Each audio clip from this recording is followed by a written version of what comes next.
Hey, what's up, ladies and gentlemen, and welcome to the Astro Carnival. The Prince Cup is happening right here at the Summer Pyramid, and my name is Dylan. It's really my pleasure to meet every one of you right here today. Okay, and anyway, this event once again is happening right here at the Malaysia Summer Pyramid. If you guys just so happen to stay nearby, okay, at Summer Pyramid, you should definitely make a move right here to check out this amazing tournament which is going on right now. All right, so and again, we have our finalists. They are all ready just to compete in this tournament, okay? So let's see who is making the way to tomorrow to the final, all right? Anyway, we just had fun with all the fans of Genshin Impact. We have fun, and we definitely give out some of the prizes to each and one of them for those who join our the activities this morning time. Definitely, we have fun. And again, if you guys are just so happen staying nearby the Summer Pyramid, you should definitely come to our event here as we have activities, we have prizes to give out away, and we have this amazing setup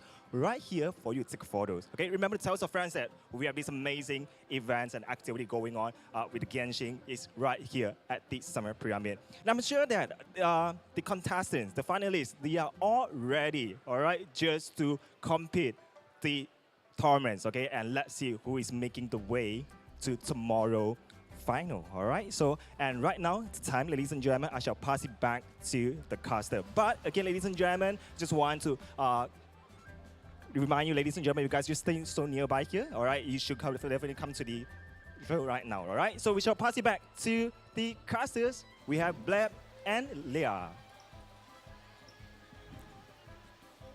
Welcome, everyone, and my name is Leah, aka Windflower Leah. And I'm Bleb, at Bleb the Cat, Professor of Invocation Academy on YouTube. I'm so excited to be here live in Malaysia. I can't believe it. I know, I can't believe it. It's honestly awesome being here, and we are right in the middle of the Sunway Pyramid Mall. We can see mall goers right in front of us. The players will be playing behind us, so. Yeah, definitely come by and say hi. And, we've been following Genius Invocation for so long, ever since its inception. I couldn't imagine that it would take us and bring us to such a location, such an amazing place in Malaysia. I know, we started from very baby steps. We started with the Cattails Gathering live streams, and we casted for the Prince Cup NA and EU in Los Angeles. That was back in June. Yeah, and it's been a while since we've been out to a live event. Yeah. And the energy is kind of completely different. It is completely different. Yeah. It's a bit like the Astro event we were doing at Gamescom. But it was. So, yeah. I'm really excited to see what these players bring to the games today. Yeah, I mean, I'm particularly excited for this top 8. We have a lot of mix of both new and returning players, players that we've watched kind of play already quite a lot, and ones that we really have no idea about. And this kind of mix is great just in terms of the variety of decks and the strategies that we're going to see. And so on your screen, you will see the brackets. So today, we are going to be going over the quarterfinals, and tomorrow we will have the semifinals and the finals. So our first best of 3 is going to be between Arc and Hua. The second best of 3 will be between Inzagi and Kong. The third best of 3 will be between Rev and Daren, and the fourth best of 3 will be between Ian Matan and Z Crimlet. Yeah, lots of familiar names on those brackets for both of us, for sure. Again, we've been following some of these players quite closely. We'll definitely get to their tournament records when we look at them in more detail later, but we're going to be seeing every single match of this best of 3, which, we didn't get a chance to do that at the NA and EU finals. They were played in parallel, so we only saw a couple of players, but every player is going to have the chance to be on stage behind us here in the Sunway Pyramid playing for top 8. It's going to be really interesting. It's going to be interesting to see how they conquer their opponents and get through the semifinals to the grand finals. And of course, the grand finals will be taking home 16,000 USG. That is a lot. Yeah, I mean, the prizes here are no joke. Each one of we've seen quite a few Prince Cups go by. Each of them crowning a different winner here. It's not only the prize money here on the line, but definitely the prestige of being able to say you are the champion of the Prince Cup of a particular region. And I know this, Southeast Asia in general is very competitive in TCG, so I'm really excited to see these players. Definitely.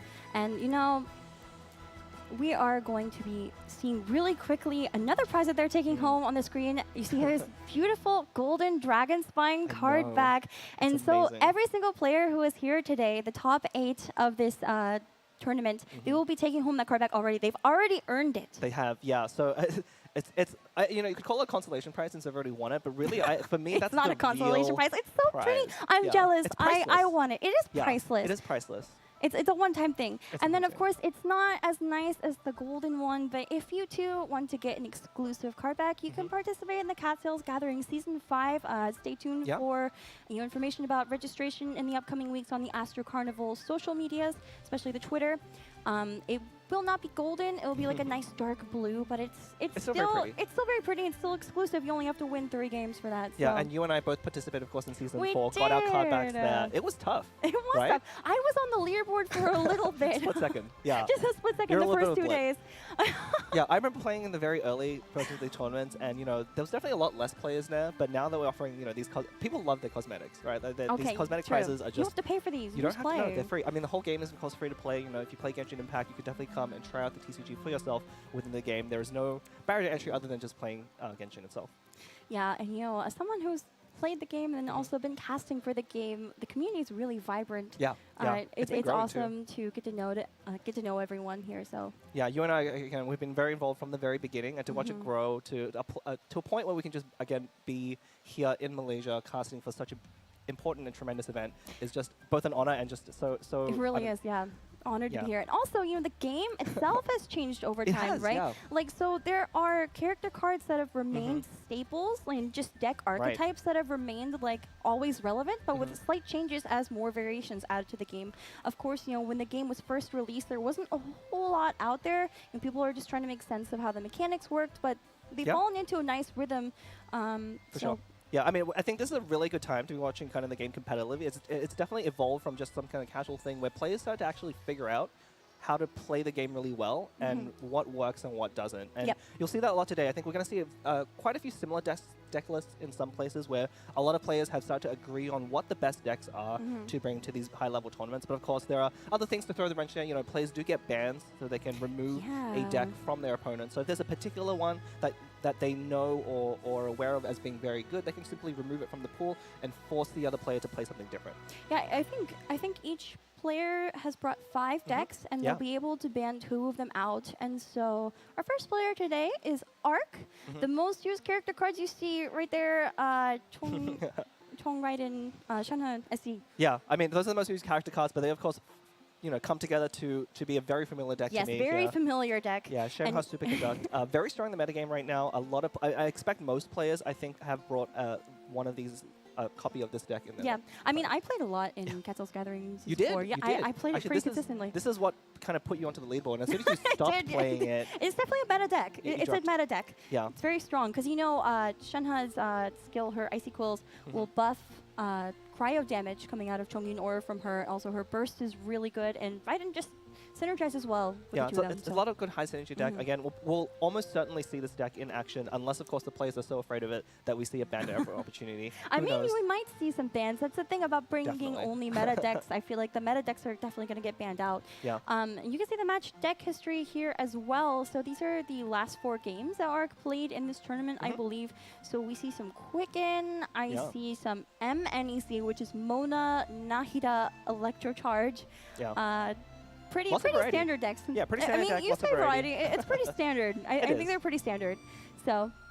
Yeah, but Arc is definitely a player that we're very familiar with here. He has quite a lot of no like record tournament finishes, but he's a very consistent player. He's come top 8 in the early Asia Alpha. For Yeah, he's been playing since the Alpha, and he's played in all the seasons so far. Top 16, top 16 very repeatedly, NA.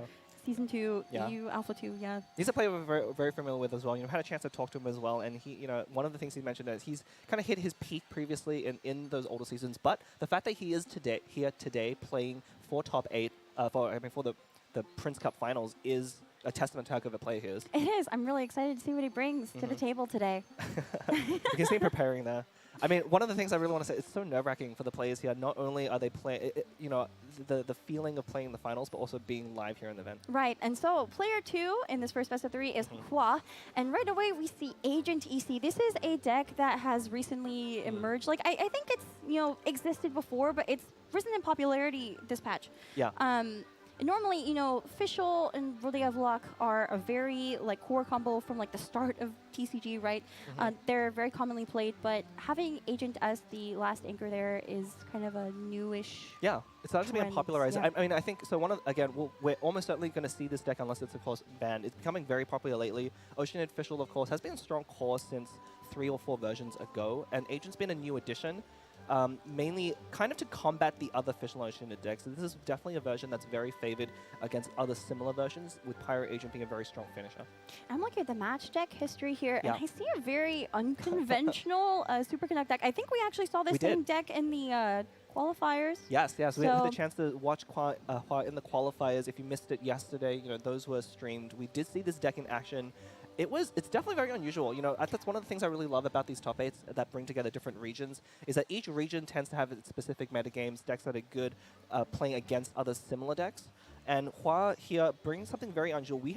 We don't really see that Ayaka version of Superconduct. Right, and also with the very often. Aimiko. But I mean, one of the things to consider is that you cannot bring repeat character cards in Yes. your decks. So Yeah. players have to carefully choose which 3 characters they want to bring in each deck, because they have to build 5 decks, and then they That's have a to lot, build yeah. an additional 2 if they make it to the finals. So Yeah, I Uh, mean, one of the great things about Yaya as well, as it does come in, is that Yaya and Fischl fulfill very similar roles in their respective decks, but that gives a lot of players a flexibility to build decks around both characters, and we see that's one of the reasons kind of this Oceanid core with Agent has really taken off, is that it frees up one of your deck slots to use Yaya or Fischl in a different deck. And also, there's so much variation not only in character cards these days, but also support cards. Yeah. There's a lot of different ways to build your deck, and so there's a lot of dice fixers out there. There's a lot of things that can help you get the elements that you need. You don't always have to take to the same element for the elemental resonance and the wovens these days. Like there's a lot more variety at your hands. Yeah, definitely. So Decks that feature 3 different character elements have become more popular lately, and part of that is definitely due to as cards get added over time, there's more choices and options Yep. for players. When the game first started out, most people were favoring those resonance decks, 2 of the same element, to run really powerful cards. But as more powerful cards keep getting added, then it really opens up the variety of decks. on here we see the 5 decks that these players brought and the 2 bans they chose. So right away I see Bin is banned on both sides. So Yeah. Bin, if you don't know, means Barbara Ito Noel.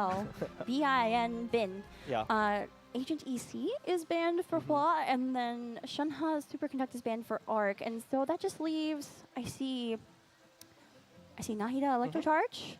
Yeah, that's quite a lot, and both Agency, players Pyro Kaching. bringing Pyro Kaching, a deck that we haven't seen much in tournament play recently, but still a very Oh. strong choice. Yeah, I mean, we didn't get to talk about the Barbara Ita Noel deck. It's not surprising that deck is banned. It's kind of unequivocally the best deck in the format, in the metagame right now. People don't enjoy playing it quite as much because it can be a very slow game to play. It takes a long time to win your matches, but it's a very powerful deck. And we might... I wouldn't be surprised if we see it banned in every single matchup today. Yeah, but we'll have to I keep would track. not be surprised at Yeah. all if it just does not make it through. But I mean, it's going to depend on what the players like playing against, I guess. Exactly. Yeah, Because I feel like you can break through Bin's can. defensive wall with certain decks, and it just really depends on the players' play styles, I think, and how familiar they are with playing against and playing Bin. Yeah. So Yeah, Bin, the Ito decks definitely have counters to them, but one of the things is that this is going to be a blind pick, so they're not going to go in knowing what their opponent's deck has chosen, so they're going to have to go in and hope for a favorable matchup. yes, and it seems like Arc has chosen Nahida, Electrocharge, and NEC actually, because we see Mona instead of Oceanid here. Yep. So I feel like the support cards here are very standard. Very standard.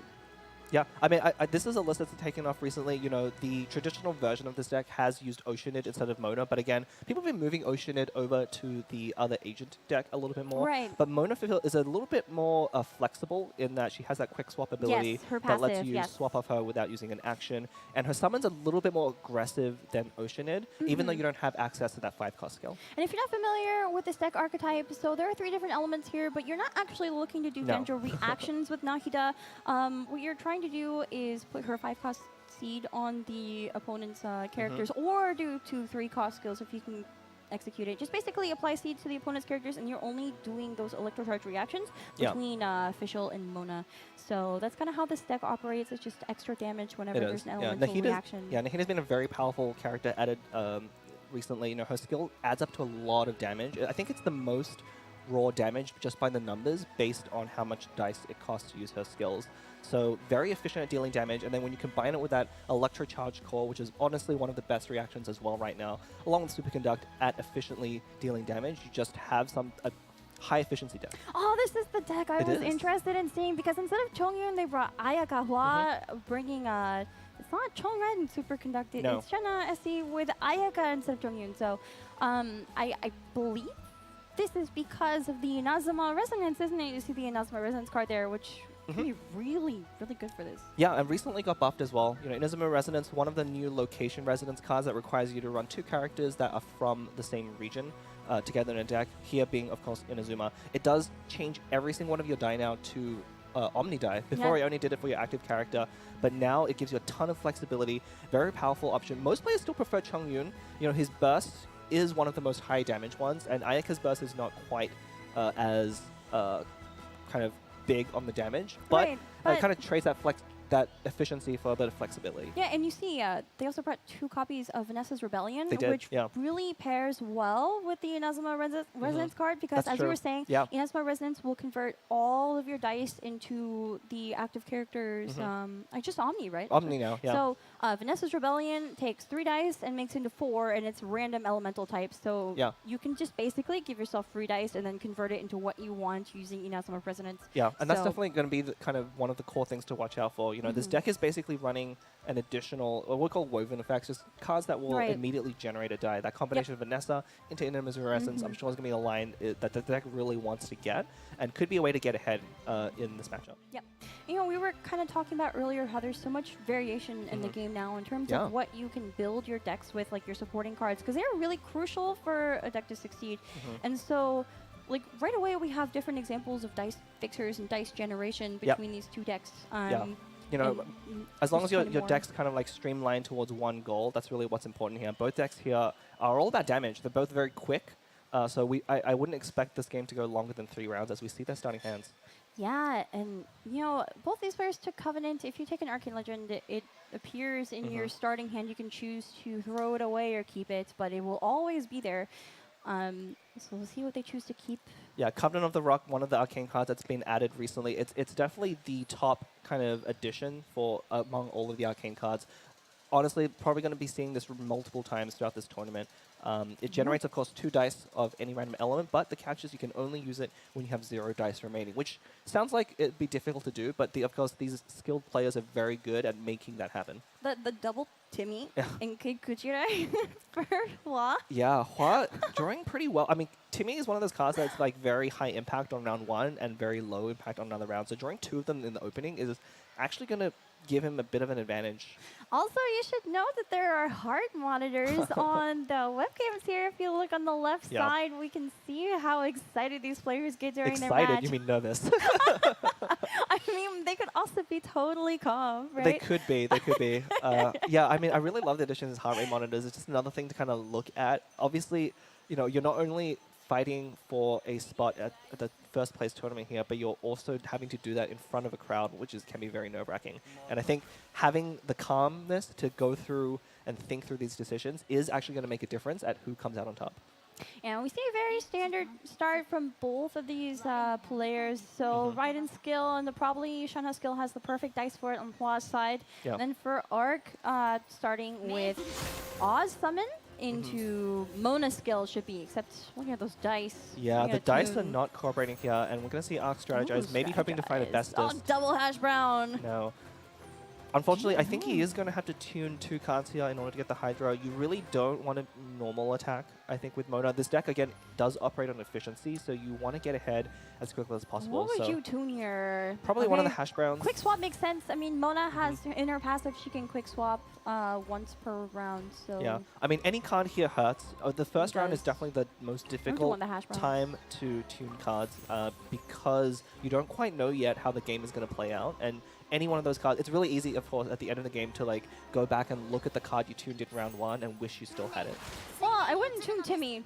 No. Timmy, Timmy's a card you want to play kind of early on in the game because, like, if you play it too late, you're not really gonna get the counters up to 3 in time to activate it.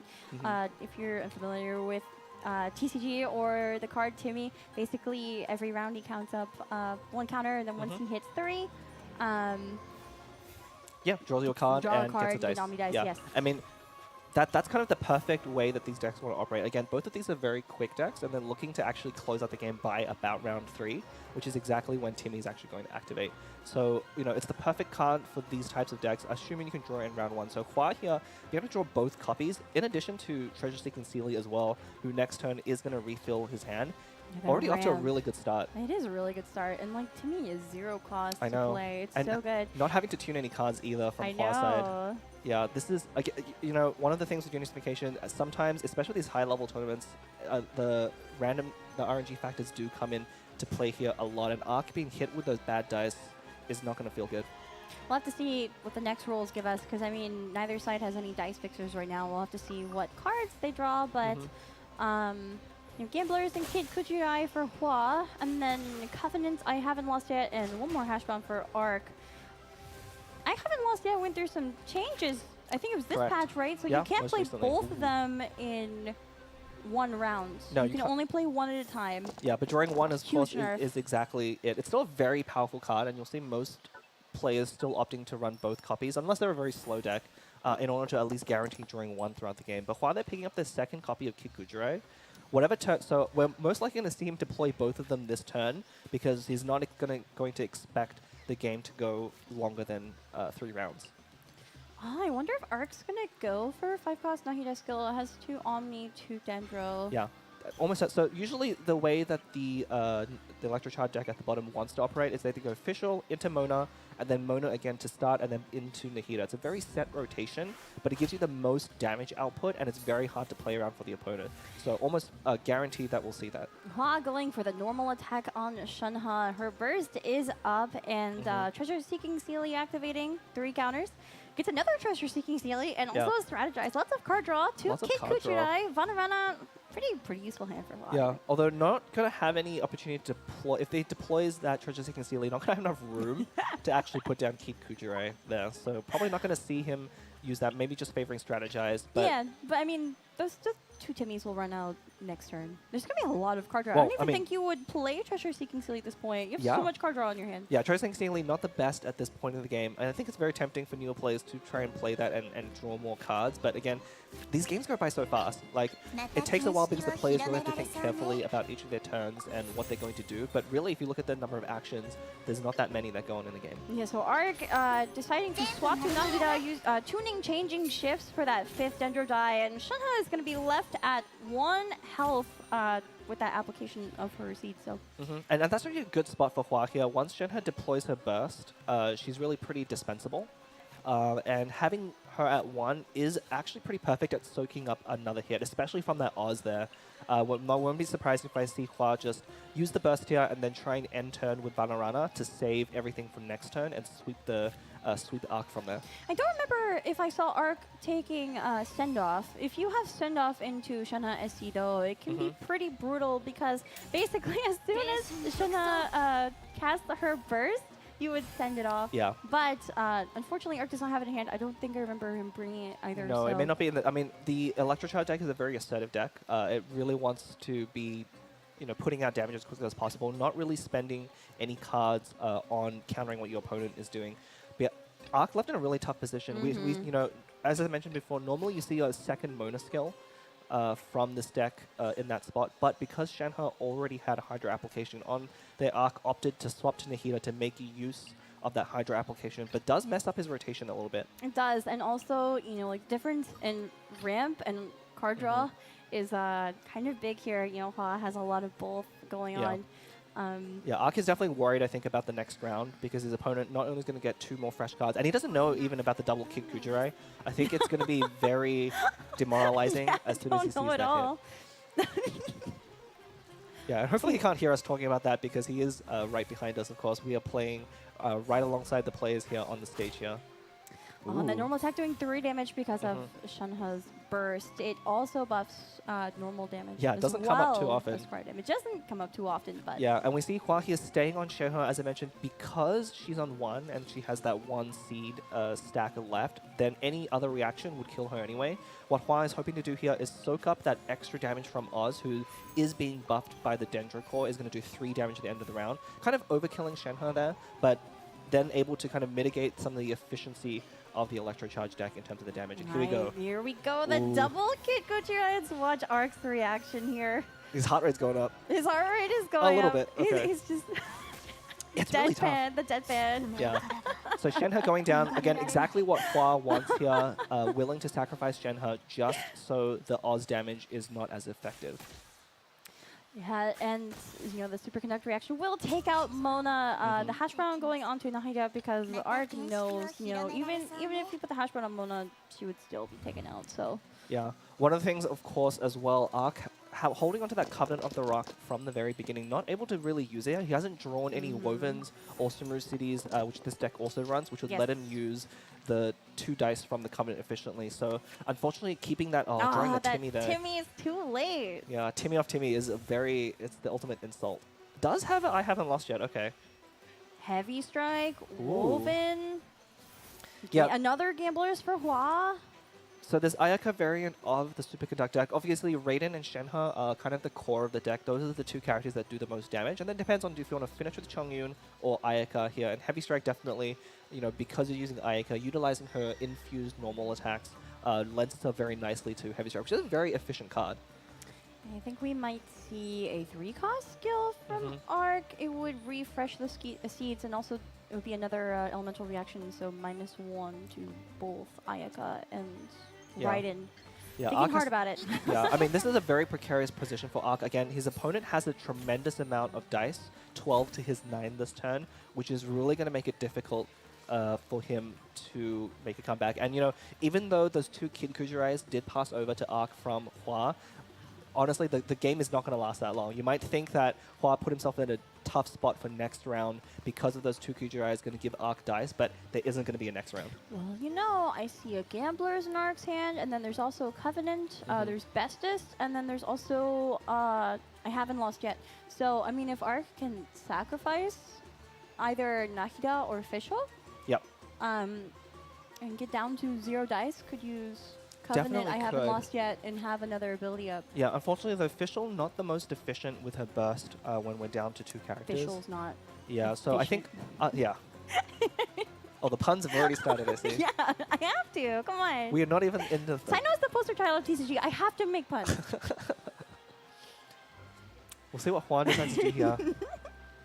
Well, I was thinking very carefully. I mean, sometimes these turns can take a while because, you have to use your time efficiently. You can't just rush through it. You have to consider every single possibility and do all the math. TCG players are very good at counting. Yeah, there's a lot of, again, it's definitely a strategy game, and there's a lot of decisions to be made here, to be thinking very carefully here. Yeah, and the Lotus Crypt there is going to protect Hua's Raiden from the Nahida Burst, which would have taken her out. Yeah, but this might be what you want if you're Arc.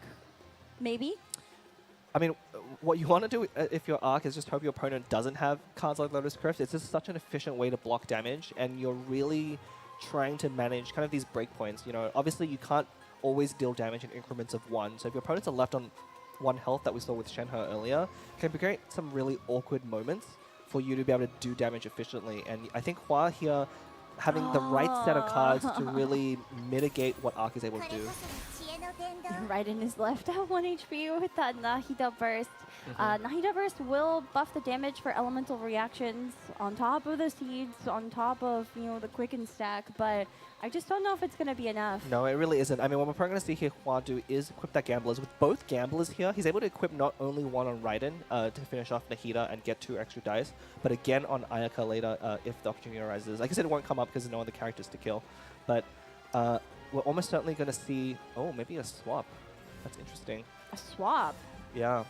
So the swap here definitely trying to play around that I haven't lost yet. Realizing his opponent's only at 3 die, if he can force his opponent to use up more die or pass the turn without killing any other character, then he'll be able to effectively play around I haven't lost yet. And really basically, knowing that Arc has that Covenant in hand as well, would be able to deny 1 whole skill from Arc's side, and that's what he really needs to come back because the opponent has such an overwhelming dice advantage. Look at their hearts racing at 150 right now. Okay, here we go. Best is coming out. I mean, just for the timer even. Yeah, could be. I mean, that's one of the things definitely you see where players will play a card just to have more time to think. But I think here definitely you don't want to stop off Nahida. You really want to force your opponent to kill Nahida in the next round so that you have that Woven I haven't lost yet combo. That's really the only thing that is going to let you mount a comeback here. But I don't know if that's going to be enough. I really don't think so because there's also the summons. Yes, the summons that in turn are going to make a huge And the cryo damage difference. is also being buffed from Shenhe's burst. Like, there's just too much damage on Hwa's side. I think it might be over this round. We do see Nahida falling here. The Gambler's refresh coming in. Oh, unfortunately, though, Arc is one energy short of official burst here, which Yeah, would have it actually closed would. out the match because of how low Raiden is. But Also, instead, one dice short from using Gamblers. instead, only going to be able to... Wait, seeds! Oh, the Wait, seeds prop. seeds! I totally forgot about Nahida seeds! So that is actually going to be enough. We're focusing too much on everything else. All right. Oh my. Arc Okay, here. so Arc takes the first game. Yeah. Oh, man. We're already making mistakes in our counting. Congratulations, Arc, for taking the first game. That was very close there. I mean, it didn't seem that way, but, you know, we saw Arc or Hwa trying to kind of play around that I haven't lost yet, but as soon as he played into it, taking out Nahida, that was really the turning point of the game, allowing Arc to get that extra official skill out, which was enough. I think swapping to Ayako was the mistake. I think Could you have should been, have yeah. stayed on Raiden. You're just 1 HP. Like, you'd have to Yeah, break through her. that was before definitely an doing it unusual again. usual play there. Having Raiden on 1, especially with the seeds already there, with no good way to trigger it, is going to make your opponent waste a seal. You know, I think what he was afraid of there on Hwa's side was that, you know, if Raiden takes out Nahida there, then Fischl would efficiently damage Raiden from with her skill and put Oz up. But I think that would actually let him close the game just because of how many more dice he had in that round going over to against Arc. Nahida's seeds are very powerful. I mean, They that's are. why you play her in this deck, right? Yeah, and Arc able to really make use of every single proc. You know, with her skill, 5-cost skill, it's 9 damage all up. 3 from the initial hit, and then 6 from all of the other seed stacks. And that adds up to a lot over time. It can creep up on you. I mean, it crept up on us, right? It kind of snuck up on us just how much damage came in from those seeds. And- Arc shaking off the nervousness here. Yeah, I mean, he knows it was a close game. You know, like the dice had slightly not gone his way, or if his opponent had played around the cards in his hand a little bit better, that would have instantly turned into a loss for him. So, having seen the other decks these two players brought, what do you think? What do you think we're gonna see going into Game 2 here, this best of 3? Yeah, I mean, Arc having banned the Oceanid Agent EC Electrocharge deck, probably going to see maybe a Quicken deck.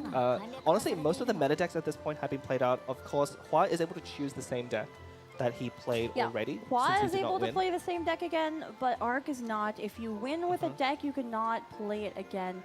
So Nahida EC, MN EC is banned for Arc now in this best of 3. And this is the post-match breakdown of what we just witnessed.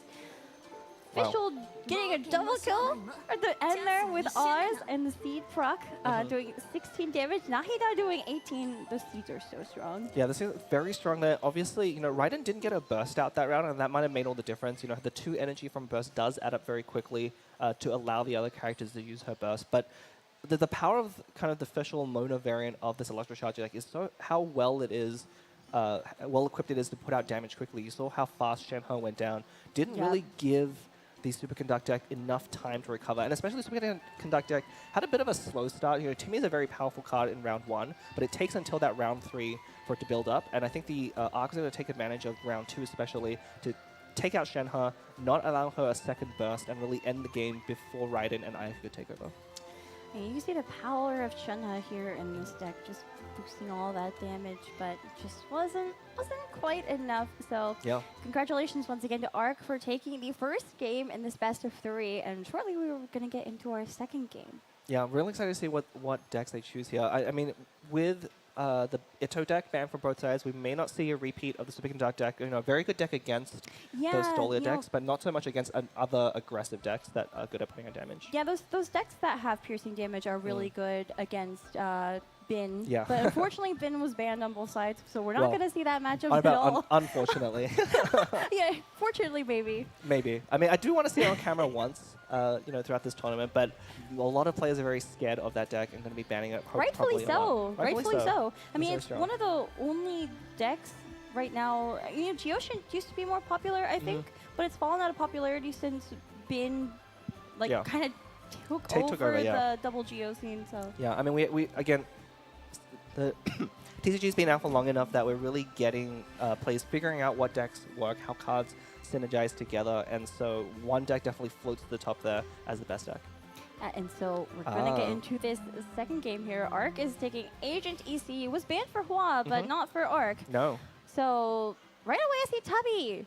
Yeah. Tubby deck. This Yeah. is one of those examples of, you know, a very different support card. Kind of, yeah. I mean, Tubby's definitely Still- taking. It was a popular card earlier. It's still a very powerful card. You know, Tubby able to discount the cost of a location once a round by 2, essentially giving you 2 free dice every round the longer you have them out. But it does mean you want to draw it in round 1. But this Agent Electrocharge deck is looking to go for the long game. You see a lot of healing effects there with Lucky Dog and Favonius Cathedral. And obviously the deck is looking to pile on damage with its Hydro and Electro characters and then leave Agent alive to go 1-on-1 with whatever character is left on the other side. Yeah, I mean, Tubby was kind of meme for a while, but it really has risen in popularity. You kind of want to draw it like immediately to use him, and then you get a free location card every turn. So, I mean, you get maximum efficiency out of Tubby the earlier you draw him. Definitely going to be one thing to look out for in this matchup here. Does Arc, or is he able to draw Tubby in his opening hand? If he does, it's going to immediately favor him in that matchup. You know, also what I'm noticing, I see Star Signs, I see Calcs, and I see only one I haven't lost here, which makes sense because, you know, with the nerf, you don't really need to have both of them.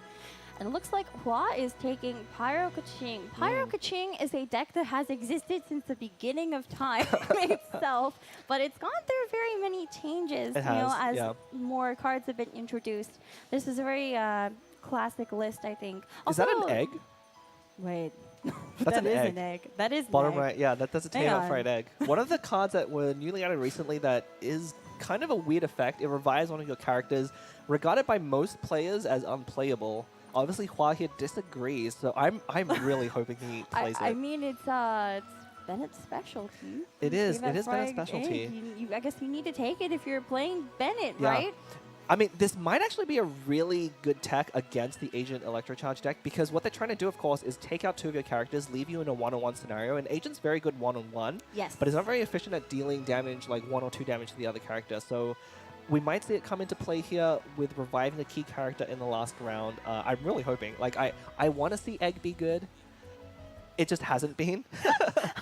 So I really hope Hua proves us wrong here. It's only one way to find out. Only and, one way to find out. Send-off is great in Oceanid, not very great in Pyro Kaching. So I know both these players took send-off, but...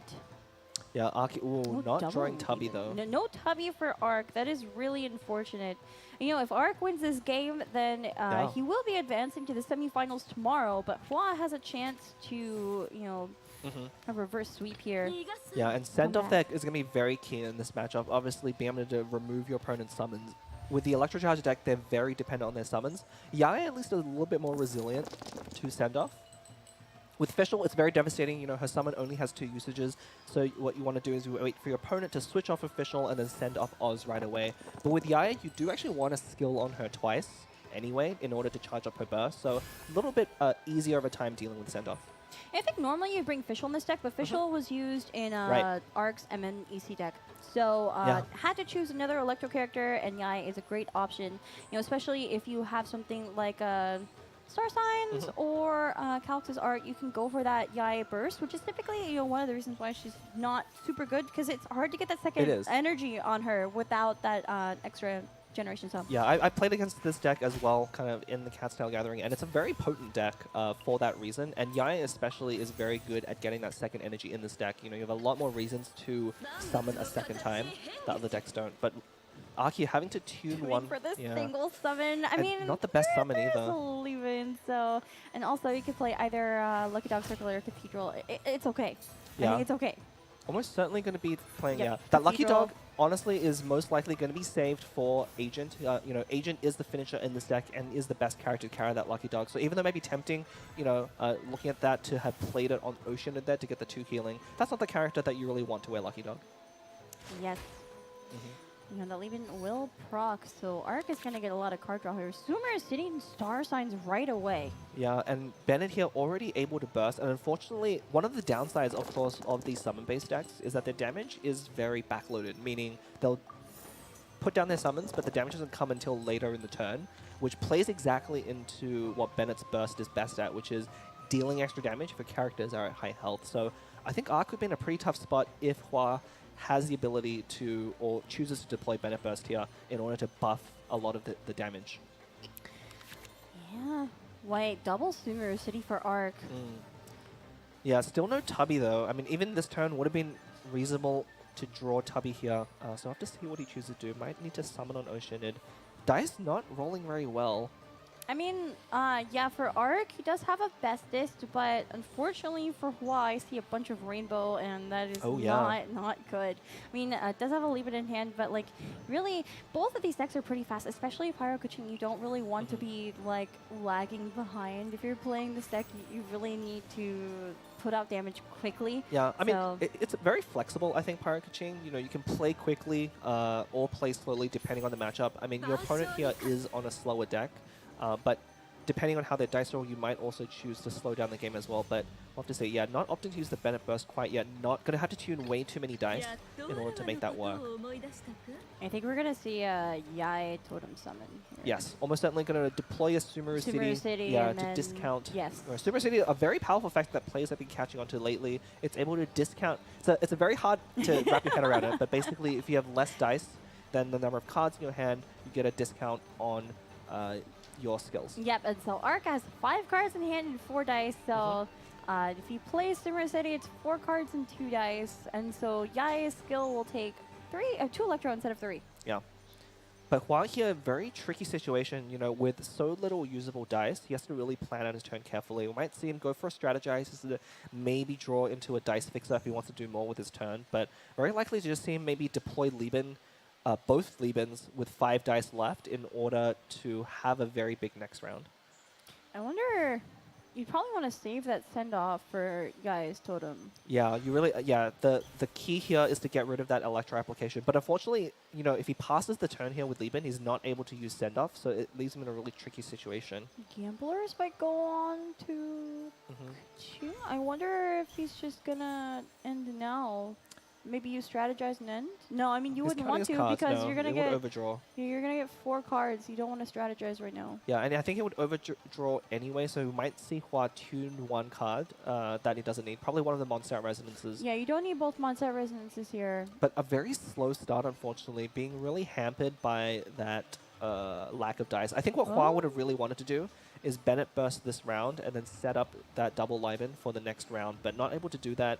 Is going to delay him by a turn, and that might just be the window that Arc needs to take over with the electro charge damage. Yeah, while opting to tune strategize, which I think makes sense because you're going to have so much card have draw. 10 cards, yeah. Like, you don't really need more card draw. Very sensible. And, you know, double Mondstadt Resonance could be a very powerful way to surprise Arc, and might be something that he can use to come back. Oh, full board of summons for Arc. Scary. And, you know, that star sign. Yeah, the star signs is looming. Scary. I think we will see that send off though for Yai's Totem at some point. Oh, now there's Tubby. Too late. It might. I think it's still okay to play it here. I think with how slow Hua has kind of gotten off the ground with his game plan, I think if you're in Arc spot, you might still play Tubby. All you need is Tubby to discount 2 cards for him to be pretty much worth it. True, so, yeah, with both Sumeru City and another Favonius Cathedral in hand, which will be very good when we get down to the Agent versus, you know, whatever showdown. That's almost certainly going to happen. I think we're still going to see Tubby come down. You know, luck of the cards and luck of the dice are important factors in Genius Invocation, but so are dice fixers, and sometimes those dice fixers just aren't enough. Yeah, but luckily Huakia is able to roll enough dice to use Better Burst, so, and he is of course going to get 2 more Omni dice for each of those Liebens. So he's going to have a very big turn. Wow, wait, look, 12 dice, and there's so many Omni. 1, 2, 3, 4, 5, 6 Omni for Hua. So finally rolling well. Finally rolling well. Yeah, one thing though to watch out for on Hua's side is Arc does have access to Star Sign, which will give one of his characters an energy immediately, and probably burst on Oceanid, which could be very devastating. Fortunately for Hua, no quick swap in order to swap to Oceanid as a surprise. But he must be thinking about that, wondering if it's actually safe to go to Bennett right now. Yeah, I mean, we could see that star signs for either Yai or Ocean. It doesn't have to only be Ocean. I think it's going to depend if Hua uses that send-off or not and what the active character is at the time. Yeah, the weakness of sending off the totem now is that because your opponent is already on Yai, it's very easy for them to replace. Resummon. Yeah, you replace the totem, and then that really gives your opponent the right opportunity to use and get that second energy on Yai. So we're probably not going to see send off here. Yeah, quick swap. Quick swap on the into Bennett. the Bennett Burst. Surely Bennett Burst, yes. I mean, we've said that, I feel like we've casted Pyro Kaching several times, and it was like, surely Bennett Burst, surely they'll use the Surely talent. Bennett Burst. But every time it's different. But no, here we go, actually deploying the Bennett Burst for reals. For reals, he says. Yeah. I mean, Bennett Burst is so strong. You kind of have to go for it if It you is have very it up. good. Unfortunately, no talent for Hua. I think if he had the talent card here, it would have been a huge way to catch up No, all that card in this draw. matchup. All that card draw, no talent. Yeah, no talent. But Unfortunate. At least he didn't burn that. You know, the worst feeling in that spot would have been if he forgot to burn or forgot to remove an extra card from his hand, and then he draws the Bennett talent, and then it it just fades, burns to yeah. a crisp. That would be really unfortunate. So definitely avoiding that feel bad moment here. Able to deploy Bennett Burst here, so of course increasing your damage by 2 as long as your character is above 7 health, since he does not have that talent. And we know that Hua has send off, but this arc. I mean, yeah, it's interesting to know if these players have each other's dice lists. I mean, again, one of the great things about this version of the Agent EC deck is that you're not as weak to send off. So I don't think Arc has to be as worried about send off, but he has to be thinking about, well, can he navigate this turn properly to prevent a lot of damage coming in because of that Bennett Burst? Yeah, Arc using Strategize there, getting a send off and a mushroom pizza and just nods solemnly. Swapping Swap the to slow Ocean swap Navy. the ocean, yes. Yeah, again, this deck is not interested in going to Agent until they're down to Yes. the last 2 characters. So we're going to see mostly Arc swapping between Agent and Yae, using their skills, putting out summons, and getting as much damage as possible before sacrificing those 2 characters to enable Agent. Is this where we're gonna see? No, maybe. Looks Yeah. like Hua's hovering over skill. He's thinking hard. Yeah, I mean, this is one of the things with the Pyro Kaching deck, is it's very flexible in what you choose to do. Sometimes when you deploy Bennett Burst, you just stay on Bennett and keep hitting and just keep bursting right away, but not the most efficient way to output damage. So they're going to swap over to Klee here. Swapping back to Klee. I guess Hua must suspect that Arc might be sitting on a star signs. Yeah, could be sitting on Star Signs or a Calx burst. or Either Calx way, burst, yes. you know, putting out their lowest character in order to bait that burst. But And of Arc- course, if you're Arc here, I think you just go for a summon. Yeah, I think Summon is the most efficient play to make here. You know, as long as your opponent is swapping around and not using any skills on Bennett, I think you're perfectly happy to do that. I think one of the things you do have to be thinking about is how are you going to use the last few dice in that round. Interesting though, choosing not to deploy Tubby there with a Sumeru City. Would have expected that. I might see it soon. Yeah, we might also just see a second Favonius Cathedral here, because Arc here with not a lot of ways to use the rest of this time. I mean, a burst here could take out Klee. Watching Arc count in his hand, he like looked up to the ceiling. He's thinking hard about what to do here. Yeah, You know, we don't have access to the players' brains, but we can tell they're thinking really hard. Yeah, Arc's in a very dangerous position. One of the things that the Pyro Kaching deck really wants to do is, you can see those Pyro Auras attached to both Oceanid and Fischl. It wants to put that Pyro Aura on and then let Kaching finish the job. We already see her pre-equipped with that Gamblers. So even though it looks like Arc is in a tremendous advantage here, one wrong move, and we can see a reverse sweep from Kaching very easily. Time slowly running out. Looks like we're going to see a swap to Yaimiko. Yeah, makes sense. I think it's trying to save that burst, if possible, to take out either Bennett or Kaching, as Klee is probably the most expendable character in this matchup. Yes, those two Dendro not looking very good. No, 200 not looking good. Klee does have, yeah, we might see... Just going to be normal? No? The dice are a little bit awkward. You know, Klee isn't able to It is charge a little attack bit here. awkward. Yeah. I mean, there's a bestest, but I think you'd want to save it right now.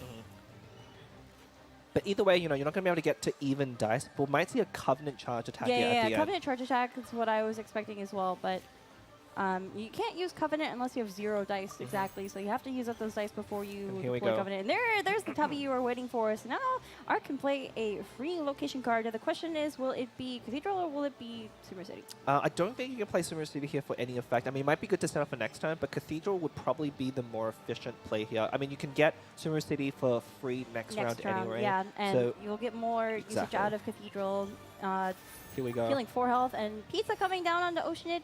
So Yeah. It's so fun watching these high-level players. They'll like think forever on a board, and then once they've figured out what they want to do, it's blazingly fast. You saw how quickly he played that location card there, Mushroom Pizza, going onto Oceanid. He knows exactly what he wants to do. You know, I've been watching the heart rate monitors yeah? for Hua and Arc, and they're just so steady. They're just like... Yeah, I mean, they're both playing decks that require a lot of thinking and have a lot of different lines. So you want to stay calm, Oh, and there's the Covenant. I think we're going to see Charge Attack, probably. Yeah, but without any Hydro, or sorry, Electro on any of the characters, the two. charge attack isn't going to be as effective. We might see a Covenant. Summer City Oh, a to send-off. off. Yai's Totem has to be, right?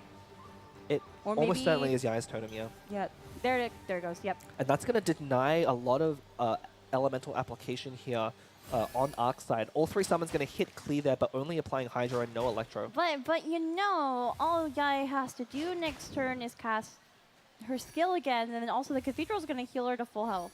So Yeah, but you don't really want to burst immediately with Yai after summoning her totem. Ideally, you want that totem to be on 1 charge, and then you can use her burst, which consumes a totem for maximum effect here. So Ark right, here almost certainly going to resummon the totem, but that might delay Yai's burst for a couple more turns. right, but you don't need to star signs anymore. No. You just have it at the ready. No, the Star Sign's almost certainly going to be safe for Agent. Agent Burst doing 5 damage by itself is going to be very good at taking out whatever last character Hua has. So definitely going to be holding on to that. Something to look out for as the game progresses. And the Lucky Dog. So the Lucky Dog and Star Signs there being very much safe for Agent. So Ark is going to try and make the most out of Oceanid and Yai here to deal more damage. He's doing a very good job of it.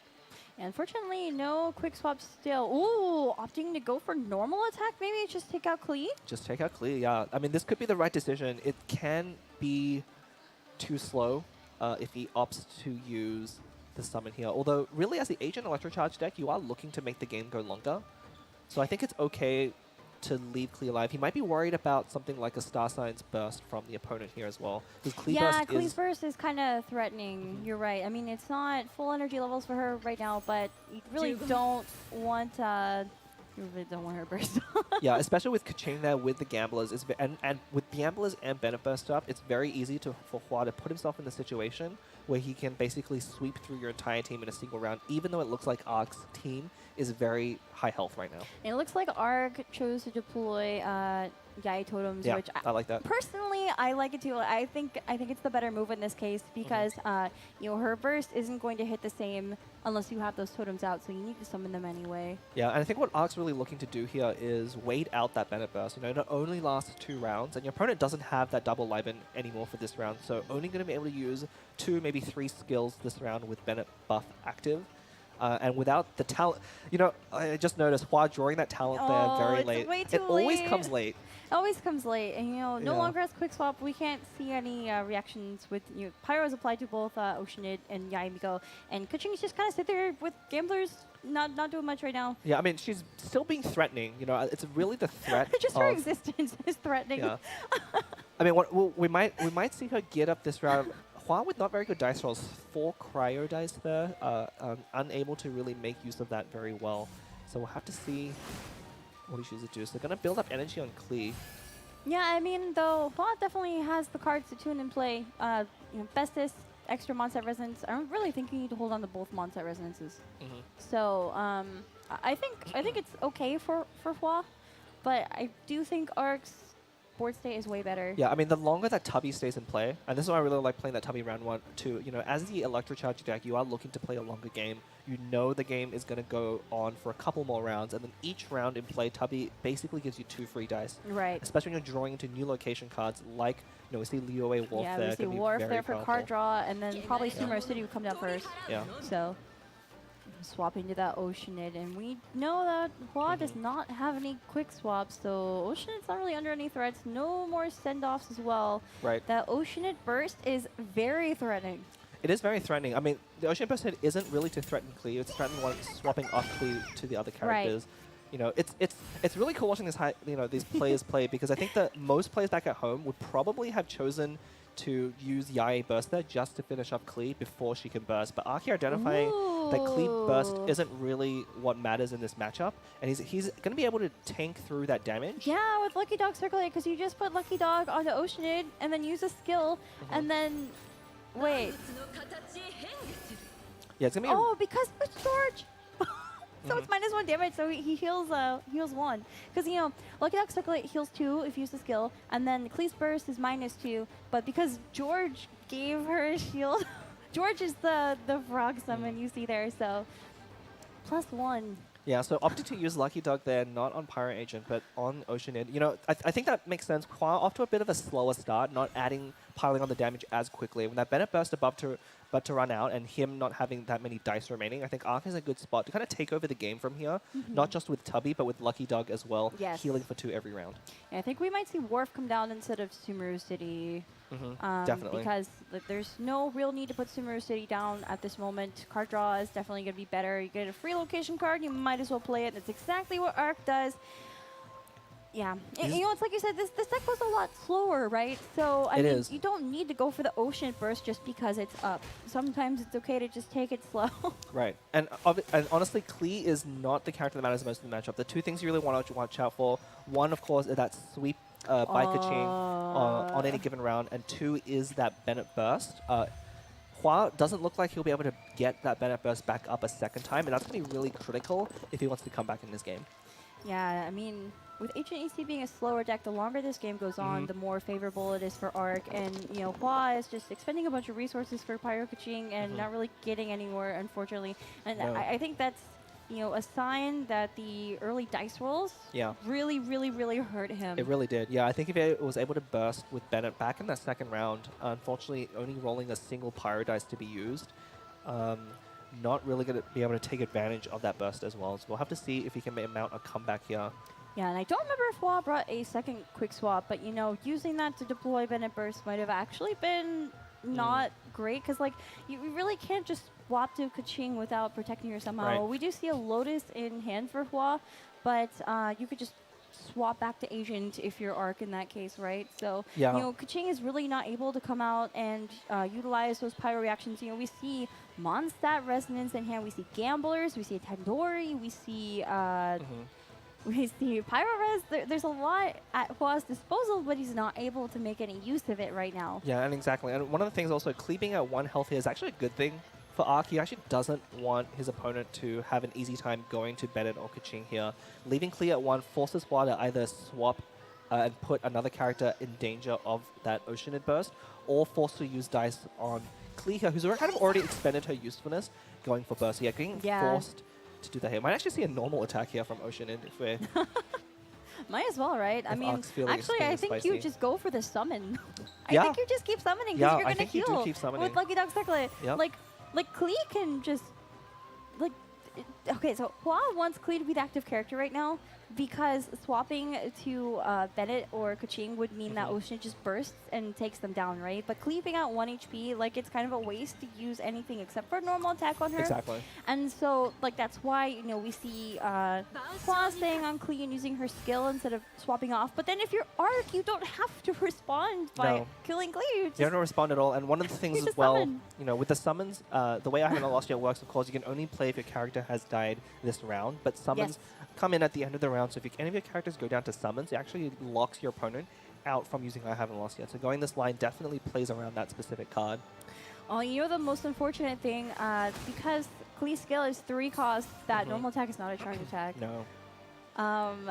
Not really, you know, you want to stay on Klee here if you're Hua, but also you don't have a lot of damage output. Like, well, you really need Kaching out there, and you can't just put her out there. You really want to swap off if you're Hua, but there's really no good opportunity. Putting out Kaching here is just going to leave her dead to an Oceanid Burst, and you have no way really to build up Bennett Burst again. I mean, there's a chance that Hua comes back from this, but there's just, you know, the Ancient Electrocharge deck has put itself in an overwhelming advantage right now, being able to get so much value off of Tubby and pile on the damage. You can see the difference in the damage totals on each side. And the difference, but the main difference here is Arc is basically ahead by an entire Tubby of worth of dice. Yes. And I mean, I feel like the Tubby core is definitely showing its strengths here because you just keep getting infinite resources. Yeah, swapping to Yaya here, again, not really at a threat of really having any danger to his characters here. Bennett Burst is no longer up. Any character that Hua switches to here is probably going to get met with, a burst, unless, of course, Hua does choose to stay on Klee. But I think this just plays right into Arc's plan. Yeah, it really does, because, like, the summons at the end are just going to take out Klee anyway. Like, it's just kind of delaying the inevitable here, right? So it really is. We do see Yae refreshing her totems, so I think the maximum stacks is 6. So Yeah, and this is going to Kinda be really scary. efficient for Arc here. You know, one of the things you don't often comes into play with Yai, if your totem is above 3 stacks, it will fire as soon as you hit end turn. So we're going to see that totem hit clear and then be able to proc another electro charge onto whatever character Hua goes. So we're going to see his Yep. health tank way down. Yeah. You don't even need to use those bursts. No. It's like the illusion of a threat. I mean, it's still I mean, very threatening. The but threat like, is real. It is real. And what it might seem weird from Hua, but Hua's really playing around that threat, and he's forced to right now. There's no better option for him. And he's going to lose, almost lose Kaching here, yeah. You know, having to equip that Sacrificial Sword there very early on with the 3 Cryo Dice, with nothing else better to do, but not able to use it at all for the rounds. A very, very unfortunate sequencing, I think, on Hua's side. I think he got a very awkward start based on his die rolls and his card draws. If he had drawn a better talent earlier, or if the dice had gone a little bit better for him, we would have seen a very different game. Yeah, I do think that the start of this game kind of determined the rest of it. And Arc drew Tubby, so Arc it's over. did draw a Tubby. Arc high rolled. Yeah. Arc drew 2 I mean, Tubbies. Tubby did only come in round 2, but really round 1 or 2 are the only turns that matter for Tubby there. You know, it's just such a powerful card, especially in the matchup where you kind of can slow down the game here. And Hua definitely hit a stumbling block with his dice. Wait. Look at Hua's hand. Look at Hua's hand. Tandoori. Oh, is it fried egg? Fried Oh my egg. God. Wait. The unexpected egg. I don't think it's going to Wait. be enough. I mean, the fried egg is just like too little here. Gambler's equip? Gambler's equip? Well, the Gambler's already on Kaching. Oh, right. Okay, that's the second Gambler's, yeah. Yeah, so Kaching is going to be able to finish off Yaya here, get 2 extra dice from Gamblers. But she is going to go down. So one of the reasons Egg is not very great is if Kaching goes down here and you revive her, she doesn't come back with her equipment. I actually didn't know that. Yeah. I feel like Egg is not used enough for me to know that. Well, that's one of the reasons why it really isn't used that much. Revival is a very powerful thing in the right circumstances, but losing your equipment can be pretty devastating. I mean, the other caveat, too, is that the egg is 3 cost. And I think that's probably one of the biggest reasons why it's not taken. Yeah. It's such a high cost for a card that still puts you behind in resources. It does, 'Cause yeah. It takes so much to use it, and you don't really get much out of it. Yeah, I had So- high hopes for it, but, you know, obviously not living up to its expectations here. It's egg expectations. I beat you to that pun. Why are you cracking jokes on me? You started it. Anyway, we'll see what Hua here chooses to do. Definitely on the back foot. Yeah, opting to can't believe sacrifice you. Kaching here. So I think Hua's best plan here is to try and get that Bennett Burst back up. If he can get Bennett Burst up and then deploy Egg on the second character and heal them back up, that might be a way to win the game. But honestly, it's just so hard to come back from this position. And that agent talent only costing 1 Yeah. because of those super this double super Yeah, cities. the value that Arc has been able to generate from Tubby based on those Sumer Cities is just overwhelming right now. I feel like if you're Hua, you have to use egg.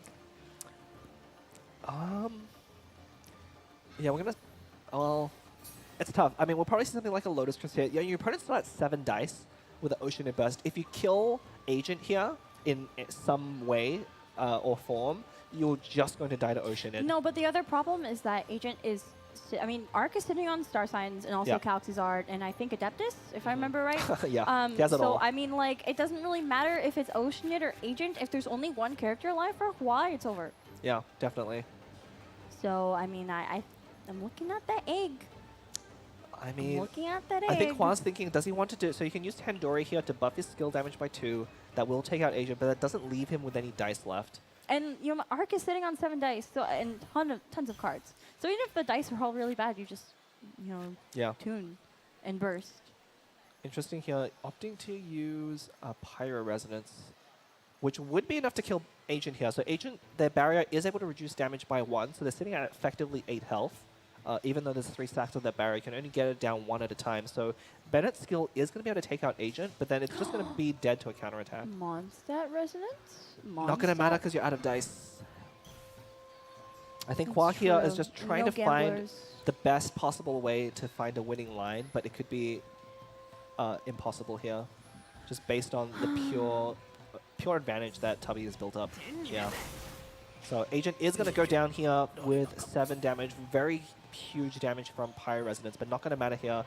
Yeah, even with the Monza Resonance, you have nothing left to do. Once you're on 0 dice, you just end the game. So. Yeah, you can see the players kind of thumbs-upping each other. Juan knew the game was over there, opting to put out the best Did show not for the thing. need to use Adeptus there, but did. Arc opting to. So.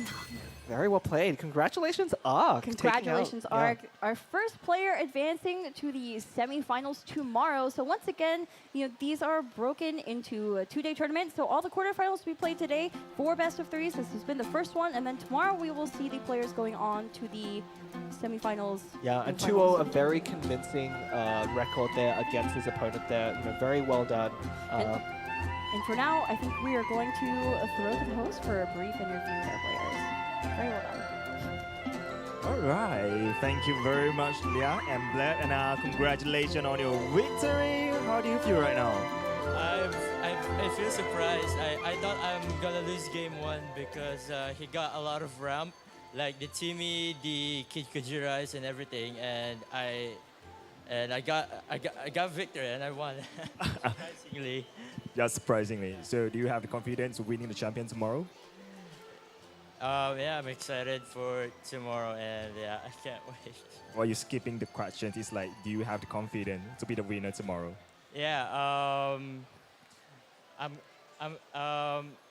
confident that I'll be able to. Yeah, win. All right, so well done. Once again, congratulations on the victory, and we're gonna see you tomorrow on the final. Thank you. All right, so let's pass back to the Casto. Thank you so much to our wonderful host. Yeah, congratulations once again to Arc. Yeah, I'm going to echo his sentiment. I mean, I was surprised he won game 1 as well. We were both trying to look at all of the ways that he can come back, and then suddenly he finds that winning line. Yeah.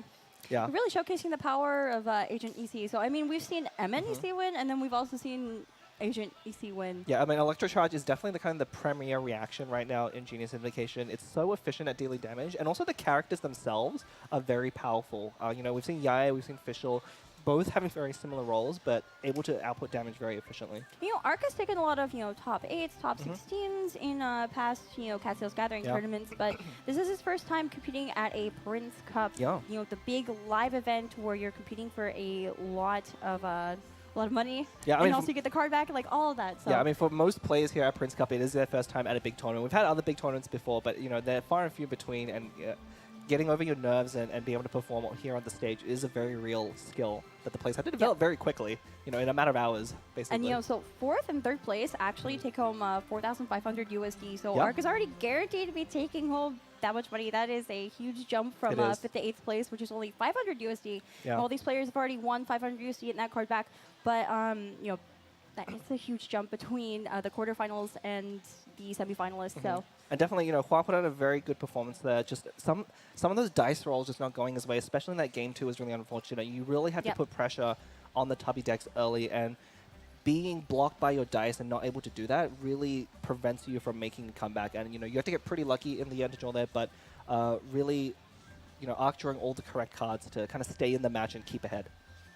Yes, and so we see the post-match breakdown here. Oceanid doing so much damage. I mean, just put Lucky Dog circling on her. You've double cathedral. Like, honestly, Arc's board was stacked, and all you need to do is just keep summoning on Oceanid. I mean, one of the things that, Agent is usually the character you finish on, but, having such an efficient couple of turns, able to stay on Oceanid and Yae for so long in the game, just built up enough. And the damage numbers obviously are so high because both sides employing a lot of healing. But with Tubby there, the double for Venus Cathedral and the Lucky Dog, able to put out more healing than really Bennett Burst was able to do. Like, it really overpowered the ability of Bennett Burst there. Yeah, the total damage on both sides is actually Quite pretty equal. Like, six difference. Yeah, I mean, surprisingly, but most of these high-level games are very close. A lot of the matches that we've cast as well come down to 1 or 2 health, 1 or 2 decisions. One or two dice. You would have tuned a card differently here or there. But again, I don't think Hua did anything wrong in either of the matches. No, I agree. And it's like, if you have bad dice, you need to draw your dice fixers. And if you don't draw your dice fixers and you have bad dice, then it's just kind of doomed. And I think that's what we saw today with Pyro Kaching, because Pyro Kaching is a deck that has to go hard and fast. Yeah. Like, I know you're saying there's some flexibility, and I think that is true. But I think against a deck like Agent EC, you can't really let it build up. No, Like, you'd really... You can't let it build up those resources. Yeah, you really have to, keep the pressure on, make sure you draw the right cards, and hope your opponent doesn't draw. I mean, I think one of the things that would have turned that match immediately is if Arc hadn't drawn Tubby in that round 2. If he had been forced to play his location cards with dice, without those. yeah, that would have kind of pushed the needle back in Hua's favor. But obviously, not being the case there, the draw favoring Arc there a little bit, but very good play from both sides. Yeah, and you can kind of see, the strength of this Tubby core. Yeah.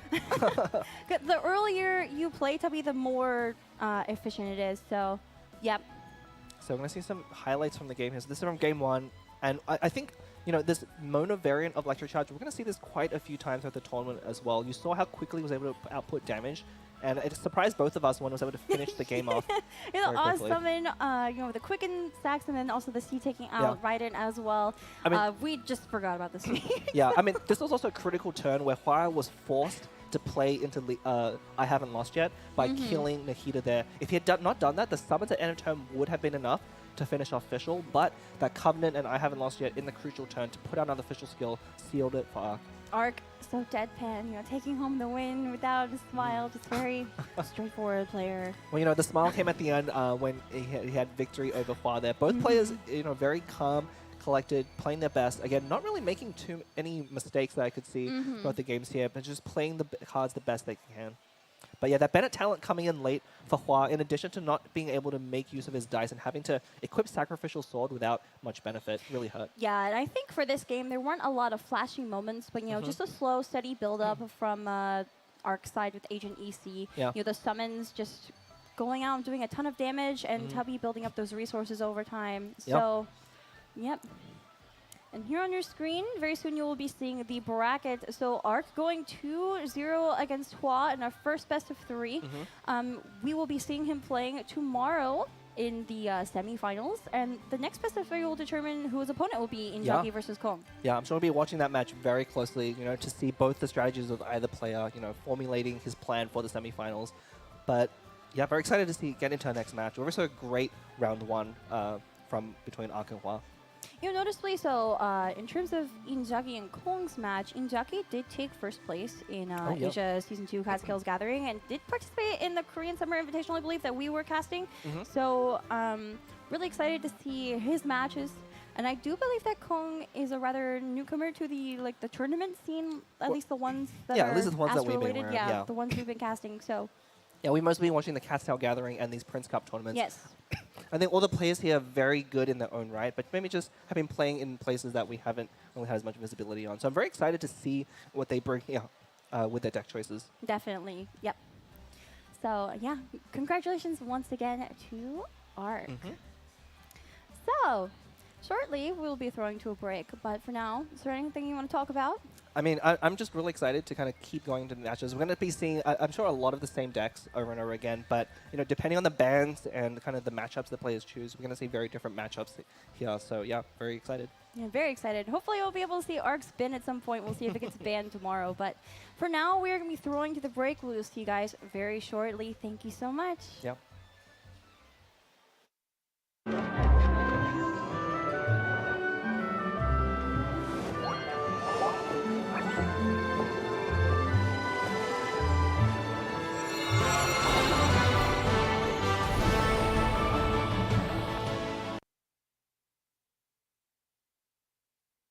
Magic is a kind of real illusion, and those few who excel at making illusions that shock and amaze will become renowned among magicians. From the performance posters adorning the opera houses of Fontaine to the hearty recommendations of hotel concierges and conversations with citizens on the streets, it isn't difficult to guess who the title of most popular magician belongs to. We'll be a traveling magic troupe. Magic is not simply a stage performance for Linny, for the tricks of the trade have become a part of his everyday life. If you were to liken the battlefield to a stage, Linny's bow and arrows would be his props, while the talented magician himself creates surprises for anyone watching the show. Those who are keen observers are more familiar with their own blind spots.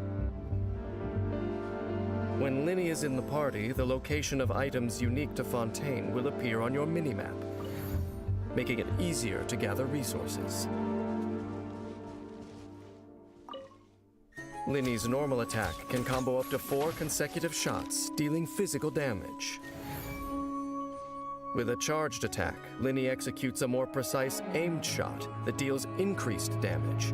The shot has different effects depending on how long the charging lasts.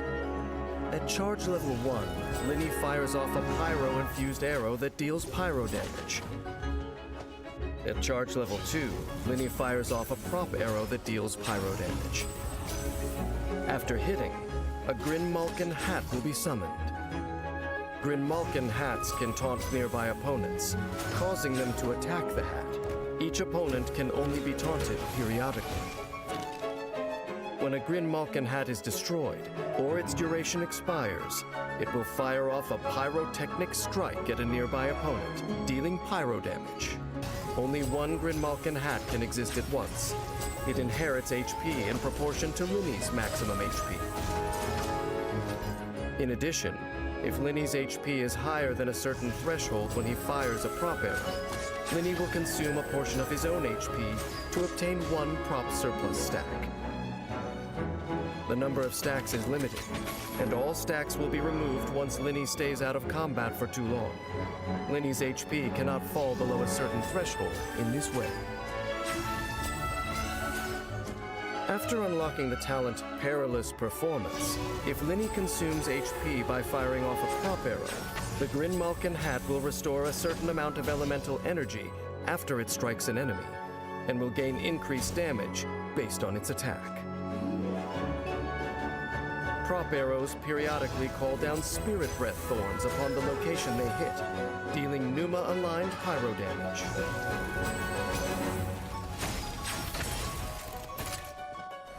Using his elemental skill, Linny does a flourish with his hat, unleashing a firework surprise when a Grinmalkin hat created by Linny is on the field. The fireworks will cause it to explode violently, dealing AoE pyro damage equivalent to a pyrotechnic strike. Damage dealt by the Grinmalkin hat in this way is considered charged attack damage.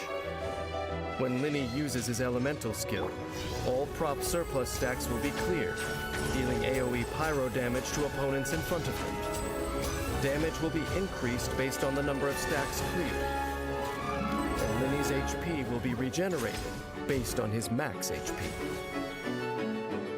Let's get this show on the road! Using his elemental burst, Linny unleashes his magic, turning into a fast-moving Grinmalkin cat. This is not to be confused with the Grinmalkin hat. They're 2 different props. When the Grinmalkin cat gets close to opponents, it will call down flames upon them, dealing up to 1 instance of pyro damage to each opponent. When the duration ends, Linny will dismiss the Grinmalkin cat and ignite magnificent fireworks that deal AoE pyro damage, summon a Grinmalkin hat, and gain 1 prop surplus stack. Linny can also deactivate Grinmalkin cat prematurely. A magnificent performance always leaves the audience yearning for an encore. If the applause is rapturous enough, the magician might even improvise a few new tricks on the spot. After unlocking the talent Conclusive Ovation, Linny deals increased damage to opponents affected by pyro. In addition, each pyro party member other than Linny will increase this damage bonus. The damage increase that can be gained in this way has a maximum limit. Only an actor who has mastered their skills and who can instantly adapt is worthy of being a maestro of magic, and Linny is fully deserving of the title. In battle, prop arrows are Linny's primary source of damage. By continually firing prop arrows, not only can Linny summon Grinmalkin hats and fire off pyrotechnic strikes, he can also gain prop surplus stacks. By using his elemental skill to clear stacks at the right time, Linny can deal even more damage to enemies. When energy is full, Linny can transform into a Grinmalkin cat, moving agilely about the battlefield, getting close to enemies, and delivering a magnificent final performance under a shower of pyrotechnic magic. No one wishes to be tricked, but people still willingly take their seats to watch a magic show whose purpose is to deliberately deceive. Is it to lose themselves in a splendorous illusion, even for a short while? Or is it to see through the illusions and trickery? Either way, we need not pry too deeply. For regardless of how real the magic seems, it is but a performance. Just consider it a rare piece of entertainment in a world of fickle fate. Is that not enough?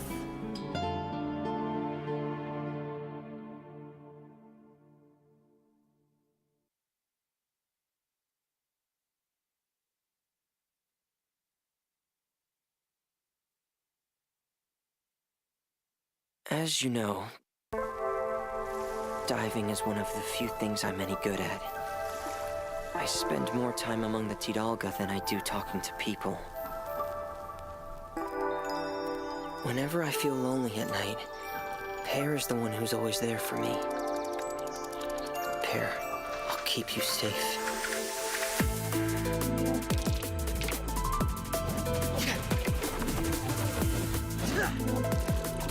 Frost is coming!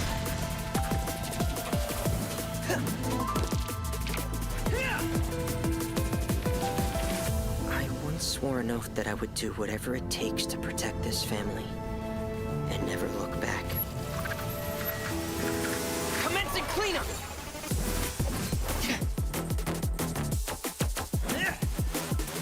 Getting gear!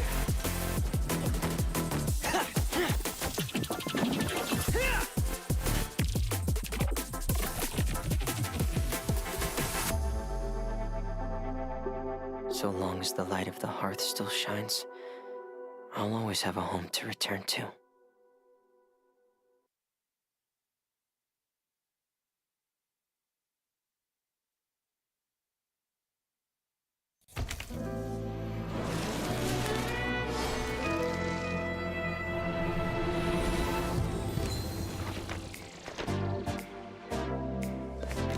Magic is an art of performance. But before the performance begins, a little preparation is needed.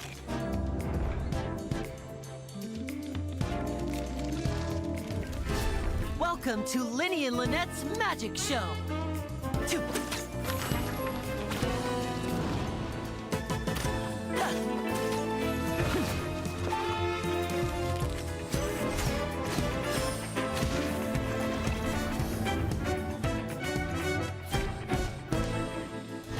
Which is real, and which is an illusion?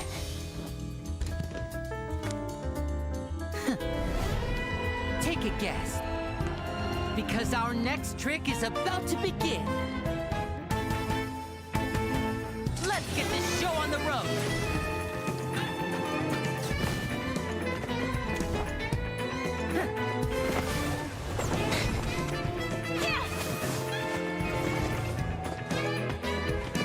Step right up.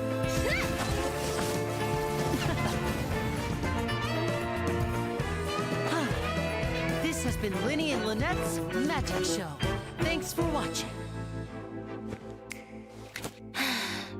It's just a rehearsal, you know? Aren't you overdoing it?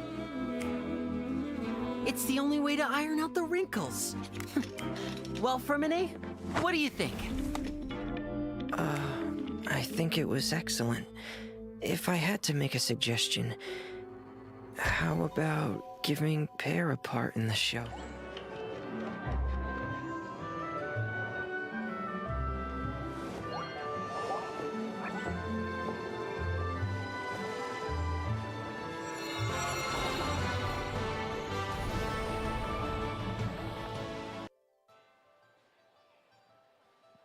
Welcome back to the Astral Carnival, the Prince Cups, okay? If you guys have any comments about this event, this live stream, or this tournament, there's a QR code down here, okay? Feel free to tell us what you thought about this event, all right? So, once again, back to Bleb and Liam.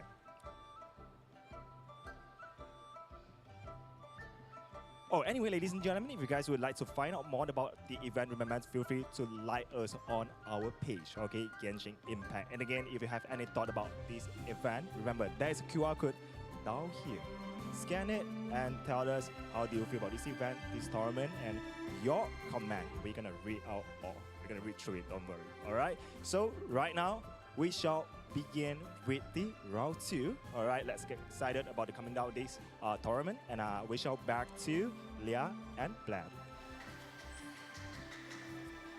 And welcome back, everyone. Once again, my name is Leah, aka Windflower Leah, on Twitch and Twitter. I'm Bleb at Bleb the Cat on Twitter and YouTube.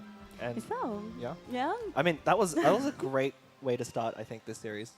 Yeah, are going to against Hua for our first best of 3 today. We're gonna get into another one really shortly, but I just want to take a moment to talk about this venue one more time. We are in the Sunway Pyramid in Malaysia. We can see the mall goers right in front of us. Hello, and the players are playing behind us. So if you are here by any chance anywhere near the Sunway Pyramid, please come over and come say hi to us. Check out the set. I mean, I think we had a chance to kind of be on set on one of these things before in Los Angeles doing another one of these pre-sales, but that was a bit closed.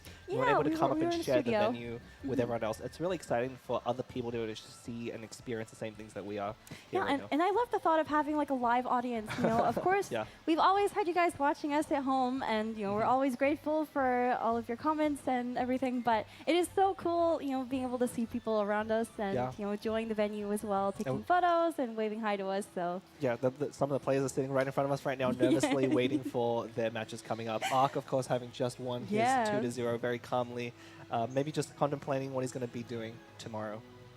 So shortly we'll be seeing player 1 intro on the screen. So this is Inzagi.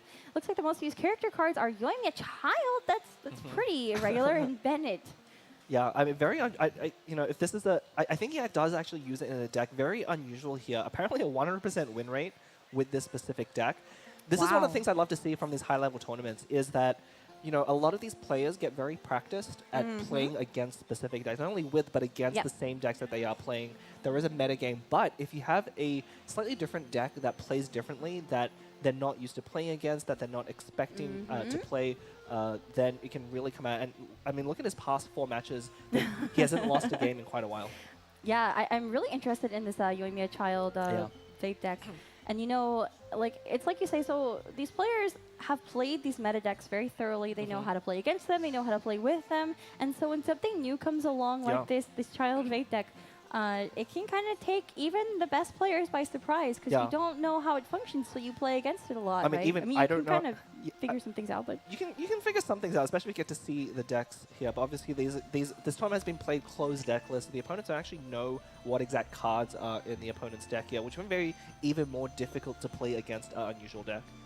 Here we have Inzagi getting ready to get set up for his first match, and I believe he's against Kong, who we'll be introducing very shortly. And Inzagi has been on stage before. Not only has he played in the finals and winning the Asia Season 2 of Catsdale, but I think he played in the Invitational as well previously in Korea. Yes.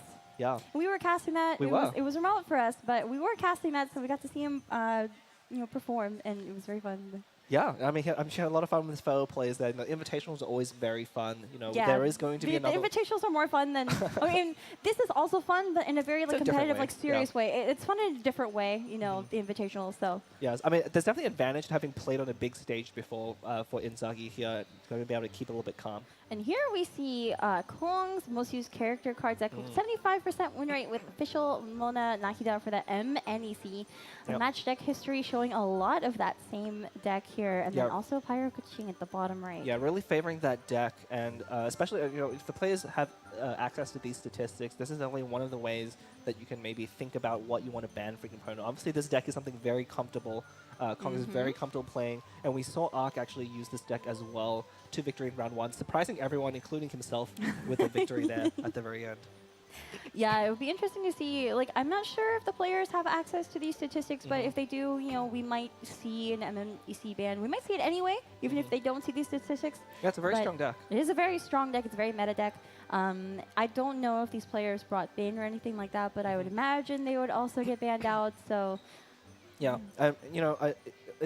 these top players are going to share a lot of common decks and cards between them. The exact way the decks are built will vary from player to player, some of them favoring one strategy versus another. But in terms of characters, we've kind of settled on definitely a core set of characters that have been the strongest in general. Yes, and so here we see Kong getting set up as well. These players have to go through and make sure they're on the right decks.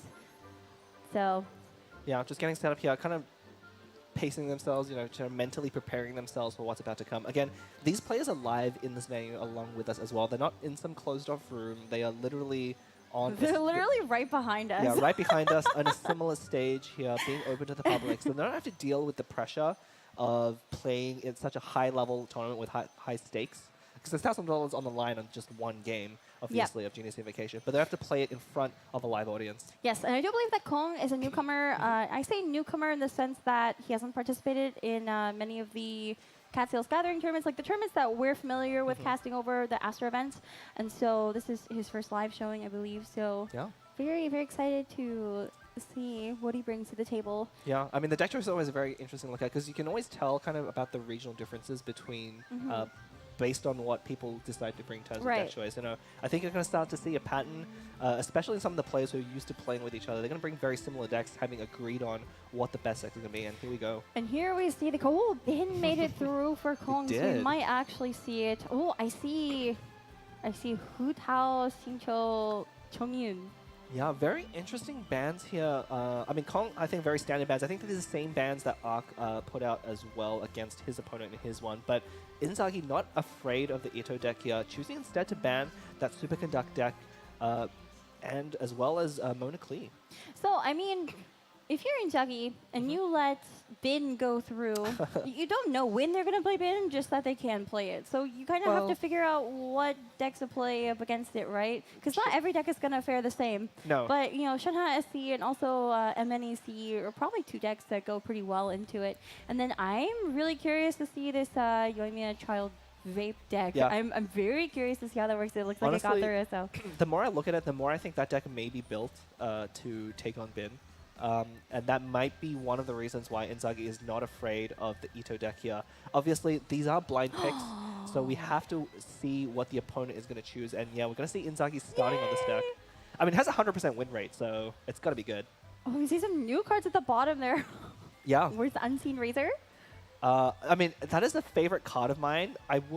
I mean, obviously he's a better player than I am, but it's a little bit questionable to include that when you're only running 2 copies of a weapon. But obviously... So it's a newer card. What does it do? Yeah, so it has a very funky effect. It doesn't cost you anything, but it returns a weapon back to your hand and reduces the cost of the next one you play by 2, which seems pretty unusual. There's not really many circumstances where you'd want to do that, but we see there at the very top, the bow there is King Squire, another weapon added at the same time as Unseen Razor, which actually, when equipped, will reduce the cost of your skill by 2. So if you actually combine those 2 cards, what ends up happening, if you do the math, is you get to replay the bow for 1, reduce the cost of your skill by 2, and actually nets you an additional die. Yep. Yeah. So that's kind of the combo there. Obviously, running just 1 Unseen Razor, because there's not a lot of cards that it works with. But what that card is probably for is Child Taglia there. Yep. Very effective if equipped on him and uses his combo in round 1. And right away what I'm noticing too is that there's a lot of dice generators like Vanessa's Rebellion and Parametric Transformer, which give you random dice. It's a normal attack focus deck. And so here, the deck that Kong is bringing is Hu Tao, Xingqiu, and Chongyun, which is actually a deck that's existed for a pretty long time, but it's not very popular. Not very popular. No, but it is kind of neutral. So one of this is actually very interesting because both decks are very playing similar strategies. This one is using Unseen Razor. Yeah, I see. But 2 copies of it. instead of using King Squire, it's using Lithic Spear, which when you're running 3 Liyue characters actually generates 3 shield when played.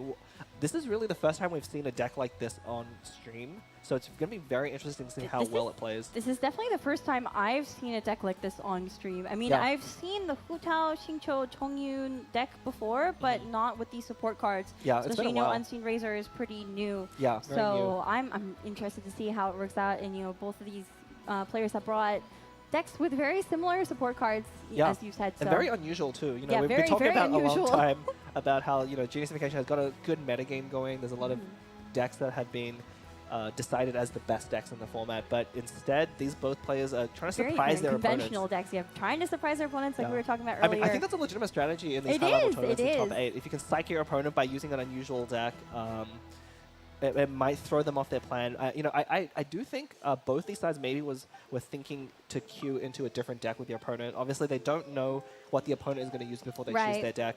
But you can kind of guess, if you see like the 3 character cards, you can kind of guess what they're going to go with first. If Bin makes it through, I would kind of expect Bin to get played first, but we might see later. We'll have to speak with the players later, see what their strategies were. I'm pretty sure both of those, at least Inzagi's deck was built to counter the Ito deck, and that's why he left it unbanned. But that plan may not be kind of laying out, so we'll have to see both of these decks go head-to-head. Whole double Woven right off the bat for Inzagi. That's really good. And Gamblers, and it looks like he's going to throw it away, though. Yeah, maybe. And Gamblers. None of those cards are very good in the opening here. I think he's really looking for that King Squire. That's really going to be a pivotal card here because it just adds up to so much damage over the course of the game. Right, it's kind of like the core of this deck to have that mechanic there, so. Yeah, even when he does draw it. Oh, there it is. And Kong here. Northern Smoke Chicken. Kong's draw not as great, I think, is drew Parametric and Minty Meat Rolls, which are going to be very important later once Xingqiu is online. But we might see Inzagi off to a pretty quick start with that King Squire and Northern Smoked Chicken. Looking at Kong's cards here, so Parametric Transformer is a pretty funny card to watch get played because, every time someone, it doesn't matter what side you're on, anytime you do elemental damage, I believe, it takes up. And once it hits 3 counters, it gives you 3 random dice. Yeah. So basically, there's a lot of swap stalling that happens in mind games, like trying to avoid triggering that parametric transformer and not give your opponent those 3 dice. Like basically, you want to get your opponent to end their turn before those 3 dice come out. So I'm excited to see some mind games here involving parametric transformer. Picking the right moment to drop parametric transformer, definitely very skill testing and very important to kind of playing that card. And we're going to see here Inzagi lead on Bennett, probably to start building up that burst right away because he did draw that Bennett talent card as well. Very crucial. If only we saw that earlier. poor Hua.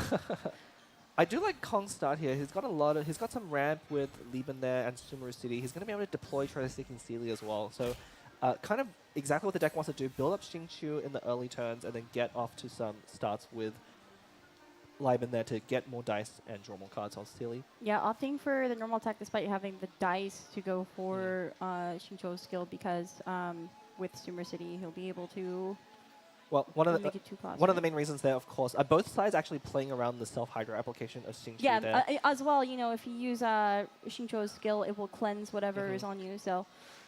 Yeah, I mean, this is kind of the dance that you see a lot when playing against Xingqiu is that, if you're savvy to this, you don't want to apply anything to Xingqiu, or he's going to get a chance to use Rain Swords. The Vaporize. Yeah, and Rain Swords, his skill is more efficient than his normal attack if you do that cleanse, but if you apply Hyrule to yourself and let Bennett Vaporize, it kind of reverses that immediately. So this is why both players, despite having pretty decent dice, are opting to only use normal attacks against each other. I do see Timmy come down, so I think we might see a parametric pass from Inzagi. I think it makes sense. Yeah. Yeah, I mean, he's really else to do here. Yeah, nothing else to do with those 2 dice. He's going to use parametric transformer. This is going to be interesting. Kong might be in a spot next turn if he has enough dice over Inzagi to waste that parametric transformer. So Inzagi's really going to have to play carefully to make sure he can trigger that effect. Chang the Ninth is a really good card when your deck is focused on normal attacks. Because it's 0 cost, but like if you're not doing a lot of normal attacks, you basically don't want to include it. There's better card draw options, but I mean, in a deck like this, it's really unfortunate that Inzagi drew it now and not after having used Bennett's 2 normal attacks. It does only trigger not just normal attacks, but it has to be physical damage, which unfortunately means if Yoimiya or Child do skill up and infuse their attacks, it's not going to be able to trigger Chang as easily. But still, a very good card to include. Fallen out of favor a little bit recently because it doesn't work as well with summons, because that doesn't actually tick up. As I found out during one of my matches that it doesn't actually tick up on summons, and that was my mistake when playing a summon-heavy deck. Huh. Yeah, that was very embarrassing for me. You actually casted that match. I'm not sure if you noticed, but I realized a little bit too late. That was a while ago. It was a while ago. This was I'm talking about some ancient history here. It's a very ancient history. I think we're going to see Bennett's talent come out for Inzagi. Of course, all those counters going up here, Metric Transformer, Treasure Seeking Sealy, and also Bennett's health gaining. This is going to be really risky because if Kong decides to not use any elemental skills here, Inzagi could be left in a spot where the Parametric Transformer is going to get wasted. he doesn't have any other way to generate extra dice, so he's really locked down to only using one skill. Yeah, I think you go for Xingqiu's burst here Okay. because you cleanse the pyro. It's like one of your only chances to really use it, I guess. Yeah. Because if you swap back onto Xingqiu later, unless it's a fast swap, you might not even get a chance to use it. So You might you want not, to yeah. deploy it as fast as possible. I mean, there definitely was an opening to kind of swap stall there from Kong, switching to a different character in order to delay his turn, in order to force Inzagi to do something else. But we're going to see, yeah, if Kong can just stall long enough, I mean, we're probably going to see, so Inzagi doesn't really have anything he can do with the 3 dice that he has remaining. They're the wrong element, so we might just see him try and stall the turn and hope that Kong tries to do the same. Kong's kind of incentivized also to delay his turn by, not using any skills because of that parametric transformer. The mind games are starting. They are. Oh, opting Oh. to play parametric transformer and Liven as well. I guess we're not going to see any swap stalling games here. No, So but this is going to work out really well for Inzagi because now he should be pretty safe, assuming his opponent is going to pass with that Liven there to proc parametric transformer next turn. I think if you're playing those cards, you're intending on passing the turn. You wouldn't normally play Liven until the very end when you're about to pass. Right.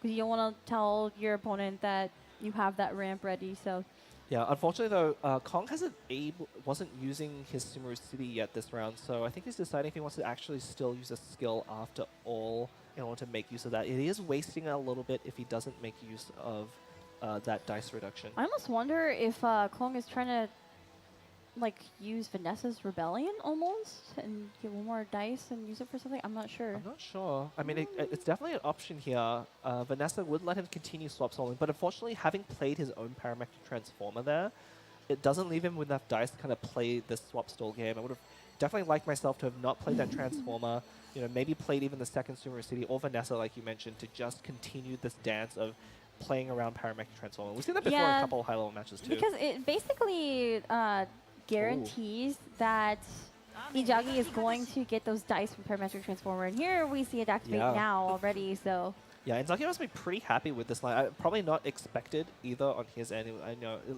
looked like Kong was going to pass the turn with Liven there instead, but now he's going to have a couple more dice to work with. So you could do 2 normal attacks here with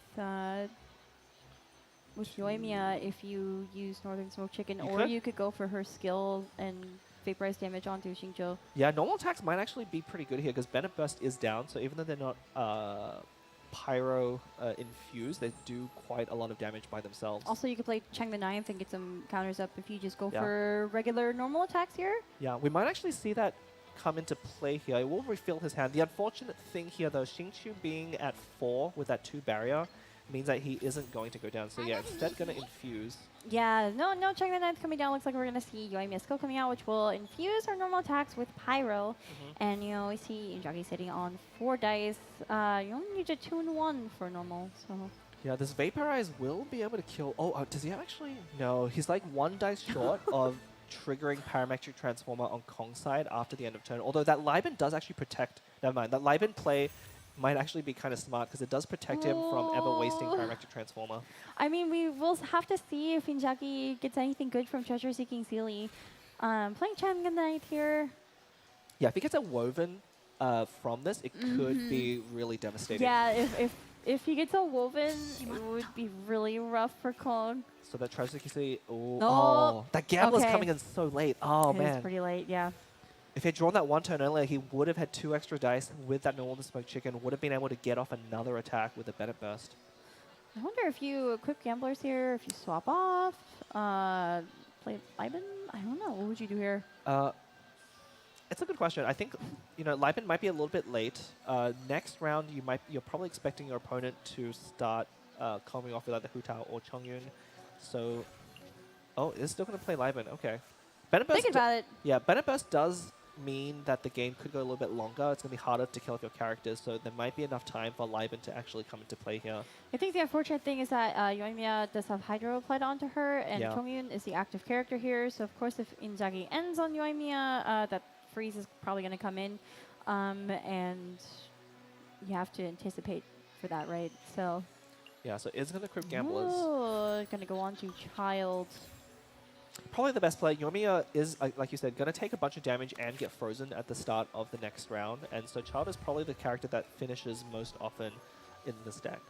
I'm really curious about, Kong played that Liven and then ended up using those dice anyway. So I wonder if it was a slight, I don't want to say misplay, like miscount maybe.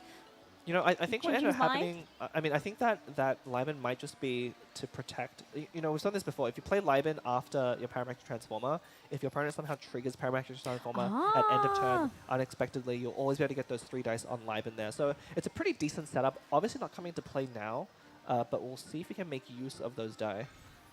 And here we go. That is very true. Vanessa's Rebellion coming in. Ooh.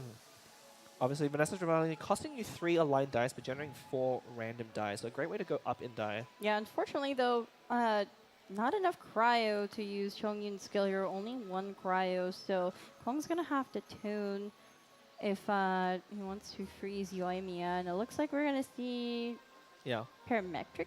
No, Strategize coming out. Yeah, might be. So he has calculated his dice carefully, but Strategize? let's start with the strategize. See if he can draw into tuning cards. Chung the Knife, Unseen Razor. Ooh, Unseen Razor, but no weapons. Oh, yeah, no weapons right now. That's one of the reasons I don't like running Unseen Razor in decks that don't quite play enough of those weapons. Is that if you draw it without the weapon, then it really does nothing. And that's what we're seeing here. What do you tune here if you're Kong? You have to tune 2 to freeze Yoimiya. What do you do? I mean, you already tuned one Lee Su. You probably tune the other Chang the Ninth. You already have a lot of cards in your hand. You might not have time to activate that one. You probably just tuned Unseen Razor as well. You can't rely on yourself drawing that weapon. I do believe Kong took 2 copies of Unseen Razor, so there's a chance that we could get it again. There is, but I think it's pretty greedy to keep it here thinking that you'll draw that Lithic Spear. I mean, the deck is kind of built around that, but... There we go. Opting to tune the Leo Resonance card. But Yoimiya is now frozen. Inzagi is going to be forced to swap off. And of course, he's swapping to Benny, who also has Hydro applied onto him. And so with Chongyun's Frost Field activated now from his elemental skill, he could just normal attack and still freeze Bennett. And we see mini murals coming down, so that will reduce the cost of normal attacks by 1. Yeah, we're going to see maybe Kong here going for a combo turn with that play there. Going to start using that Frost Field to apply Cryo and then hit with the Hydro Rain Swords, freezing out Inzagi's side completely. And Inzagi, without access to a quick swap here, could be in a bit of trouble. Yeah, I mean... This is going to freeze Bennett. We might actually see him swap back onto Yoimiya here because he does not want to get Charm Frozen. Oh, but Chang is going to have not a great draw. Not a great draw at all. Lots of card draw. I don't really think you want to play any of it, though. Yeah. Yeah, so we're definitely almost certainly going to see a swap, I think, to Yoimiya here. Getting Child Frozen here is just going to waste so much of it. I mean, I say waste, but I guess there is the option, if you really wanted, to drop double Liben, but it's possible that your opponent can finish you off this turn, especially if they have a Gamblers. If they have a Gamblers, it could be very dangerous for you to do anything other than kind of swap stall around.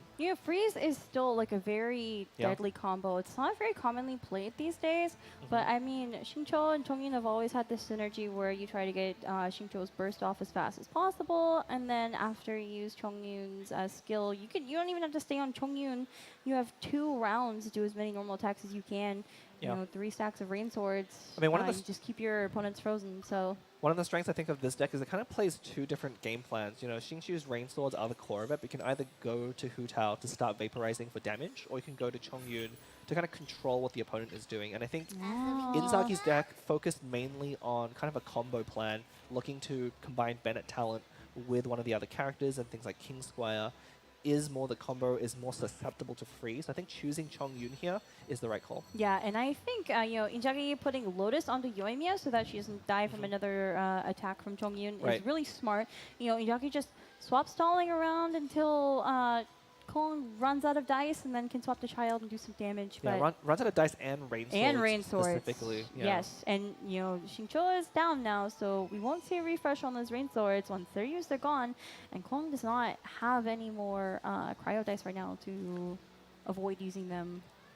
Yeah, and I wonder if we're actually going to just see swap to Hu Tao here from Kong. There's no reason to play into that Lotus Crisp. And, you do have your Lieben still there set up if you need to use him. So we might actually just see maybe a skill from Hu Tao here, and then going to pass. Although not able to use those Sumeru cities because of how few cards he has, and those having to tune those 2 extra cards is actually really hurting Kong right now.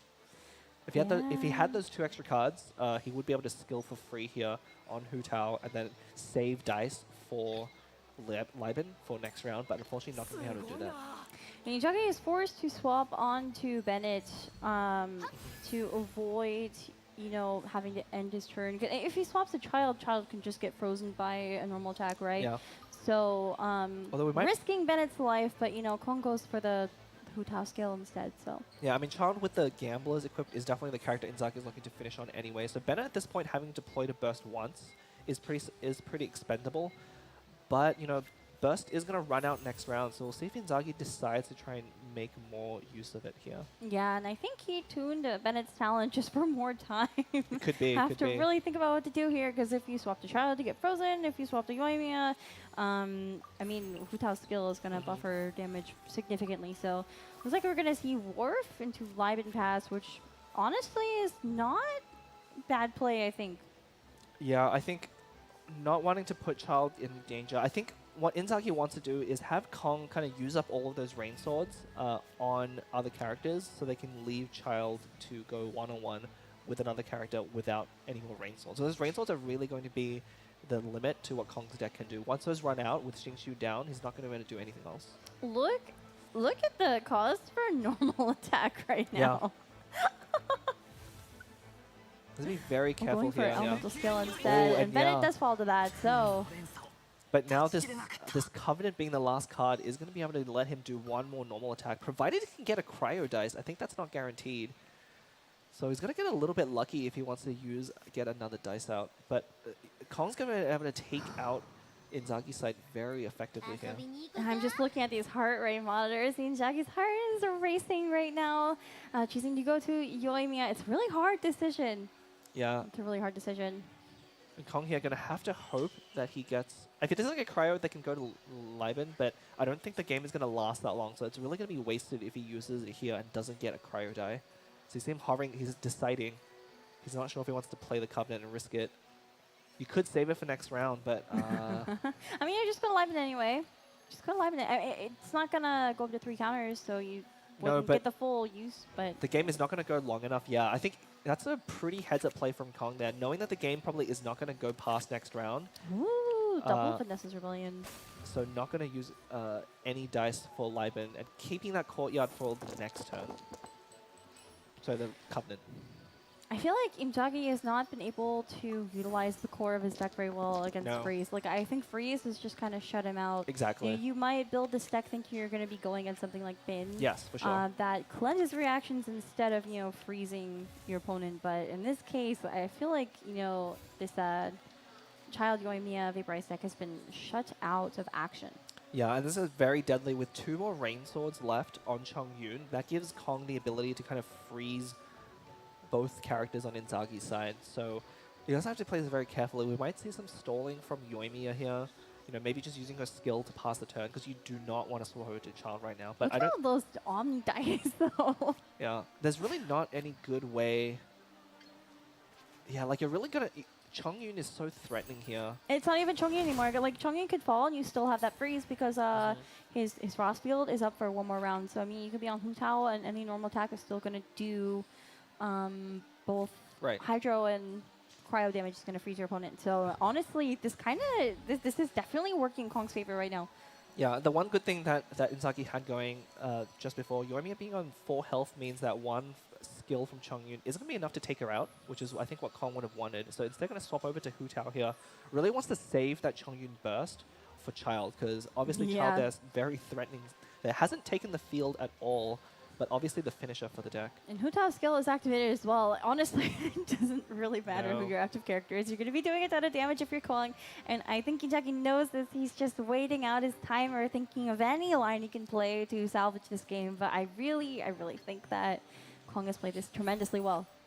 Yeah, we'll see here using another skill on Yoimiya, almost certainly just to delay any action here. Yoimiya's pretty good at doing that, but still going to cost you a dice every time. I think Inzagi's best bet is for Kong to just use his dice and then Child can act. And that's, you know, what you kind of have to do against Freeze in general, but it's just hasn't been enough. There's not enough sustain on Inzagi's side. Yeah. And looks like Kong's thinking about swapping back to Chongyun, so definitely it's kind of a swap stall just to wait out for putting their... I think one thing he has to thinking of, is I haven't lost yet onto Child here, and then getting reverse sweeped by Child and his burst, which could be a very real threat, especially with the cards that Inzagi has set himself up to at least have like 10 dice in this turn. Yeah. I think the thing too is, if you're Hu Tao, you have to go for normal attack, so that will consume one more Rain Swords. But, like, I don't know if Child survives, and, like, I don't know if Inzagi survives this round. Yeah, I mean, using up your Rain Swords on a Vaporize here is probably not what you want, because if you can freeze Child, especially next round, ooh, yeah, going for a Lotus here. The swap stalling continues. Yeah, kind of forcing Inzagi to start using the dice, although Kong is spending a lot of dice to make this play here. Not using any dice on attacking just yet. Feels like he's being a little bit too conservative with his plays, maybe playing around too many things from his opponent, and kind of giving Inzagi an opening to maybe get Yoimiya's burst off. Yeah, I feel like if you're Inzagi, you just do another Yoimiya skill, right? You could, yeah. I mean, if your opponent is going to take these lines to equip Lotus and then continually pass, you could keep delaying your turn as well, but we're going to see. Starting with Vanessa. Vanessa's Rebellion, not getting much of anything, but that's okay. No, probably just for time. Hoping for a Pyro Dice there, I think, to use skill, but not getting it. Well, sitting on a bunch of Omni and also Woven. So, I wonder, might just see a normal attack coming out of... That maybe? would be most ideal. I mean, you definitely don't want to swap to Child right now, but unfortunately, Chongyun...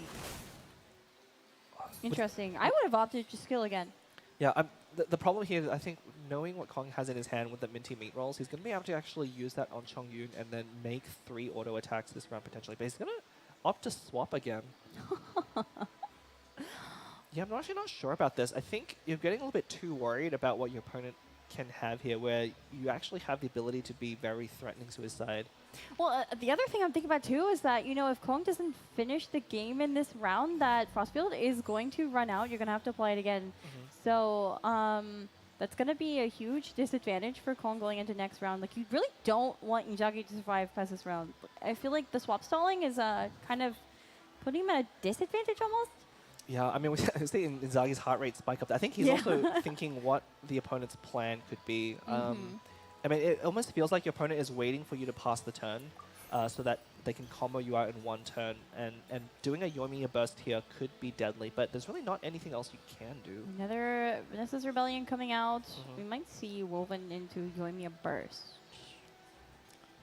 Yeah, one of the things, playing an unusual deck like this, us at the caster deck, we're not really sure either how Inzagi's deck is meant to work, so... We have our guesses. We have our guesses. But we might see finally a burst coming out. So tuning Liben as well to probably too slow. Burst? Question mark? Yeah, you actually don't need a tune. Yeah, you don't need a tune again. You don't need a tune again. But I think Inzagi's thinking past this turn, like what happens after you use Yoimiya burst, right? Like, ideally what Kong can do is, if he can use Chongyun to freeze Child at the start of next turn, but as you mentioned, that Frost Field is going to run out, so Kong's going to need to reapply it before he can use Freeze with Chongyun and Xingqiu Rain Swords in order to freeze the opponent. You know what I'm also thinking about too? So Inzagi is sitting on Covenant, Woven, Northern Smoked Chicken, and Vanarana. There's a lot of lines here. He also has King Squire Rhythm, which is, I believe, effectively just a free skill at that point. So he's actually sitting on 4 or 5 effective dice, which is a lot more than Kong might be expecting. Yeah. Which is why making these plays to swap stall so long from Kong's side might have put him at enough of a disadvantage where he's used up a lot of the dice that he has access to, stalling and swapping, whereas Inzagi still is holding onto a lot of the dice in his hand. I really love the cards being played on Inzagi's side just to like stall the timer, because the timer is definitely counting down. It's getting impatient. Yeah. I think one of the things Inzagi needs to do is find a way to take out Chongyun. Yes, I would agree. Before he can use his skills. But again, if the turn ends, then there's really nothing else that Chongyun can do to freeze Child immediately. Here we go. I think about what to do here. So it looks like we're going to go for normal attack. It's only going to take 2 because that Northern Smoke Chicken -3 pyro damage because my miss skill is activated. So Yeah, Kong here kind of forced, I think, to attack or use a skill. He might be using minty meat rolls. I mean, you can, and then you can play Covenant and do another attack. I mean, if this is the time to do it, this is now, because now your opponent is low on dice, is not going to be able to do anything on Child, but this does set up Inzagi next round almost perfectly, provided Inzagi thinks that Child can survive this round, which based on the cards, we know that he can. Yeah, Kong with no other plays remaining. Inzagi going to go into the turn. If he can draw something like a Lotus Crisp, oh, he's thinking about whether he... Well, he can't, because he has no way to use that 1 die to use Covenant, right? So what do you... You can't really do anything here, right? You have to end if you're Inzagi, and that NMO dice is going to go into Vanarana. Get chucked out again next turn. But he does go first. I think we're going to see a swap away from... Oh, no, Covenant, yeah, with Subaru City. Oh, Subaru City! Activating there, getting that cryo dice is going to put a bunch of damage on Child. That looks like the play that, yeah, I totally forgot that Kong for this whole time had not yet activated those 2 Subaru Cities. So giving a 2 dice discount to Chongyun, which let him burst. And now Child with Hydro applied is in danger of getting frozen. And you can see Inzagi's not happy with that. Yeah, I wouldn't be happy with that either. If you're Inzagi, I think you kind of lost this one, right? I think so. I mean, I don't think there's any way to prevent a freeze from coming out on Inzagi's side, and Child also has to survive a Vaporize from Hu Tao. He did draw a Lotus Crisp. But I don't think the Lotus is going to be enough, because, Kong definitely has the dice to do more damage to the Lotus Crisp, so... Yeah, well, the unfortunate thing is anyway. It's not so much the dice, but Hu Tao is going to be able to freeze Yes, Child. exactly. So Inzagi's needs to find a way to survive past this turn with the Lotus Crisp, but... Child skill only costing 1 here. It's going to take Chongyun out, but it's going to be too little too late. Unfortunately, Chongyun does fall here. Hu Tao comes out, but we know that... Wait. There's one more Rain Sword. Yeah, there's one more Rain Sword. Yeah. One more Rain Sword, and Child is cryo on him, so I'll be freeze. Yeah, the freeze here is, I think, going to seal it. There's more than enough dice left from Kong's side in order to finish up Child here. I left at 1 HP, but I mean, it doesn't really matter. I can't do anything if we're frozen. Yep, and yeah, Inzagi forced to end here. He knows that it's over, and Kong just needs to clip that button, do 1 more attack. It's still a very close game here from both sides. It was a shadow. Kong is taking the first match in his second best of 3. You see him sighing in relief here. He really thought that last round through. All the swap spelling, we were skeptical about it, but we weren't keeping track of those Sumeru cities. Yeah, the Sumeru cities able to, the whole plan for that entire turn was to wait around long enough that one of the ways that he loses that game is, of course, if Yoimi's burst comes out and then Child can kind of finish off Chongyun before he is able to burst. But he played around that expertly, keeping that Covenant in his hand for most of the game, and then finally putting it out at the very end, getting that reduced cost on Chongyun burst, and letting him take out Chilled going into the next round. Imagine having a 1 cost Chongyun burst doing -7 damage. That's quite something. I mean, that's really hard to kind of come back from, and I think that was kind of definitely a matchup problem for Inzagi's deck. Definitely a deck more equipped to taking out other more stalling decks, but with a deck like Hu Tao, Xingqiu, and Chongyun, being able to play that freeze game really hampered his ability to kind of execute the game plan of his own deck. That was a really fun game to watch. It was. We were sitting on the edge of our seats here, just like wondering, like, how do you play either of these decks? I mean, we have some clues, Vaporized deck is always going to be Vaporized deck, and, the Hu Tao, Chongyun, Xingqiu deck has existed for a while now, but, with those new support cards coming out, where's the Unseen Razor? We didn't actually get to see those mechanics coming into play very much. No, we didn't actually get to see that card played at all, despite both players having drawn it, not having the right cards in the right combination. I think really the key to that matchup there was the freeze, making it really hard for Child to ever take the field and put out any significant damage. Yeah. So, here's the post-match breakdown. You can see Chongyun doing the most damage, 20 damage, getting a kill. Looks like there's 1 kill across the board. Wait for Kong. Yeah, But sharing is caring. I mean, I think that this kind of board really spells out kind of how the matchup went down, where Child normally would be doing, I think, a lot of the damage in Inzagi's deck, but not being locked out by the threat of freeze, right? That the whole game, you know, Xingqiu's burst is still really hard to swap. It did get reduced for its damage a little bit, but it's still very effective at applying Hydro for freezes. we know Kong took the win here, not the defeat. There's a slight mistake on the screen, but yes. So Yoimiya coming in second with 15 total damage and 1 kill, but you know. Yeah, it's a shame that you know Yomi has been in a bit of a rough spot ever since her nerf quite a while ago. She was very popular early on, so it's a bit rough to see her lose on camera here. But I think again it was very. I think Inzagi, or maybe we'll talk to him later to clarify. But he was expecting his opponent to play that Ito deck and have a favorable matchup, but instead found himself in a pretty unfavorable one going into freeze. Well, you know, so the Huta Chongyun Xingzhou deck coming from Kong cannot be played again because Kong won with it. And so we might actually see Bin coming out. There's only 2 more decks he has to choose from. Yeah. It is really unfortunate that Yoimiya was shut out due to the freeze. I feel like Kong played that very well. And also, you know, the Huta with her skill activated was very threatening as well. Yeah, the whole time. Yeah, the whole time that, you know, the threat of the Xingqiu Rain Sword is very real. You know, it's still a very powerful skill. I think people dismissed it a little bit too quickly when it got its nerf. It was a pretty significant reduction, going 1 less damage on each Rain Sword, but really showcasing that the deck, or Xingqiu himself, can still be a very powerful character used in the right way. But well, yeah, we'll have to see if there's a chance Inzagi can choose the same deck, expecting his opponent to play a more conventional deck, but maybe doesn't want to risk a bit of more of an unusual choice there, especially when he's down a game. Yeah, we'll have to see. I mean, we know that Inzagi can play that same deck again. Yeah. So we might see it again. We might. It depends on what he anticipates Kong picking going forward. Yeah. You know, we have 1 or 2 games left, depending on how they go. If Kong takes another win, he will be advancing to the semifinals tomorrow. And if Inzagi takes a win, then it'll be 1-1. Yeah, So and that's kind of the game within a game that you don't kind of feel if you're just playing Genghis Invocation casually, is that sometimes there's a lot to be said about choosing the right deck, and especially thinking about what your opponent might do and trying to predict it. Yep.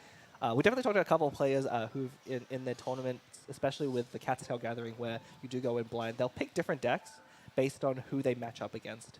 And throwing in that extra level of mind game is one way to get an edge on your opponents. Definitely. So I love seeing that kind of thing. You know, both these decks very unusual choices, I believe, built very specifically to play against specific decks. you know, I think these players only see the 3 character cards when they're choosing their bans in this Prince Cup. So they don't know how they've built the support cards in their actual decks. Yeah, which is tough, actually. It is very tough. I know, like, on screen, you know, you and I are seeing all the support cards that these players have picked. But, you know, they're a crucial part of a deck, too. It's not just, you know, the core characters that you're choosing to bring. So, you know. I mean, I'm sure the other competitors will be closely viewing, you know, the deck lists that are being previewed here in the stream later on to get a bit of an edge onto figuring out going into the semifinals and the finals what the cards are in their opponent's decks. Looks like going into match 2, we see Inzagi picking the same Yoimiya Child Vaporized deck yet again. So, I mean, we looked at this a bit earlier because, you know, we played it last match, but I think we're a bit more familiar with it now. Yeah, definitely Inzagi, you know, if he doesn't queue into freeze, which I believe the only deck that Kong had that had the potential for that was that Hu Tao deck. So if he cannot match into that same deck again, which obviously cannot, this might be a much better showcase of what this deck can do. So I'm really hoping that, you know, we see its full power here in going to the next game. I think you really gotta pull those cards, the bow, and then also the where's the Unseen Razor earlier on. And we saw how the benefits. We saw how aggressive Inzagi was at finding those cards, throwing away 2 his entire hand, getting to get a copy. Unfortunately, though, that bow never really coming into play again because of that freeze. Yeah. But, you know, I feel like this deck is built really well for the characters that he chose for it. Yeah, I'm just really excited to see what Kong has picked here, because I feel I have a very strong feeling that if he chooses the Ito deck, it's going to fall right into Inzagi's trap here, and basically. I do feel like we're going to see Bin. It's I feel like it has to be Bin. It's not banned, so I think we're going to see Bin. Where is it?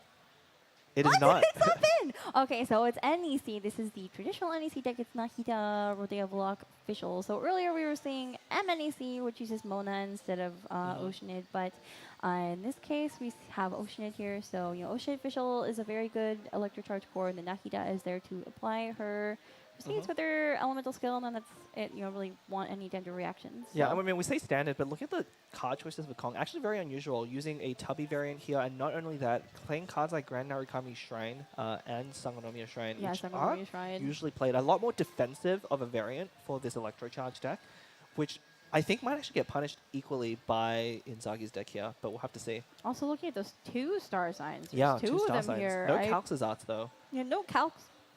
I kind of wonder what you would use 2 star sites for, because, I mean, I guess... I'm definitely favoring the surprise factor. I mean, one of the downsides of Calx is it does steal energy from your other characters, and so if you're looking to burst with multiple characters throughout the game, then star signs, while being less efficient, might actually be just as good.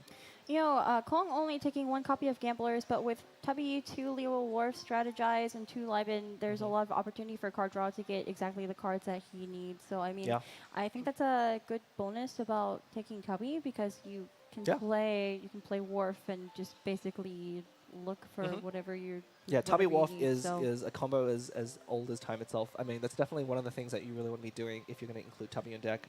Interesting, I think I didn't see any Sumeru cities in that list here, which is a very common thing to pair with Tubby these days. So we'll have to see if that unconventional list can kind of take out another unconventional list. This has been a really good matchup, because I feel like a really good matchup. Yeah, we've seen really unusual decks from both players here, being very creative with not only the characters that they're bringing, but also the cards that they're choosing to include in the And deck. I feel like you have to be creative when you are up against players who are the best of the best in your region. You really have to think outside the box a bit to surprise them. And like we were saying earlier, these players only see the character cards when they're choosing their bands, so they don't actually know how they built their support cards. And well, I mean, all the variation here is... Kong does now know a little bit more about Inzagi's deck, having just played it. So Inzagi is already at a little bit of a disadvantage. I mean, obviously, the deck wasn't showcased in its full potential, so Kong might still be a little bit unsure of what exact lines that he needs to play around here. Obviously, Bennett Burst, is a tried and true formula, very powerful. So we'll see if Inzagi can draw his talent card once again in order to kind of deploy that burst and get damage out. Who do you think's favored to win?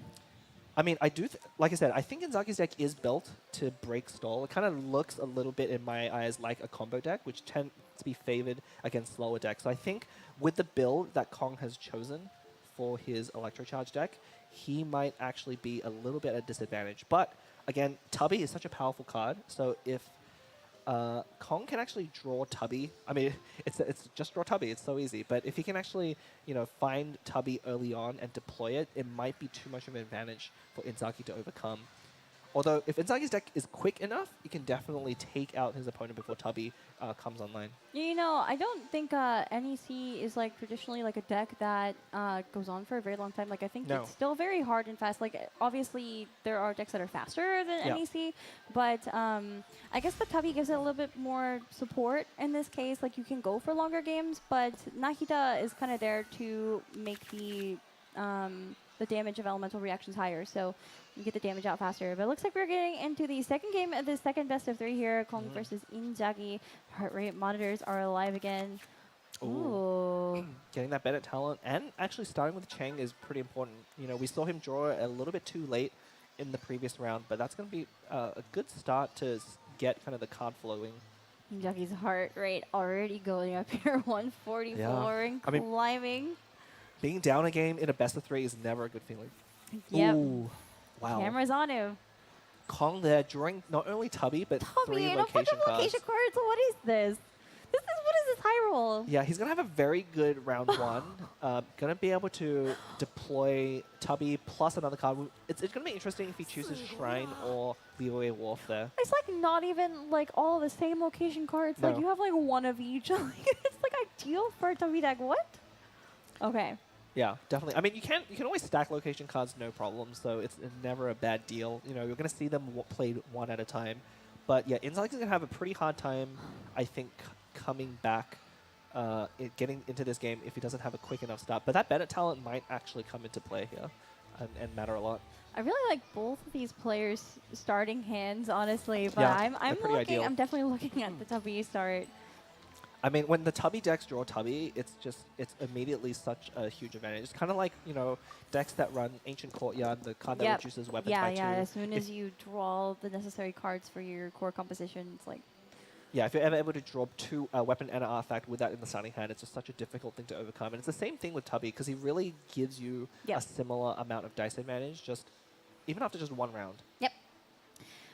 Oh, look at those dice rolls. I know. Like, these players are very carefully choosing every single action. You know, Kong taking his time to pick even, like, which character he's going to put out first, you know, which dice he needs to reroll. For Kong, it's going to be tricky, because he definitely wants to play Tubby this turn, which is 2 dice, which means he doesn't actually have enough dice to use both Fischl and Oceanid skill. Wow. What a perfect roll. I wonder... No, you still have to deploy Tubby here, I think.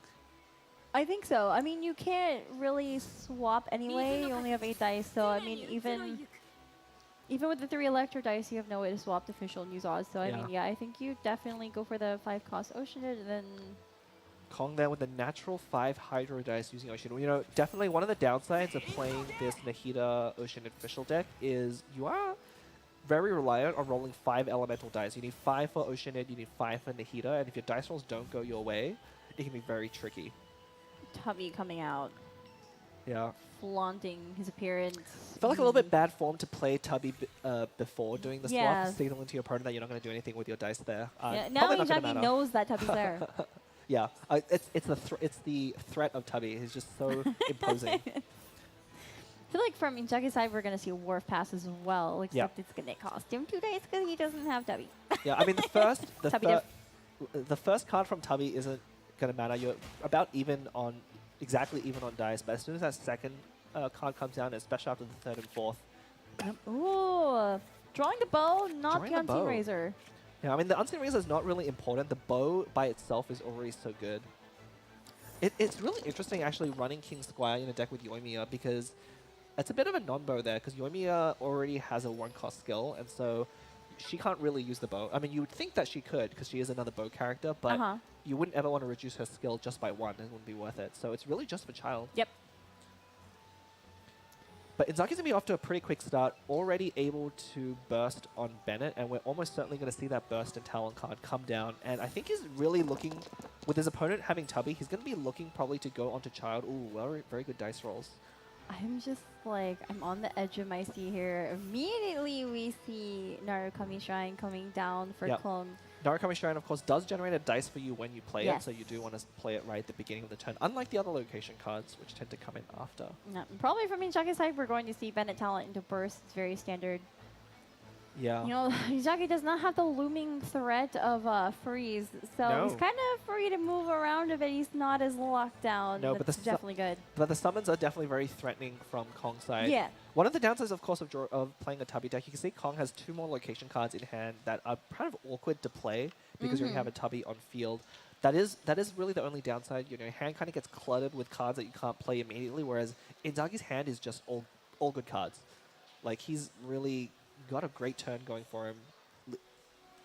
Almost surely going to lead with the Bennett Burst, right? Yeah, I think you have to go for Bennett Burst here. I really feel like it's going to depend on how fast Inzagi can get the core of his deck off here after Bennett Burst to see like who's going to take this match. But because you know, the more resources Tubby builds up with those location cards, the more cost efficient playing that Tubby is, and we know that Kong got it like at the very start. So yeah, but Kong is needing to tune dice here in order to get Fischl skill out. So that is one thing going in Inzagi's favor here after getting that Tubby out early. Is going to need to use.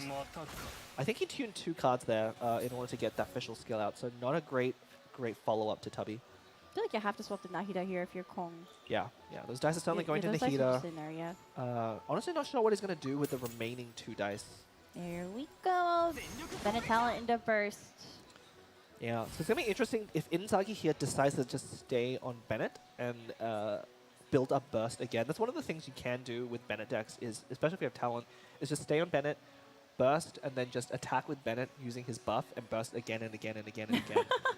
You definitely can do that, but I wonder if you would. I mean, he brought Yoimiya and Child for a reason, right? I mean, they look good. They're just a little bit eye candy. They're just sitting there pretty while Bennett does all the work. That sounds typical. That sounds like what Bennett would do. I mean, I also see, you know, I see Vanarana, I see Leibin. Yeah, interesting. A swap to Ocean in here. I wonder if this is just stalling out the turn, not wanting to expose Nahida. I mean, one of the things that the Nahida Electro Charge deck has trouble doing is finishing the game, because none of the characters are very good at going one-on-one with characters, especially like Child and Bennett, who are very good at doing that. So Nahida is kind of your best bet, and so preventing as much damage on her is probably the right play here. It looks like Inzagi is thinking about actually just playing Leibin Vanarana pass. Yeah. I mean, I think it's fine. Like, I feel like Inzagi is planning to end this game quickly after getting Bennett's burst off. So Exactly. maybe it's, you know, in his best interest to just let Bennett take all the damage from the summons and put out some ramp, and you know. I mean, look at his hand. He has Woven, Northern Smoke Chicken, Gamblers, and Gamblers, Kingsquire. All yes. of those add up to basically free dice effects. Yeah, and we'll also be seeing, you know, Leibin proc and giving additional Omni, as well as some more cards, and, you know, Leo Worf's going to come down. So we're going to see 6 new cards entering Inzagi's hand right off the bat. And Konghe going to have to go for a double tune to use the 5 cost here. Swap And changing stall. shifts as well. That was a really expensive It was an way to get out expensive Nahida's 5 cost way, steal. yeah. Having to dump 3 extra cards in it. So hopefully that Wharf here draws him into something good. Otherwise, I think Inzagi is going to have a really big turn here. Yeah, those summons are not just going to be going on to Ben at this point. Inzagi's going to have to think about who's going to tank that extra damage. Probably Yoimiya here. I think it has to be Yoimiya. Yeah. And you do have the option of just... We have infinite hash brown tech coming in here, which is my favorite thing in the game. For those of you who don't know, you know, with Bennett burst up, Yoimiya's skill only costing 1. She can repeatedly use her skill to heal 2 health with Bennett, which basically is a hash brown forever. So this is a great way to kind of stall out the game if that's what you're looking to do. He's going to go into this round with a huge advantage in terms of dice. Don't need more card draw. Don't need more card draw. Also, Inzagi's little frown at the end when he picked Yoimiya. She took so much damage at the end there. Tragic. Yeah, I mean, surely he calculated that. It's better for that damage to go on Yoimiya and not on Child. Looks like Inzagi's throwing away all that pyro. I wonder if he's thinking... Well, I would have maybe kept 1 just to start doing hash browns, but... The sad face. No, Okay. his heart rate's going up. I mean, this is his last chance, you know, to keep his best of 3 going. I if mean, he loses... The danger here is probably an Oceanid Burst. You know, if Kong can get another 5-cost Oceanid skill out and threaten Burst with something like I haven't lost yet, could make it really difficult for Inzagi to stay alive. Definitely by the end of this round, Inzagi, I think, is going to take too much damage. So he needs to close out the damage with the cards and dice that he has this round. Yeah, and it's just really unfortunate. I don't think we're going to be seeing any reactions coming out of Inzagi because, I mean, Yoimiya's going to be going down, right? I guess you can go for Lotus and skill. Well, if Yoimiya just uses skill, we'll put it back up to 4, which is actually safe from anything Nahida can do. So I think we're going to look at that. If your opponent takes out Yoimiya here and gives you that free swap to Child, I think you're pretty happy about that. So is he actually going to drop Sealy? That could be too much card draw. But he's got so many... I feel like you have to play cards, though, because the second you do something with Yoimiya, Chung the Ninth is going to proc. True. Like, if you go for a normal attack here, like, you have to play some. Yeah, I don't think you go for a normal attack yet. It's got to be a infinite hash brown. Infinite hash brown tech. And I love the way you describe that. It's also great because Yoimiya can actually activate Treasure Seeking Sealy with that 1 cost as well. So it's a really quick way. This is the combo. This is too much. This is too much. You can see What are you even looking for? smiling. He's like, this is great. I'm going to draw so many cards. But I mean, if his deck is full of Woven effects, he can actually have a huge turn here if Kong isn't careful and kind of plays into what Inzagi is doing. But it looks like he's going to slow swap, which is, I think, the right call. You just do it again, right?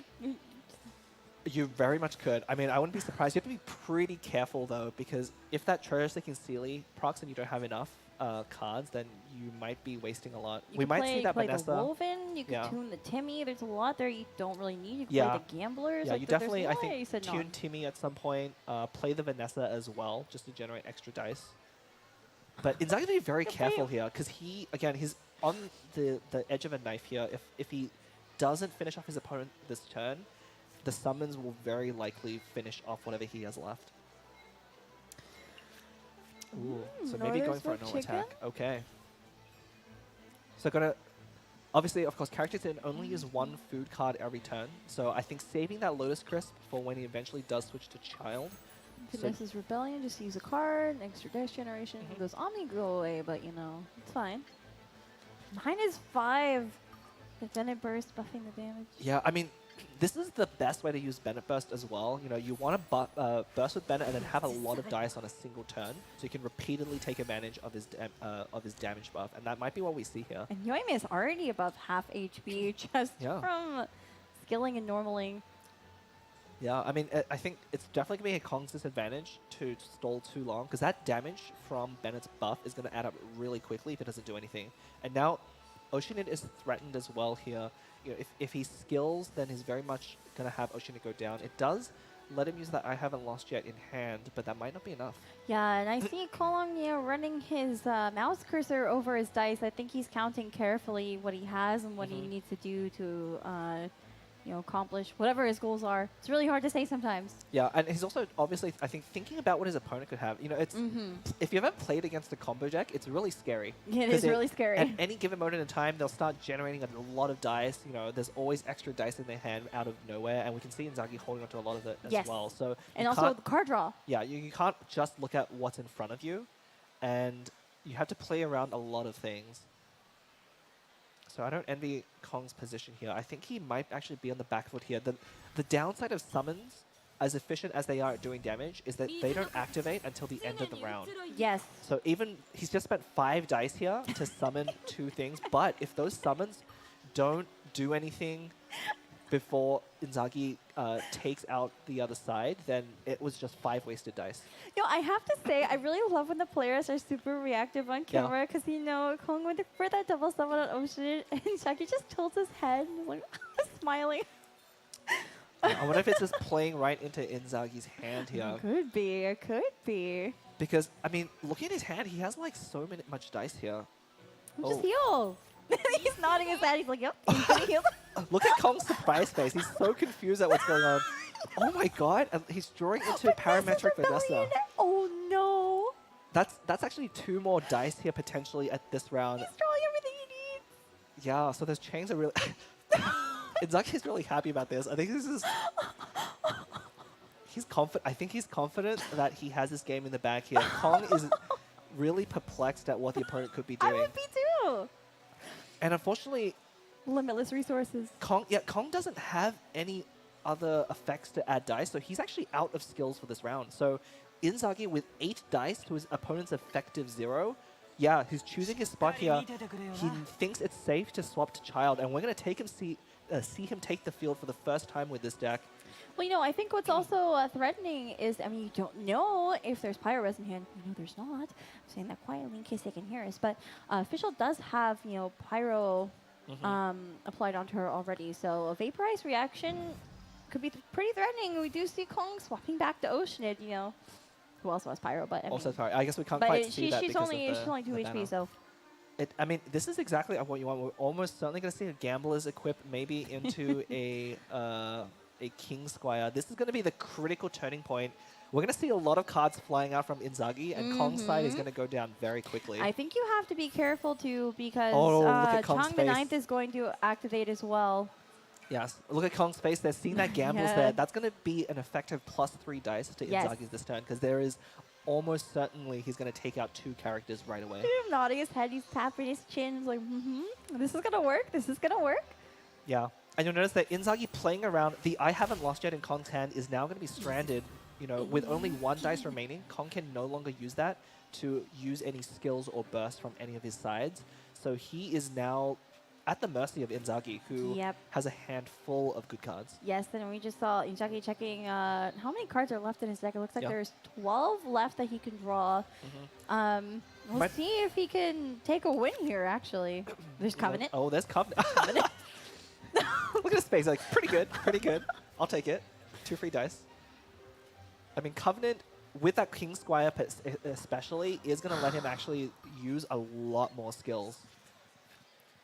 It's interesting he hasn't equipped that King Squire yet because it definitely would start adding up. I think There's no way to unequip it. this is kind of the trouble with also playing combo decks is you need to calculate your dice very carefully. He has to think if he does have enough dice to actually equip King Squire, or if he needs that one extra die in order to actually win this game. You see, Inzagi's heart rate is very high right now at 160. He has to, he's like thinking as his timer is counting down, calculating everything so carefully. It looks like we're going to see Vanessa coming out maybe for an additional dice generation. Unfortunately, that Parametric Transformer probably not going to be played this round because it's just not enough. But yeah, getting so many dice generation effects. So Kong's really only real chance is if Nahida can survive this round. I think if Nahida goes down and Inzagi gets access to those 2 extra dice from Gamblers, the game might just be over. Hovering King Squire? Yes, there it goes.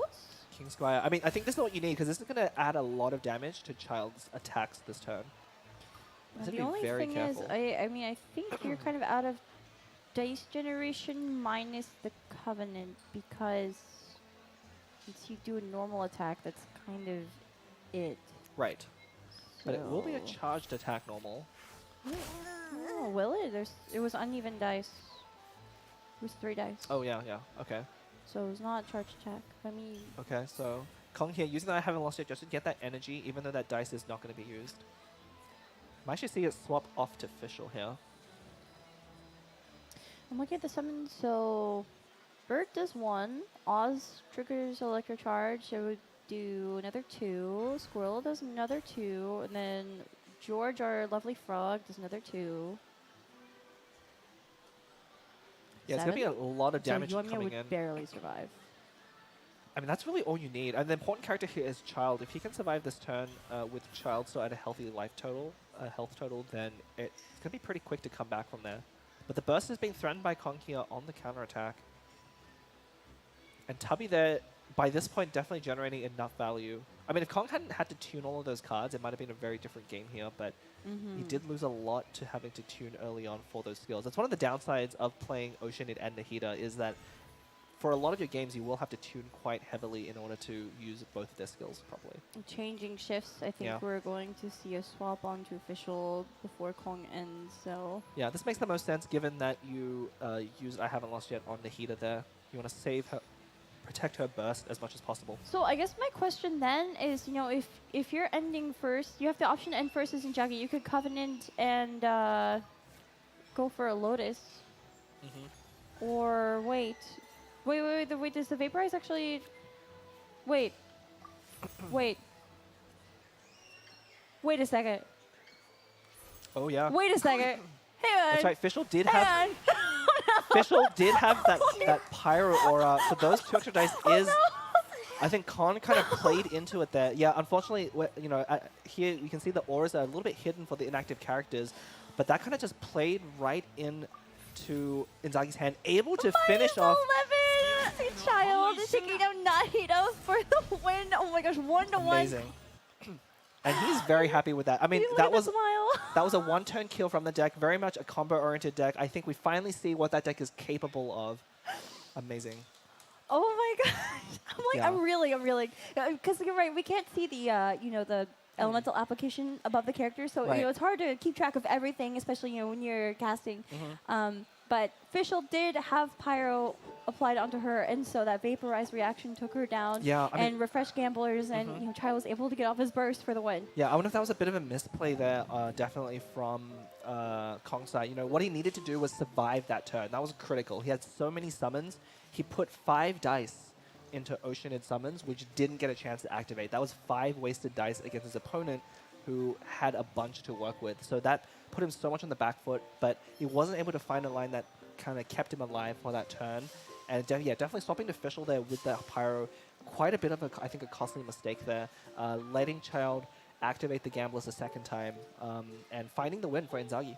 That combo deck is incredible. Like, the strength of it was really showcased in this match. You know, Inzagi believed in it, that's why he chose it again, and it did come out, you know, with a victory. That was incredible to watch. Child is not a card you see too often, but one of his very powerful things he can do is if you stay on him, especially against decks that don't apply a lot of pressure, he's very good at outputting damage on a single character. And we saw that there, repeatedly hitting any characters that came out and taking out Kong's characters one by one. And here we're going to see the damage come. Oh, try over the triple kill, 27 damage. Like, look at that.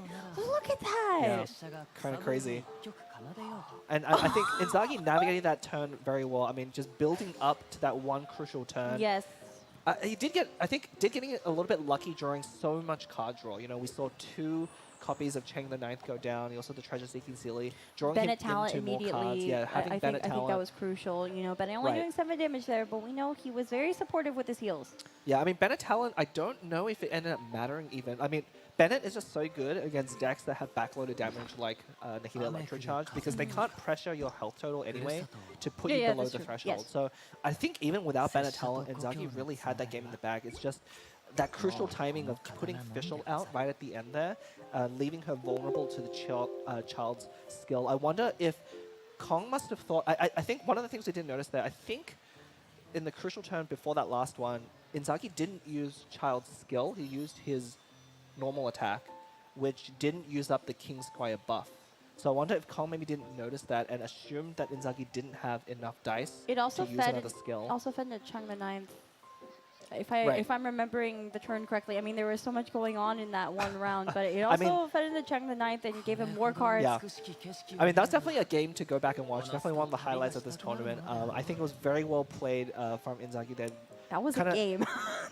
that was a game. Definitely, when you bring these unusual decks and you know how to play them well, and your opponents don't know how to play against them well, that makes all the difference, right? Like, you have these small interactions that you're familiar with, and if your opponent misses the smallest detail, and forgets about a buff here or a dice reduction cost there, it's just going to completely turn the game around, as we just saw there. And, I mean, he basically needed the exact line to win, right? Because as soon as those summons would come in at the end of turn, it would have decimated his side, even through all of the healing from Bennett. So, I mean, we're going to be going into this third match in the second best of 3 here. And of course, just a reminder that the winner will be advancing to the semifinals tomorrow. So the first player here, Inzagi, is taking Shenhe SC. Very standard meta deck. I think we're going away from the creative combo decks now that, the Vaporize deck has had its run. And yeah, and very good. I think this deck is going to have a very good matchup to both decks that Kong has left to choose from, both Bin, the Ito deck, and also Electro Charge. Yes. Shenhe SC is very powerful. Yeah, there's really not much to say about this deck. If you're not familiar with it, definitely try playing it at home. It has a very powerful combination of cards. Ride and Summon, very good in combination with everything in the deck here. I feel like this deck is also very beginner player friendly. I think you could just you could use this deck list even and try to adapt it a bit yourself and give it a go. Yeah, you'll have to play it as well as plays back at home, but very straightforward to play. Very powerful. Utilizing Adeptus very well, very bursting quite a lot, and is able to output damage quite fast. I'm looking at those 2 send-offs, because, I mean, I'm just thinking about the decks that Kong has left. We have Bin, which, getting rid of Barbara's Summon is always good. Yeah. And then also, obviously, NEC. Yeah, very good against that deck. It could be very crucial, get rid of Oz, most likely. Yeah, could be a very good kind of matchup win here. Then, here we go. There's the Bin! This is our first time seeing Bin today. Of course, if it makes it through, we have to see it played once. But, very interesting variant from Kong here. And I've seen this in a couple players' deck lists, opting to use Tubby. Tubby is very popular right now. Yeah, Tubby is getting very popular. Again, it's a very good card in the right circumstances. It could be a little bit slow against the Shenhe Superconduct deck. So we'll have to see if, Kong can effectively use Tubby in a matchup that tends to end pretty quickly. Yeah, I mean, I think Bin is normally slow in general, unless you somehow draw the Bell and Nasty the Millith and equip Beetle right away. For those of you who are unfamiliar with Bin, so Bin means Barbara Ito Noel, B-I-N. And so the goal is to kind of stall out your opponent and cleanse elemental applications off of your characters using Barbara's elemental skill and keep your characters all healthy and shielded until Ito is all decked out and ready to basically OTK, right? Yeah, and definitely this variant of the deck with Tubby and other defensive cards is going to be playing even in a longer game than lists that we're used to seeing. Because Tubby's actually not traditionally seen in this, at least with the list that we're familiar with. So we could be in for a long one. Yeah, this could be a pretty long game. But I mean, it depends. I think Shanghai SC always has a good opportunity to make quick work of Bin if you get off quickly enough with it. So yeah, I mean, I think out of most of the decks, I mean, I think the child deck before might have actually had a better matchup, but out of all of them, I think the Superconduct deck has a really good shot. It's a pretty even matchup, but I do think the Superconduct deck is favored a little bit. That piercing damage out of a Superconduct does give you a bit of an edge over Tenacity of the Millith, which is such a powerful card right now. Give you 2 shields every turn as well as dice. Yeah, so piercing damage goes through shields. It doesn't actually take away shield points, and so I mean, say you use Geo-Res and you stack up like 8 million shields on Ito, like you will still have -1 piercing damage on him. Yeah, I mean, that's where Barbara really comes in key, because you can really keep characters healthy behind the shields and not die to Superconduct. But let's get into our Game 3, the deciding match. The deciding match between Kong and Inzagi. This is our second best of 3 of the day. Of course, we have 2 more coming after this, so stay tuned. But excited to see what happens here. Yeah, looking very... Tubby! Tubby! So pretty good start here from Kong here. Able to draw Tubby in this matchup. No equipment yet, though. That is the unfortunate thing. Honestly, probably more important than Tubby. Both equipment... No card draw either. But yeah, no card draw either. Both equipment and Tubby are both ways to generate dice here. But if Kong doesn't find another location card after this, then he's going to have a really tough time keeping up with the Superconduct deck. Especially... Maybe if you want to put Liban down, if you can. Just for the card draw, honestly. Yeah, I mean, I think Kong really needs to find either Liyue Wharf now or one of the equipments in order to kind of get back ahead of the Superconduct deck. Because for them, this is going to be a really good start. Yeah, we'll have to see how these dice rolls fare. I mean, 2 Omni, 1 Cryo. Yeah, not sure who goes first here. Who goes first in this matchup might actually matter quite a lot. Ooh, rolling a lot of Geo. Timmy... Treasure Seeking Sealy. This is a really good start for Shanasi.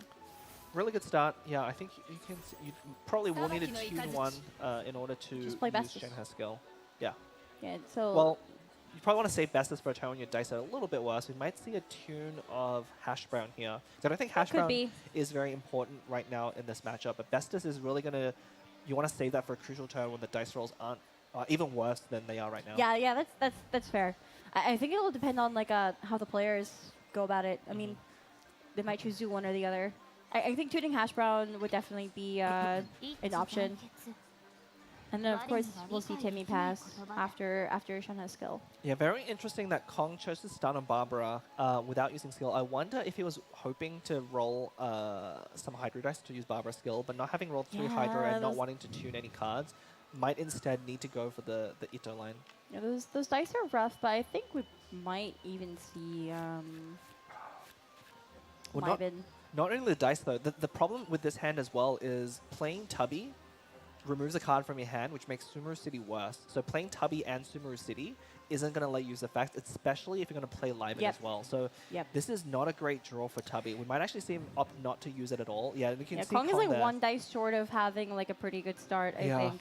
Because like you want to play Tubby, you also want to play Liban, you also want to like actually do something with your dice. Yeah, he's shaking his head there because he knows he has like not quite the right setup. And this is a case, I think he really wanted to start Barbara's skill there, but not rolling the right dice is going to really trip him up.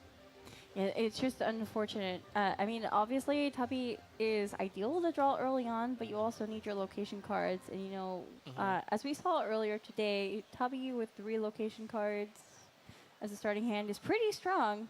Yeah. But that's not what we have right now. Looks like we are going to see a Tubby. Yeah. I swap back to Barbara?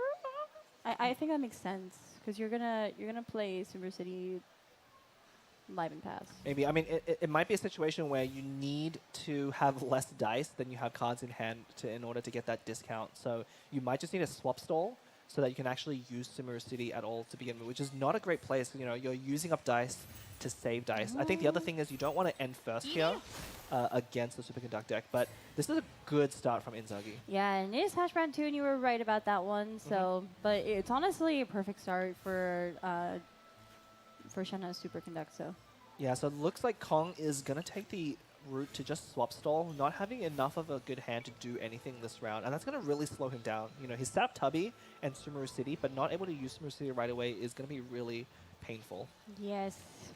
And again, playing Tubby a little bit early, kind of revealing his hand early on, you know, making sure that Inzagi knows that his opponent doesn't have any dice to work with. I feel like if you're Kong, you kind of just have to play Sumeru City Live and Pass, even if you're not making use Yeah. of the Sumeru City this round. Like, Yeah. it's a free location card. You don't know where you're going to get next round, so you might as well make use of the free 2 dice. And Yeah, I mean, the only other thing you could do, you could potentially normal attack with no oil here, but that wouldn't make any sense. I don't think so. I think you really want the card draw, because you want to start looking for your equipment, and you want more location cards. Like, you want to maximize the usefulness of the cards that you chose to bring, so... Yeah. Either way, Kong in a really tough spot here. I Yes. think his hand, while it looked good on the surface, plays really awkwardly here together. Yes. But at least he is We'll able to, see. he is able to avoid that superconductor reaction at the end of turn by keeping on Noe here. Ooh, Inzagi does have a Gamblers now. And the Lotus, I mean, you don't really need the Lotus right now, but it's always, you know, nice safekeeping. But Yeah. the Gamblers is going to be pretty crucial. Look at the 4 Omni right off the bat. What is Kong- this high roll? Kong did draw a Liu Wharf, which might save him a little bit in this matchup. You know, able to use Tubby once again. It would have been a disaster if he didn't draw any location cards Yeah. off of that one. But having one and also Georez and Lotus Chris, that might be enough to keep him in the game here and kind of come back from what was a pretty difficult start. I like the heavy strike.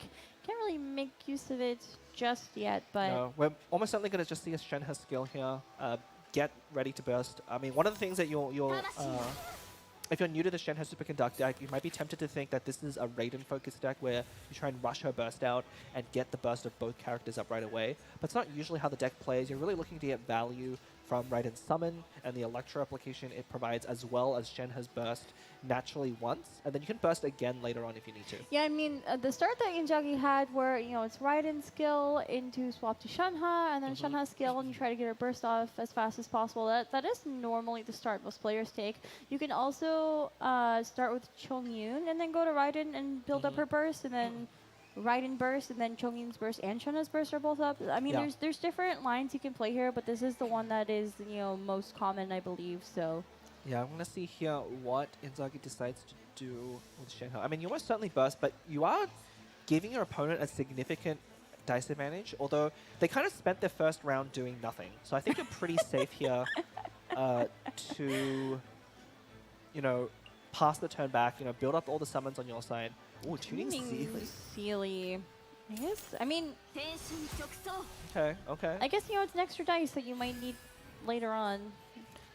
Yeah, interesting to tune Sealing there and maybe not like tune something like Liben, which might not actually get played until next round, but maybe hoping to save those 2 extra dice from Shenhe into Liben might be the play. I mean, the game, you are expecting the game to go long, so definitely keeping longer term cards like Liben can be more effective. Yeah. Yeah, I'm just... So Inzagi is sitting on 2 dice right now. It's not enough to actually do anything except, you know, Live and Pass or equip Gamblers or Lotus or something. I feel like you want to... Yeah, Liben here makes the most sense. I mean, swap. if you didn't tune Liben before, I think you are going to be playing there. Yeah, I'm just wondering why you wouldn't play a Treasure Seeking Sealy, though. You probably just need to... I think you're not looking to try and outvalue the Ito deck here. You know, if the longer the game goes, I think the worse it is for Inzagi's deck. Because even though you're efficient at dealing damage, you know, that Tubby sitting on the field is very threatening. The more dice you put into drawing extra cards or doing nothing is more dice that more time that your opponent has to get value out of Tubby and then heal back up any damage that you started doing. That's true, but I mean, Treasure Seeking Sealy is a pretty high value card for a It low is. cost, and I feel like if you're gonna put two dice in the Liben anyway, you might as well. I don't know. Maybe I'm wrong. Maybe I'm wrong. I mean, you know, since Inzagi's here playing and you're not, I would say we're definitely wrong. But and look, he agrees with us. He's smiling. Yeah, he knows that he's right. But I mean, Kong has actually a very good hand here. He has a Pizza to heal, as well as Geores and Lotus Crisp to kind of weather any huge damage turns out of Inzagi. And that Leeway Wharf is just sitting there, able to go refill his hand next turn. So as soon as he draws an equipment, it's going to be a really tough spot for Inzagi. And of course, that Barbara skill is going to cleanse the cryo off of her. I can't quite remember if Ito or Noel. I don't think Noel has any elemental application on her. I don't remember if Ito does. I think Ito has a cryo. Yeah, Okay, Ito has a cryo. okay, yeah, So Kong switching over to Ito here, even though it's going to soak up a lot of damage from the summons, I believe this is just to cleanse any aura off of Ito to keep him as safe as possible. I don't know if I like this though, because Ito is going to take a whole lot of damage here. Yeah, it's possible. With that heal on Barbara, I think what Kong is planning to do is build up to a Barbara burst. No, but This is going to be kind of a race. I think Kong is going to try and build up very quickly to a Barbara burst. And of course, I mean, Ito having 0 equipments is not ready to take the field. I think you have to set him up a little bit longer, so you want the game to go a little bit longer. And in that case, it's okay for Ito to take a lot of damage. But I think Shenhe is 1 damage off taking down Ito because of that shield point. yeah, it is pretty risky. Definitely something like Heavy Strike. You know, you have to play around cards like that. But I mean, one damage off is just not. Oh, look at those dice rolls. It's so bad. Ah, that is too late. I think Shenhe is 1 damage off. Yes, because but there is Cryo Res. Icy Quill. There is Cryo Res. Actually, is that enough? Yes. So maybe Kong here not playing No, around. that's it. If Ito dies in Bin, that's it. Well, it might. The thing is, Ito isn't equipped yet with any equipment, so you haven't really lost that much, except for that 1 energy. But yeah, I think you're right, though, that Kong was just too slow of a start, and now Inzagi is really going to try and take advantage of a faster Gamblers. start and not let Tubby generate enough value. Gamblers, Cryo Res, Skill, or normal. I mean, probably Skill, because the Icy Cools will buff it by 1. But I mean, it's 1 off. Cryo Res gives +2 damage, so you could do either. Yeah, I mean, Kong here could has just to have normal. expected the Cryo Res here. Not playing around that is very difficult. But yeah, not able to equip Lotus or Geo Res here, unfortunately. There goes Ito. Yeah. Oh no. I mean, he did have that Geo Res in hand. I wonder if it would have been correct to find an opportunity to play that, you know, off of a Crystallize at some point. You know, I think, you know, ending on Ito to cleanse the elemental reaction, you know, it was a good thought, but Inzagi ended first, and so he had the opportunity to go first. You really don't know what your opponent has in their hand, right? You can't risk Ito being such low HP. You know, with that Cryo Res, it didn't matter. No, it didn't matter here. So And in a precarious situation with Shenhe on with Gamblers equipped, I wonder if Kong is thinking if there's a second Cryo Res in hand. If he swaps a Noel here, it could be a disaster. But you might need to just use Breastplate on Noel in order to get some shield points up. I mean, I think either way, you know, Shenhe SE has definitely it's taken down the raid boss. Ito is gone. Ito did not get equipped at all with anything.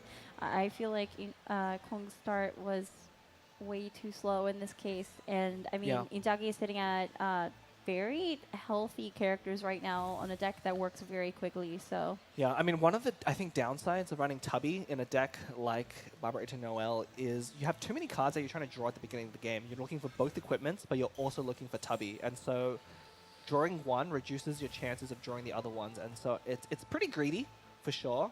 It can work out for you in some situations, but it looks like not in this there's case. Geores, but I mean, one of the strengths of this deck is that Noelle is actually a perfectly capable character of carrying the rest of the team. she is. She is. Assuming you didn't expend too many resources in Ito. You can kind of use Ito as bait in some places, but I really think, you know, based on the play patterns there with the pizza going on Barbara, Kong was really looking to Barbara burst and keep his whole team alive and then re-equip from there. But losing Ito there also loses a lot of value for Barbara burst too. I almost wonder if you double leap in here if you're Inzagi. You might, yeah, depending on what your opponent does. I mean, your Shenhe burst is about to run out, but I think that's fine. I think you double even pass if you're Inzagi. Or I mean, if you normal It's 4 attack with dice. Raiden here, it does still get buffed by the Shenhe burst, and you might want to really look to burst with If Raiden you- next turn. I guess you want to float one. I guess maybe not. You could tune Timmy. You don't really need Timmy anymore. I mean, while you're in a good spot, I don't think this is the time to kind of go passive and put too many resources into Libin. I think I'd prefer to see a tune into something to get Raiden up to that 2 energy. Either refreshing the skill, which looks like what Inzagi is thinking about doing, or just using a normal attack and saving your cards. Although that Timmy is long past. I mean, I don't think due there's to be anything tuned. wrong with using double Libin though, because you get so much from it next turn. You're like setting yourself up for next turn, right? Like it's not something that's gonna impact turns after next one very much. You're gonna get a lot of card draw. Yeah, I like this. I like this. Gonna play Timmy as well, so definitely setting up for the long game. I think. Oh, playing Timmy is interesting. Well, I mean, if you play Libin there, I think you also play Timmy, because playing Libin there signals you want the game to kind of go longer than the next round, and then by that time Timmy should be able to activate.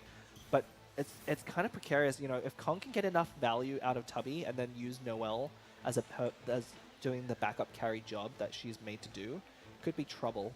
I think it depends on what Inzagi, like what cards he gets from Libin, and then also from the regular card draw, because like he Ooh. could have enough resources to just like end the game next round. That was really interesting. We saw Calc's arts go down to get an extra energy from Noelle onto Barbara. You know, Kong with nothing to do with that extra dice there, but unfortunately that's not a great use of it. Is able to cleanse all of the elemental applications, so going into it with a fresh round with no summons either. The send off. That could actually come in pretty clutch. Yeah, I mean, I feel like Inzagi's already at a huge advantage right now, but that send off is definitely something. Yeah, I mean, every character that goes down for Barbara is one less character that her healing can impact, and so it really makes her less effective, right? Like, Barbara is quite a nightmare to deal with when you have 3 characters up, but as soon as a character goes down, you're slowly losing value from using any of her skills. So I'm not sure I like the plan to build up to Barbara Burst here. I mean, it might be the only thing you can do because Noelle's too low right There now. it is, there it is, the double woven. That's what I was wondering if he would end up drawing, because like, he hasn't drawn either of his woven yet. And like he's sitting at 14 dice right now. Yeah, he is sitting comfy. I mean, this is going to be the pivotal turn here. You know, Kong has not been able to make use of Tubby all that well this turn, so assuming he can Chong Yun burst and or even Shenhe burst again, it's going to be really hard for Kong to come back. Adeptus. There's just too much at Inzagi's disposal right now. We do see Lotus swap onto Noelle, so 3, 8, 11, sitting at 11. So I do not think that Adeptus Burst from Raiden is going to be enough. Yeah, that Lotus there, obviously, you know, I think Kong's switch here is, of course, because Noelle is equipped with Tenacity, so he wants Noelle to get hit so he can generate that extra dice. But that Lotus Crystal was protecting her from the burst that should be coming. I think you still burst anyway. No still burst Adeptus, anyway. you just burst. I mean, you have such a big advantage here. I mean, you could wait out Noelle. Swap on the Shenhe, maybe? Yeah. Interesting. I like this too. I like this too. Yeah, you could just naturally burst Shenhe here without even using Raiden, and then Raiden burst again to have a third use of Shenhe's skill. But Breastplate is going to go down. So Steven Inzagi decides to swap back if this was a swap stall play, or just going to start using Shenhe. I feel like we might see you Lotus equip on the Shenhe, and then maybe like skill or normal attack, because I feel like Inzagi might be going for Shenhe's burst again. I mean, I don't think you're in that much danger. Your opponent already used Calc's Arts, so you're very unlikely for Noelle to burst right here. So I think it's pretty safe, even if you're going to stay on Shenhe, just to use skill without using a Lotus. I mean, I think you really want to just save those Lotus for the crucial turns when Noelle does have her burst up. Yeah, that's true. But I feel like part of it is that Inzagi might be looking to sacrifice Shenhe for the additional dice and energy point on, with I Haven't Lost Yet. Probably not important at this point. I mean, I mean, Inzagi has a tremendous lead right now. I think we're just going to see the Icy Quills, and then assuming Kong doesn't have something strange like Heavy Strike, is probably going to burst with Shenhe and just get full value out of those 2 characters. And that's a lot to come back from. You know, we've seen Raiden and Shenhe burst and skill 2 times in succession, and that just adds up to so much damage over time. Yeah, and I think Inzagi did calculate that Kong doesn't quite have enough to take Shenhe out. Yep. So swap onto Barbara, and then of course we're going to be seeing Shenhe Burst come out yet again. Yeah, Shenhe should burst right here. That would be the ideal thing, and especially if Inzagi can end first here, it's also a big advantage. We might actually see something like Cryo Resonance into that Stone and Contracts Liyue Resonance. That'd be pretty powerful. You know, every time a character uses their burst on Inzagi's side to Raiden gets a stack on her passive. Yeah, it does add up over time. And that's So an we'll see, is this additional point of send-off? damage on her burst when she casts it, which is ready to go, so. So Inzagi kind of has two lines here. He can send off the summon, which I don't think is that important right now, or he can try, he can cryo-res into Stone and Contrast, which I like a lot better. Because I think setting up for the next turn is, you should have a pretty If good you chance send of off, then the cryo doesn't get cleansed, and you can have another Super Connect reaction when Raiden uses her burst, potentially. Interesting, they're just using, oh, maybe he's, Wait, Woven? okay, I think he used that Bestus there not to overdraw, I think, is what happened. But we might still see send-off, yeah. Yep. I like send off. I like send off. Oh, and I Kong think there that's really good. disappointed. Yeah. This will let force Barbara to have a cryo application on her. Yes, and I think it's really crucial because then both Barbara and Noelle are lethal from Raiden's burst. He has 2 stacks. Ooh. Hang on, double G. It could be a lot, but Wait. there's a line that you could double G-res, double tune into another skill. It's very expensive. Do you want to do it? I mean, maybe. That can't be correct though. I don't think so. It'd be I don't funny to think see. so. It's one way to make.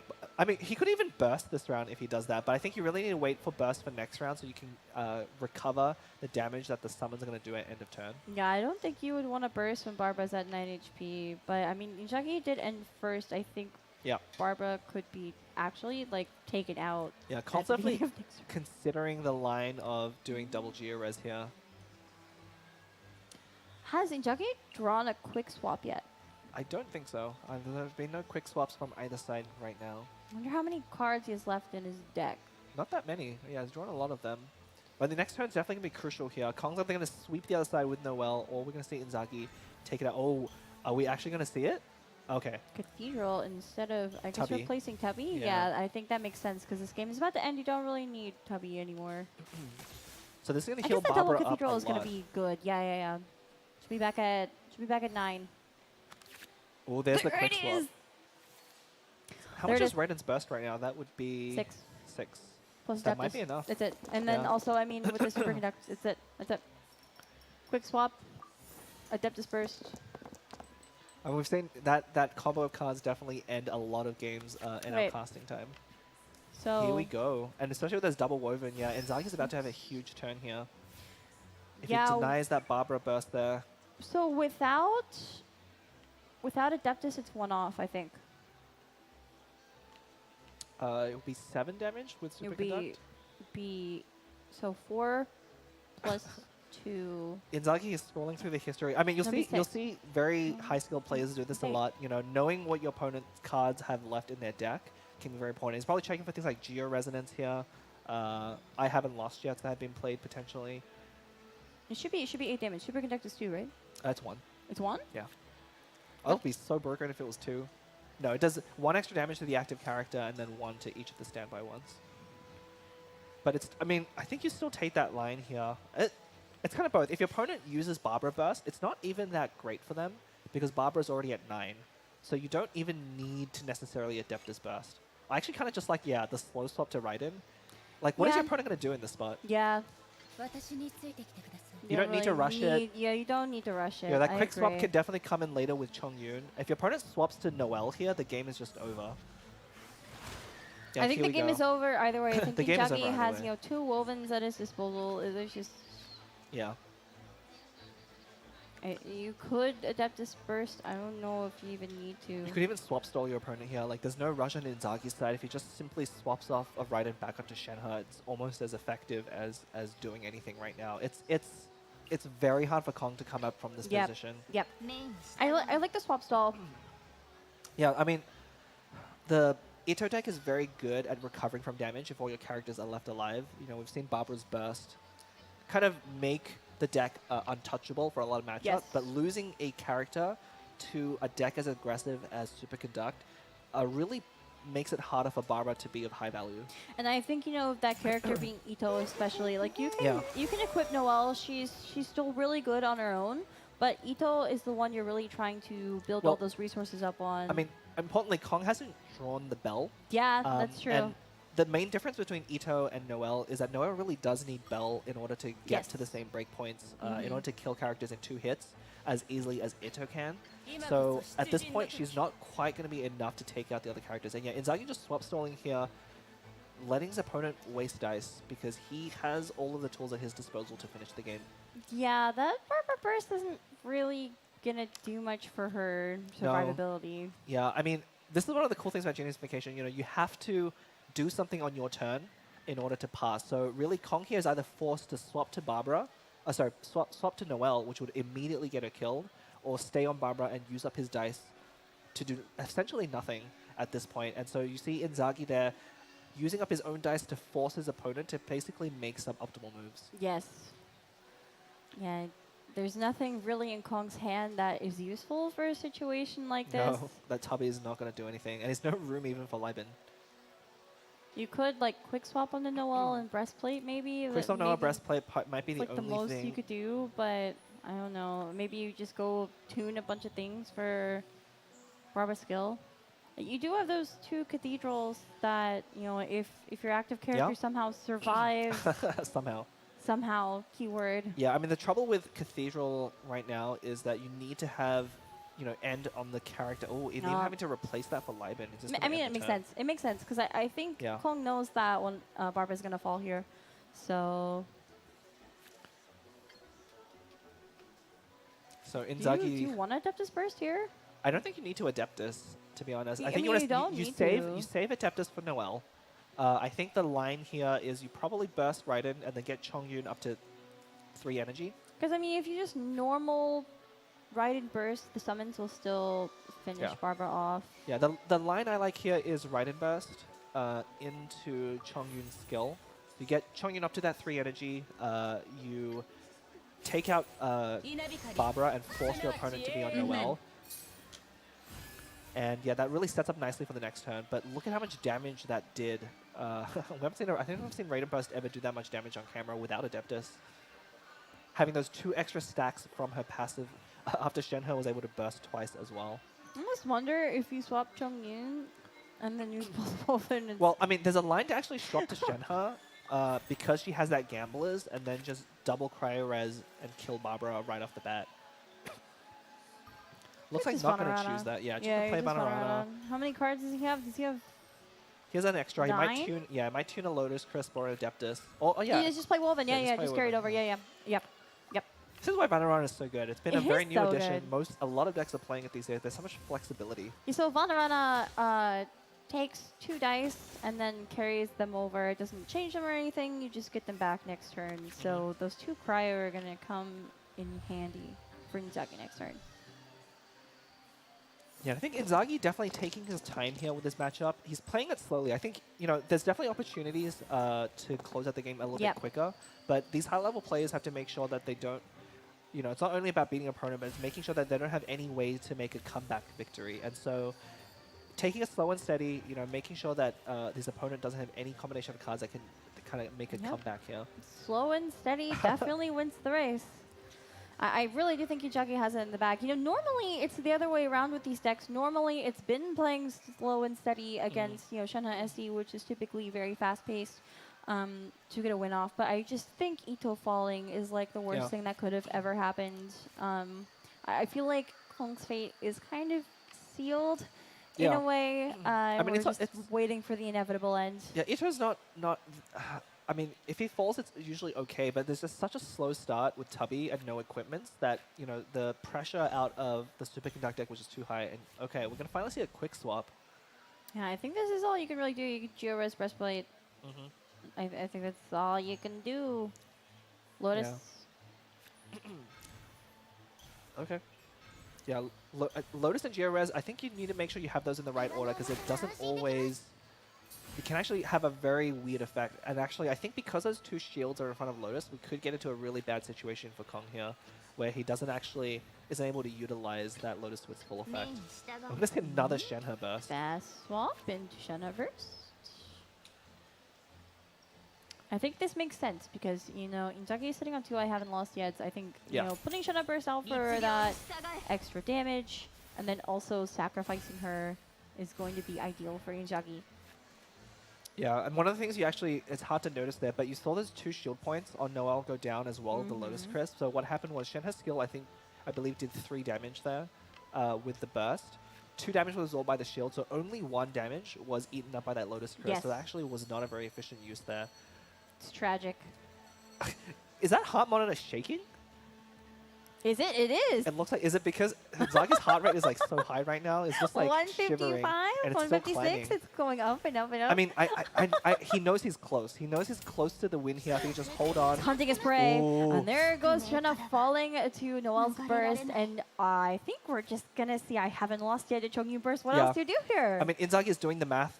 You know, I think he's checking if this is the right amount of damage. Noelle does still have a lot of shields. I believe it's at 12 health. But Well, the I I mean, haven't lost yet Adeptus burst should be able to do at least sitting on a 13. Woven as well. Yeah. It's just actually perfect at this point. It's done. Game's done. I mean, you have to be very careful. Yeah, look, you can see him counting in his head. He's doing the math, doing his due diligence not to make any mistakes, because that's really what Kong is banking on here. Yeah, Well, I think he sees it. 2 dice for Adeptus. He's happy. His heart rate's going down. He's calming down. 2 dice for Adeptus, 3 dice for Chongyun burst, and then... Oh, but we didn't see it, but Kong did use Mondstadt Resonance, so that might actually affect it a little bit. Ah. Send off. I totally missed that. I totally missed the Mondstadt Resonance. Oh, that was actually pretty spicy. I mean, I still think the game is over, right? Because you can still burst Barbara here, take her out, and then just skill on against Noelle and finish her next round. Yeah. We might see this. I mean, he'll chew through all of the shields. There's going to be nothing left on Kong's side, and Inzagi still has 2 characters. Okay, so it's a bit of overkill. It is a bit of overkill, but I think it's enough. Yeah. Kong declares in the round. He knows he lost. He's very sad right now. Yeah. I mean, again, there's still a small window if your opponent makes any mistakes here, but we'll have to see. I think we're going to see Inzagi skill Chongyun and then probably swap over to Raiden. Yeah, it doesn't really matter what you do here. It's just Noelle against the world, and you know, even with Chongyun Raiden's burst not up, like it's just. There's a chance, but I believe Kong has already used both Geo-Res, yes. Yeah, and the Lotus as well. So, you know, that would have been one card that could have helped him come back. You can turn Adeptus. You don't need it. Yep. Only does 3, but doesn't need to do. Like, you just play it slow at this point. If Inzagi had 1 more dice here, would have been able to close up the round this turn. But that Raiden Summon's going to take her down to 1. And we'll see if Kong can draw anything at all. Oh, that bell is so late. Yep. I think that's it. Yep. Finally drawing the bell. It's definitely too little too late. Yeah, I mean, we've seen this Ito deck on both ends when it rolls really well, able to draw both equipments, get them equipped at the very beginning. It's so dominant. You know, it's so hard to fight against all the value you get from Bell and Tenacity. But on the flip side, there are games where you don't draw it. And Inzagi was able to formulate kind of just play it slowly, you know, against an opponent that doesn't really have any way to generate long-term value. Yes. Play slowly, play to your burst, and just build up damage over time. Looking, Inzagi's heart rate is shaken, 162, still climbing. It's pretty much the highest it's been all match. He knows victory is right around the corner for him. Well, he thinks it is, but he doesn't. He's not here. sure. You can see him scrolling through the history there. He's thinking about what could he possibly lose to at this point, and this is kind of what it takes to be this high-level player. You know, it's never about how close you are to victory, but it's about like what could really screw you up at the last moment. You have to make sure you make no mistakes, even when victory is very nearby. If you make one mistake, it could still mean the end. So you have to be careful. Yep, and with Shenhe's summoned down here and all the burst used up, you don't actually have a lot of sustained damage coming out. I think he's looking for his last cryo. Yeah, I think he's looking for cryo. Oh, and there it is.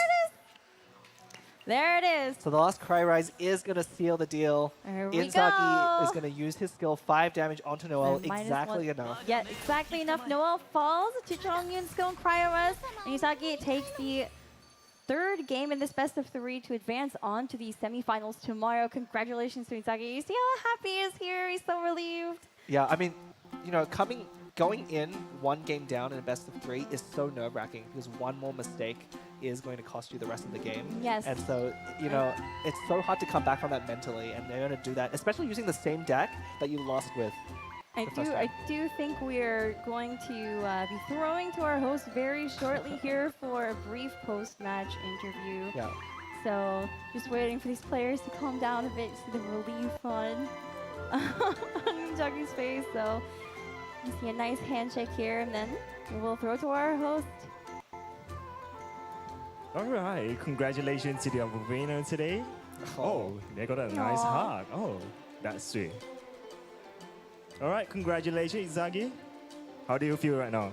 I was really nervous after the first game, but Yeah, we can tell that your heartbeat is like keep raising up. Yeah, and do you mind to share us like what is the strategy for winning this game? well, I really wanted to play my Bennett Yoimiya child, so I banned Mona Klee, which is good against that. And you know, I thought out of the 3 decks left, the deck is good into 2 of them, which is NEC and Bin. So I took the chance and I got unlucky, but you know, losing the first match just means I'll win the second match, and you know, I just kept focused for the 3rd game, and it went well. Yeah. I see. All right, so are you excited for tomorrow, the grand final? Do you have the confidence to win as a champion? I think so. Yeah. All right, congratulations once again, and we shall be seeing you tomorrow. All right, so back to the caster. Thank you so much. That was such a fun best Yeah. of 3 to watch, honestly. I mean, that quote at the end, you know, losing the first match means I'm going to win the next 2. That is like quite the quote, I That's a think. strong mentality. It is. It really is. It really is. You know, normally when you lose the first match, it can be kind of like, it makes you feel a bit sad and scared Yeah. for what's going to come, but he knew. Yeah. He knew. I mean, I think one of the big differences between, you know, the casual player playing the game and these high-level ones is they're not just thinking about the one match in the moment. It's also about the matches ahead, right? It's about the matchups from one deck to the next. And like I said, he was a very favorable matchup with the decks he had remaining versus what Kong had remaining. Yep. And Look at you that know, damage. it's exactly as we speculated as well, right? So it went all according to plan for Inzagi. 25 damage on Shenhe here. Wow. And you know, Chongyun only doing 7 damage but taking 2 kills. So Yeah, I mean, that's incredible. I mean, obviously, you know, all the healing was on the Ito deck side, and that's why the numbers are so skewed. But you know, getting Ito taken out very early, you know, I think not Yes. playing around that cryo-res Yes. might have been a crucial mistake that really snowballed into an overwhelming advantage for Inzagi in that game 3. yeah, Cryo-Res, you know, is very classic to take in Shenhe SC. Like that's why you bring 2 cryo characters, you know, so you have the Cryo-Res and Dwarvens. So you really have to anticipate, especially when your opponent has so many cards that you could be sitting on a Cryo-Res or something to Yeah. take Ito out, because it was already low going into that next round. Exactly. I think it was a slight miscalculation from Kong, and yeah. Yeah, and as you mentioned, it was exactly fine on 1 if it wasn't cryo-res, but having the cryo-res there made all of the difference there. And yeah, let's watch some Here's replays. the replays. So this Yeah. is the first match, I believe, and this was so fun to watch. I Yeah. remember we were scratching our heads over both of these decks, and Yeah. I know the tech with the Unseen Razor didn't really come out in this game, but you know, the freeze definitely shut down Yoimiya and Child both. Yeah, I think, definitely Inzagi losing. Again, as he said just before, he's preparing this deck specifically for the 2 other decks, which one of them is this Electro Charge deck. Yes. And he was able to take the victory here in a Yes. very surprising sweep of the round with Child. Yeah, he definitely set up to those rounds to get that combo off very well, and just kept drawing the cards he needed to generate more Drew so dice. many cards that game, yeah. There was so many cards. Yeah, I mean, I think this is... I kind of missed watching these combo decks. There aren't that many current meta right now, it's very fast, but combo decks are very fun to play and watch. Seeing everything go down in one turn, all of the cards that come in and out, it's just really real spectacle. The -11, Yeah, and then that- Childburst, Ito falling there it was honestly probably what lost Kong the game. You know, I think you could kind of stall out just a little bit, but Yeah, that and not drawing any equipments as well from Tubby. Yeah, it took too long. I mean, Tenacity is kind of the make or break card for these stall decks. If you draw it early, you generate so much advantage through shields and dice, but if you don't, then it really cripples your strategy. yeah. And you know, so here's the bracket. So we've gone through 2 best of 3s today already. Arc versus Flaw are going 2-0. Inzagi going, it says 2-2. It was actually 2-1 against Kong. Both of these players will be facing each other tomorrow in the semifinals. And of course, the minimum prize for top 4 is actually 4,500 USD. So they've already making it with a yeah. lot. So I mean, after a short break, we're going to be going to the next best of 3 between Rev and Daren. Yeah, I mean, definitely tune in tomorrow for the finals between these two. I mean, again, we personally know these players already, and they know each other. They've played against each other in the preliminary, so this is a bit of a rematch here going to the semifinals. So going to be a really cool Sunday, I think, going forward. You know, it's really exciting for us to watch all of these best of 3s leading up to the semifinals and finals tomorrow. Yeah. Because, you know, we're not used to that. We're not used to seeing every single best of 3 that happens in these Prince Cups. So we can watch all these players' journeys from start to finish and see what happens to advance to the finals. So you guys are watching right along with us. And so far, it looks like Ark and Inzagi, both, you know, players who have tried and true records within Cat's Tail, showing that kind of experience, tournament experience, and kind of a long time playing the game do matter against some of these players who may not be as familiar with kind of this competitive scene. So, you know, very well done to both our players here. And I mean, we're only halfway through the day here, so we have 2 more best of 3s to get through, as we have 2 more spots left on our Sunday finals. Yes. And I do believe we are going to be throwing to the break very soon. So stay tuned. We will catch you guys very soon.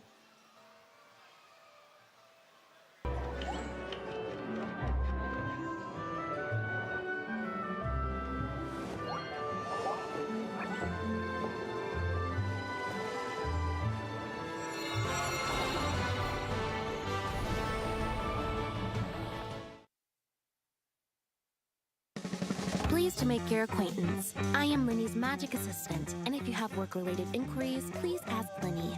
If you have questions related to seeing a magic show, please ask the ticket office. Seems Linny is saying some strange things again. It's really worrying. I can see the conditions for victory now.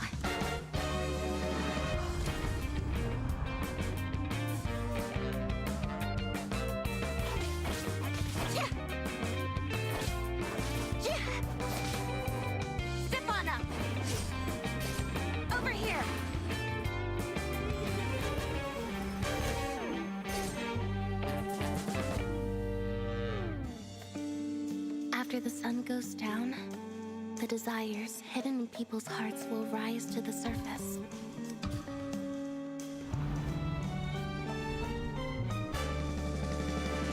Let the magic begin! Let me take the heat.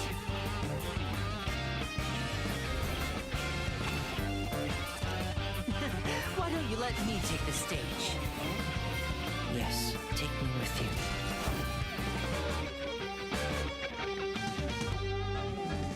Evening shows are spectacular. Should I reserve a ticket for you?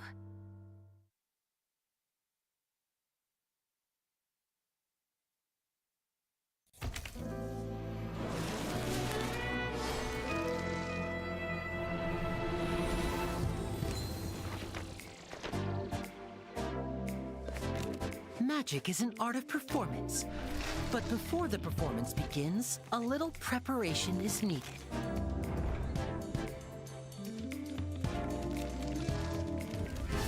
Welcome to Linny and Lynette's Magic Show.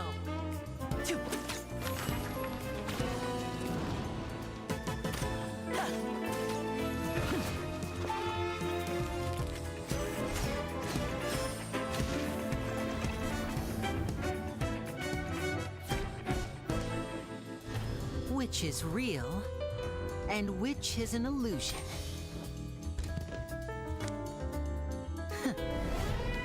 Take a guess. because our next trick is about to begin. Let's get this show on the road.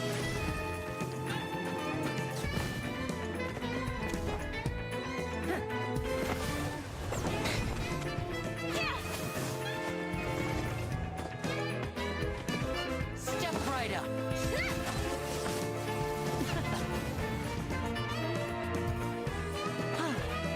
This has been Linny and Lynette's Magic Show. Thanks for watching. It's just a rehearsal, you know? Aren't you overdoing it? It's the only way to iron out the wrinkles. Well, Fermine, what do you think?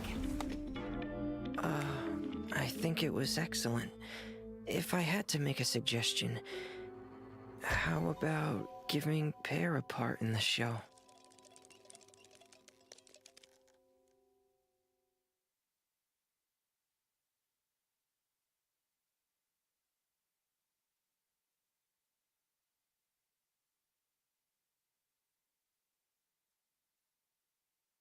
Magic is a kind of real illusion, and those few who excel at making illusions that shock and amaze will become renowned among magicians. From the performance posters adorning the opera houses of Fontaine to the hearty recommendations of hotel concierges and conversations with citizens on the streets, it isn't difficult to guess who the title of most popular magician belongs to. We'll be a traveling magic troupe. Magic is not simply a stage performance for Linny, for the tricks of the trade have become a part of his everyday life. If you were to liken the battlefield to a stage, Linny's bow and arrows would be his props, while the talented magician himself creates surprises for anyone watching the show. Those who are keen observers are more familiar with their own blind spots. When Linny is in the party, the location of items unique to Fontaine will appear on your minimap, making it easier to gather resources. Linny's normal attack can combo up to 4 consecutive shots, dealing physical damage. With a charged attack, Linny executes a more precise aimed shot that deals increased damage. The shot has different effects depending on how long the charging lasts. At charge level 1, Linny fires off a pyro-infused arrow that deals pyro damage. At charge level 2, Linny fires off a prop arrow that deals pyro damage. After hitting, a Grinmalkin hat will be summoned. Grinmalkin hats can taunt nearby opponents, causing them to attack the hat. Each opponent can only be taunted periodically. When a Grinmalkin hat is destroyed, or its duration expires, it will fire off a pyrotechnic strike at a nearby opponent, dealing pyro damage. Only one Grinmalkin hat can exist at once. It inherits HP in proportion to Linny's maximum HP. In addition, if Linny's HP is higher than a certain threshold when he fires a prop arrow, Linny will consume a portion of his own HP to obtain 1 prop surplus stack. The number of stacks is limited, and all stacks will be removed once Linny stays out of combat for too long. Linny's HP cannot fall below a certain threshold in this way.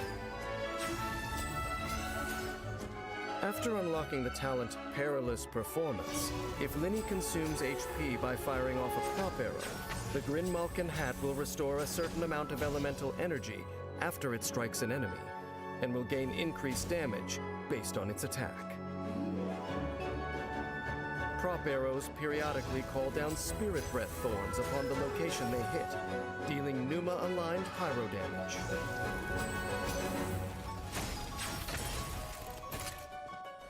Using his elemental skill, Linny does a flourish with his hat, unleashing a firework surprise when a Grinmalkin hat created by Linny is on the field. The fireworks will cause it to explode violently, dealing AoE pyro damage equivalent to a pyrotechnic strike. Damage dealt by the Grinmalkin hat in this way is considered charged attack damage. When Linny uses his elemental skill, all prop surplus stacks will be cleared, dealing AoE pyro damage to opponents in front of him. Damage will be increased based on the number of stacks cleared, and Linny's HP will be regenerated based on his max HP. Let's get this show on the road. Using his elemental burst, Linny unleashes his magic, turning into a fast-moving Grinmalkin cat. This is not to be confused with the Grinmalkin hat. They're two different props. When the Grinmalkin cat gets close to opponents, it will call down flames upon them, dealing up to 1 instance of pyro damage to each opponent. When the duration ends, Linny will dismiss the Grinmalkin cat and ignite magnificent fireworks that deal AoE pyro damage, summon a Grinmalkin hat, and gain 1 prop surplus stack. Linny can also deactivate Grinmalkin cat prematurely. A magnificent performance always leaves the audience yearning for an encore. If the applause is rapturous enough, the magician might even improvise a few new tricks on the spot. After unlocking the talent Conclusive Ovation, Linny deals increased damage to opponents affected by Pyro. In addition, each Pyro party member other than Linny will increase this damage bonus. The damage increase that can be gained in this way has a maximum limit. Only an actor who has mastered their skills and who can instantly adapt is worthy of being a maestro of magic, and Linny is fully deserving of the title. In battle, prop arrows are Linny's primary source of damage. By continually firing prop arrows, not only can Linny summon Grinmalkin hats and fire off pyrotechnic strikes, he can also gain prop surplus stacks. By using his elemental skill to clear stacks at the right time, Linny can deal even more damage to enemies. When energy is full, Linny can transform into a Grinmalkin cat, moving agilely about the battlefield, getting close to enemies, and delivering a magnificent final performance under a shower of pyrotechnic magic. No one wishes to be tricked, but people still willingly take their seats to watch a magic show whose purpose is to deliberately deceive. Is it to lose themselves in a splendorous illusion, even for a short while, or is it to see through the illusions and trickery? Either way, we need not pry too deeply, for regardless of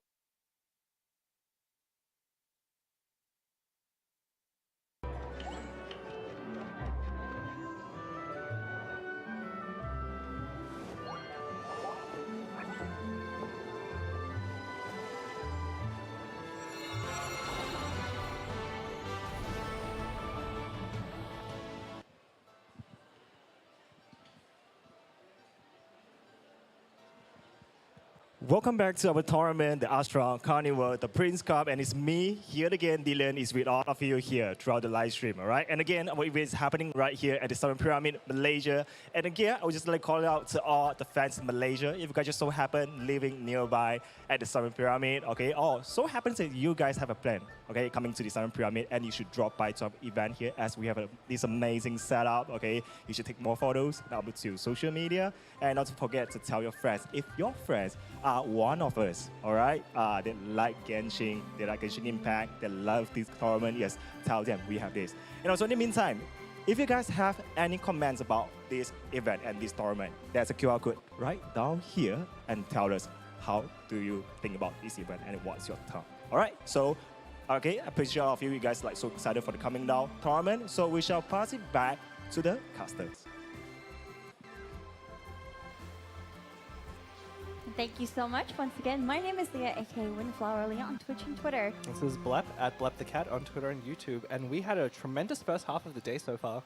Oh yeah, that last best of 3 was so fun to watch, Yeah. and it also went on quite a bit. It did. Especially with that last match with the Vindex, but Yeah, I mean, these high-level players are really playing slow because, you know, a lot is on the line here. I mean, so much money, the prizes are insane, and one mistake can really cost you, you know, your chance at taking away the top prize. yep. We already have 2 players going on to the semifinals tomorrow, so if you're tuning in for the first time at home right now, or if you're here at the mall at Sunway Pyramid with Yeah. us, So basically, today we're going over the quarterfinals in this Prince Cup tournament, and then tomorrow we will be doing the semifinals and the grand finale. So please stay tuned. It's a 2-day event. Yeah, we're back here bright and early. I'm really looking forward. I mean, we're not even done with this yet, but I'm really looking forward to Sunday and the matches that it brings in place. But we have 2 more spots left to fill in our Sunday tournament. Yep. And so... Yeah, I mean, probably we'll see the brackets up there. You know, again, we have a lot of these players that we've seen before, and especially in the next matchup, I'm really looking forward to because they are going to be going head-to-head with very similar kind of records and kind of tournament finishes. So, I mean, the first best of 3 we watched today was very standard. I think Pretty standard, there weren't a lot of surprises for us. It was pretty meta. And then the second best of 3 we watched was very... There's a lot of unconventional decks that we saw. Yeah, lots of interesting deck choices. And Conan, this is where the high-level play really comes in. If you can build a deck that's better against some of the field for a lot of players, it gives you a real edge against your opponents. And here we have our first player of this third best of 3, Rev. Most used character cards with 100% win rate is that Shana SE that we saw Inzagi win with last match. Yeah, but bearingly, they're very interesting.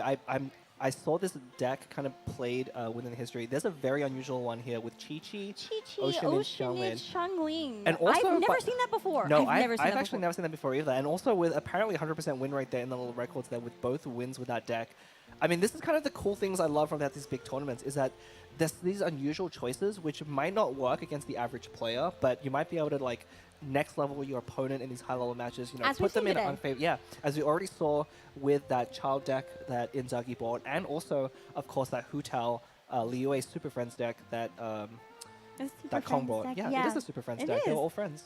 But you know, I've heard of Chi-Chi Stall. You know, Chi-Chi Free Stall is something that came up when she was introduced to the game. But seeing Xiangling here, I'm kind of wondering what the goal of this deck is. I know Oceanid and Xiangling is another combination that is very popular, normally with Nahida, I think. Yeah, very summon heavy deck. I mean, usually, I think the most popular combo right now has been Raiden, Xiangling, and Nahida. So, I mean, I hope Rev will just show us how to play.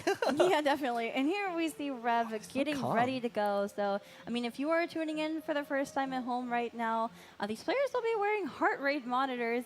So, you know, last best of 3, we saw Inzagi, his heart racing the entire time. It'll be exciting to see, you know, how these players are going to be. Yeah. I mean, Rev is definitely calm on the outside, but maybe his heart is just racing on the inside. But we're about to find out. But here's our second player, Daren.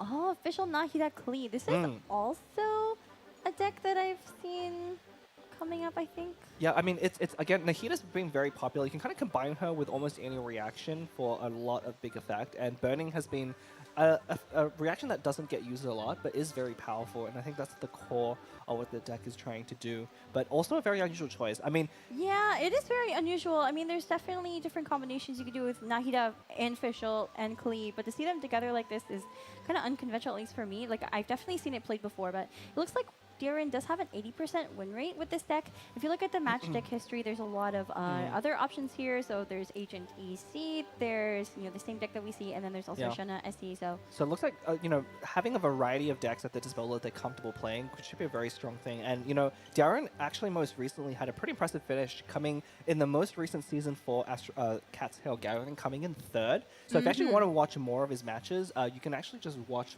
the stream that just happened yesterday from the Cat's Tail finals, and it's really impressive. It is impressive, and he's a very specific deck that he used in those finals to take 3rd place, and I'm really looking forward to see if he brings into one of these top 8 matches. Yep. So. Yeah, and hopefully we're going to see a little bit more of what decks they're trying to bring here. And one thing we forgot to say, Rev also coming in top 16 in Season 3 in Asia. So both these players with previous tournament experience and records here, so pretty evenly matched, I think. If Daren took top 16 in Asia Season 4, so we ended up 3rd?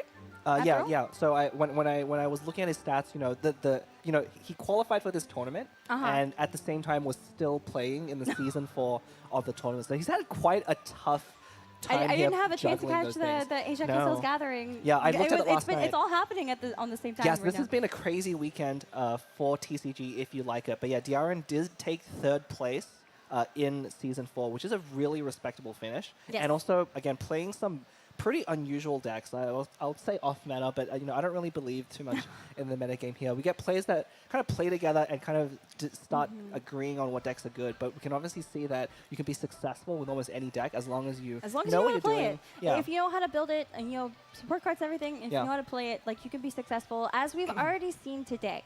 Yeah, and honestly, one of the funny things that happens is as you get higher and higher skill level, the weirder your deck is, the harder it is for a good player to play against it, because they're so used to playing against the same decks over and over again. And so if you bring something slightly weird, their whole training just crumbles. It's definitely more interesting for us to watch as well. Yeah. So here are the deck lists and also the bans. It looks like Bin was banned for both sides. Yeah, so we're not Pyro gonna was see that banned again. for Rev, and then Shanha SC was banned for Daren.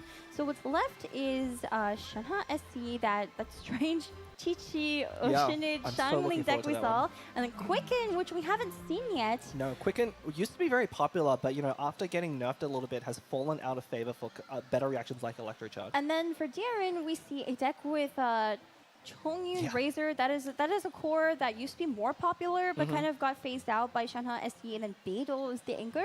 And there's another Quicken deck, and then there's the Nahida official Klee deck there. Honestly, pretty interesting matchups either way. We're going to see matchups that we haven't seen yet for today. So I'm really looking forward to this best of 3. And that Razor Chongyun deck was the one I was alluding to. That's the one that I think Daren used to clinch that third place match, in that third game of the best of 3 against his opponent. Very aggressive deck. Chongyun and Razor in combination puts out a lot of damage. And then Beidou is a very solid character to end on. Yep. So I'm really excited to see if he brings on. But again, neither of these players know which of those 3 decks their opponent is going to pick. And there are definitely some decks that are going to be better against the other decks of your opponent. So it's a lot of like mind games and figuring out if you can predict what your opponent will bring. Yep, and it looks like, oh my gosh, we're going to see this deck immediately. Wow. So when they're picking their bans, they only see the 3 character cards as well. They have no idea what actual action cards are built in that deck. So, I mean, when they're building these decks, they have to build around anything they could encounter. And then, when they're banning, they have to figure out like what they're currently bringing that could match up against anything that could be in their opponent's support cards. So. Yeah, I mean, you have to prepare for anything when you're facing this deck. I mean, Chi-Chi, this is her first time on stream. I think it? so, Because I've never seen her play before on stream. Yeah, she was recently added in one of the newer patches, and so this is her first appearance, I think, in a competitive setting. And I mean, she's been really fun to play, but hasn't maybe been as competitive as other options. So I'm really excited to see what this brings. Again, a lot of summons and also a lot of food. I know. I noticed a lot of food. It's not a food tech deck, but there is a lot of food here for Rev. Yeah, the NRE no longer really being played in that many decks. We see a lot of 2-of cards, so really valuing kind of consistency. Yeah, no Arcane Legend cards either. I feel like these support cards are very conventional. Yeah. Like this is what I'm used to seeing in like older patches a bit. But Yeah, we do see 2 Calcus Arts and Star Signs, so very burst focused. So it looks like Daren is going with the official Nahida Klee combination, and I see Rana, which makes sense in the Rainbow deck. Yeah, there's a lot that makes sense here. Tandoori Chicken, there's 1 Heavy Strike, there's 1 Monsat Resonance, some Bisu. Looks pretty standard to me. Yeah, it looks like, I think one of the things you can kind of get grounded with this deck is it seems like it's a very similar game plan to kind of the official Nahida Mona. But instead of Mona, you bring Cleave for some more aggression, more damage here. But we're probably going to see a very fixed rotation, with Rana and Lisu going from one character to the next, building energy, generating dice, and just getting a lot of reactions out quickly and getting high value off of the Nahida skill. Well, I feel like Klee is like a very strong character this time because, with Covenant, you can go for an extra charge attack. You can, yeah. So yeah, I mean, you mostly see her play with the Vaporize deck in combination with Mona, which has kind of fallen out of favor with competitive players. I think that deck is very... I'm sure players back at home, if you've been queuing into the co-op mode, you've probably faced Mona Klee before as a very powerful combo, but not as popular among the high-level players. It's a little bit easy to play around sometimes. But here we're seeing Klee being brought, and not even with the Overload deck, but in a very interesting... I think it might be burning. I mean, it's really hard to tell. yeah, I mean, when you have Nahida Rainbow deck, you don't normally go for elemental reactions with Dendro, right? So it's probably it could be burning, Overload? but probably Overload. That's my best guess. I mean, you can go for any elemental reaction here, it'd be fine except for Quicken. Honestly, I have no idea. you know, we're gonna have to have the players show us how to play Exactly. these really That's cool how I decks. feel right now. Yeah. So choosing to keep the Covenant, I think that makes sense when you're playing Klee. Yeah. Perhaps I don't really like Daren's start though. It's not great. Yeah, 2 quick swaps is not what you want in your opener. You know, both decks have a lot of ramp cards, things like Paimon and Liben, that they want to make use of in the early turns, but not during any of them. It's going to put you at a disadvantage if your opponent also draws into them. And we do see Rev here. So he Ooh, is as very- calm on the inside as he is on the outside. Just feel those Dendro dice. I do. He's going to roll some of them away. I guess you want to go for Oz. Yeah, I think... You- And pretty much any deck with Fischl, starting with Oz is so important. And so even though you have the Nahida dice, you might just go for a 3-cost skill anyway, so you don't actually need 5 Dendro. it's true. But we'll have That's to true. see. Fortunately, no Rana right now. Yeah, really, would've Daren been- lacking any time. He's even nodding to it. Wow. Wow. Look at those dice rolls. Unfortunately, though, he doesn't have a dice generating effect in order to go 3-cost Fischl skill into Into Nahida 5 cost. Yeah, it's Yeah, so really unfortunately unfortunate.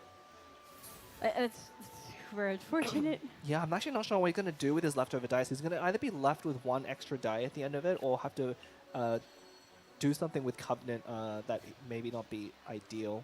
Whereas Rev here starting with both Liben and Vanarana, yeah, we might just see a pass. I think that's what you have to do when your dice look like that. I mean, Rev also got a lot of Dendro. I don't really True. know what you're supposed to do with Dendro when your characters are Cryo, Hydro, and Pyro, but you know. Yeah, I mean, he did have the bestest in hand, so Rev could have tuned there, but I really like dropping both Liben and Vanarana there, especially... You know, I think this deck probably is looking to play a little bit slower because it is running Chi-Chi. She is pretty defensive. For those of you who aren't familiar, having just been added, you know, she has her summon, and anytime you use a normal attack, she will heal the lowest or the most damage active character by 1. So it's a very defensive choice. So the only unfortunate thing about this is that you know, Rev is going to go first at the beginning of next turn, and I think, you know, to avoid spreading the seeds onto Ushid and Xiangling, we're going to see a swap off. So Yeah, I mean, I think Chi-Chi's main value is from that 3-cost Cryo Summon. You know, that might really be the only reason you include her in the deck, because she is the only character to provide that as well. So if it's really the summon you're looking for, it's perfectly fine to swap up Chi-Chi here, and then I think it's going to put Rev in a pretty good position. even more ramp. Yeah. So much ramp. All the ramp. Daren does draw a Heavy Strike, which is an interesting choice for this deck. I guess I think for Klee, isn't that Daren's only heavy strike? it might be. Yeah. I He has a think lot I of saw. I one-ons in remember the deck. seeing one heavy strike, and I think that's it. So So we'll have to see. You know, we're probably going to see a skill out of Nahida here, but definitely going to be swapping off of Chi-Chi. There's no reason to stay on Chi-Chi at this moment. I don't really like Daren's hand. Like I don't like it much at Yeah. all. It's a lot of reactive cards, and I think when your opponent's deck is going to start deploying summons, you want something a little bit more proactive to help pressure your opponent here. But I mean, the other thing is, like, there's no real dice fixers for Daren, and, like, you really want the Nahida 5 cost. Like, going for Nahida 3 cost is all you could have done, but I really do think we're going to see a swap from Chi-Chi anyway. yeah, I mean, I think 3 So- here is fine as well. I think, you know, you don't want to underestimate Nahida's 3-cost skill. Using it twice is almost as effective as her 5 cost, mainly because you build up that energy on Nahida. Yeah, but then Xiangling's, because I'm assuming we're going to swap the Ocean here. Xiangling's going to be left without any seeds applied onto her, so. Yeah. But I think that's okay. You know, Seeds is still pretty it's okay, effective. Yeah. but it's, like, not ideal. It's not ideal. It's not ideal. And that's just, I think, good play from Rev's side to kind of sequence it in a way that makes it awkward for his opponent to apply Seeds properly. All of these dice are so unfortunate for Daren. Like, no dice fixers, really bad dice. Yeah. Like, not a great hand. No, so we're going to most likely see a 3-cost skill. Yeah. I mean, we might be able to do something with Klee later, because obviously Klee's skill lets her do a charge attack for 1 reduced cost of Pyro. So it's going to help a little bit with the bad dice. Could also make use of Heavy Strike if your dice aren't even enough for a charge attack. So there's, I feel like going for Klee next for Yeah, I Daren think is you have definitely to. the play, because I mean Oz is already on the field right now. There's no point swapping to official and refreshing, and also the dice, like, you have to tune way too many things to use Nahida Burst. Right. So Yeah, the Yeah. unfortunate thing for Daren here, though, is Rev is going to play around elemental reactions really easily by swapping off of Oceanid next. And he's going to have a full roster of summons, and that's pretty scary.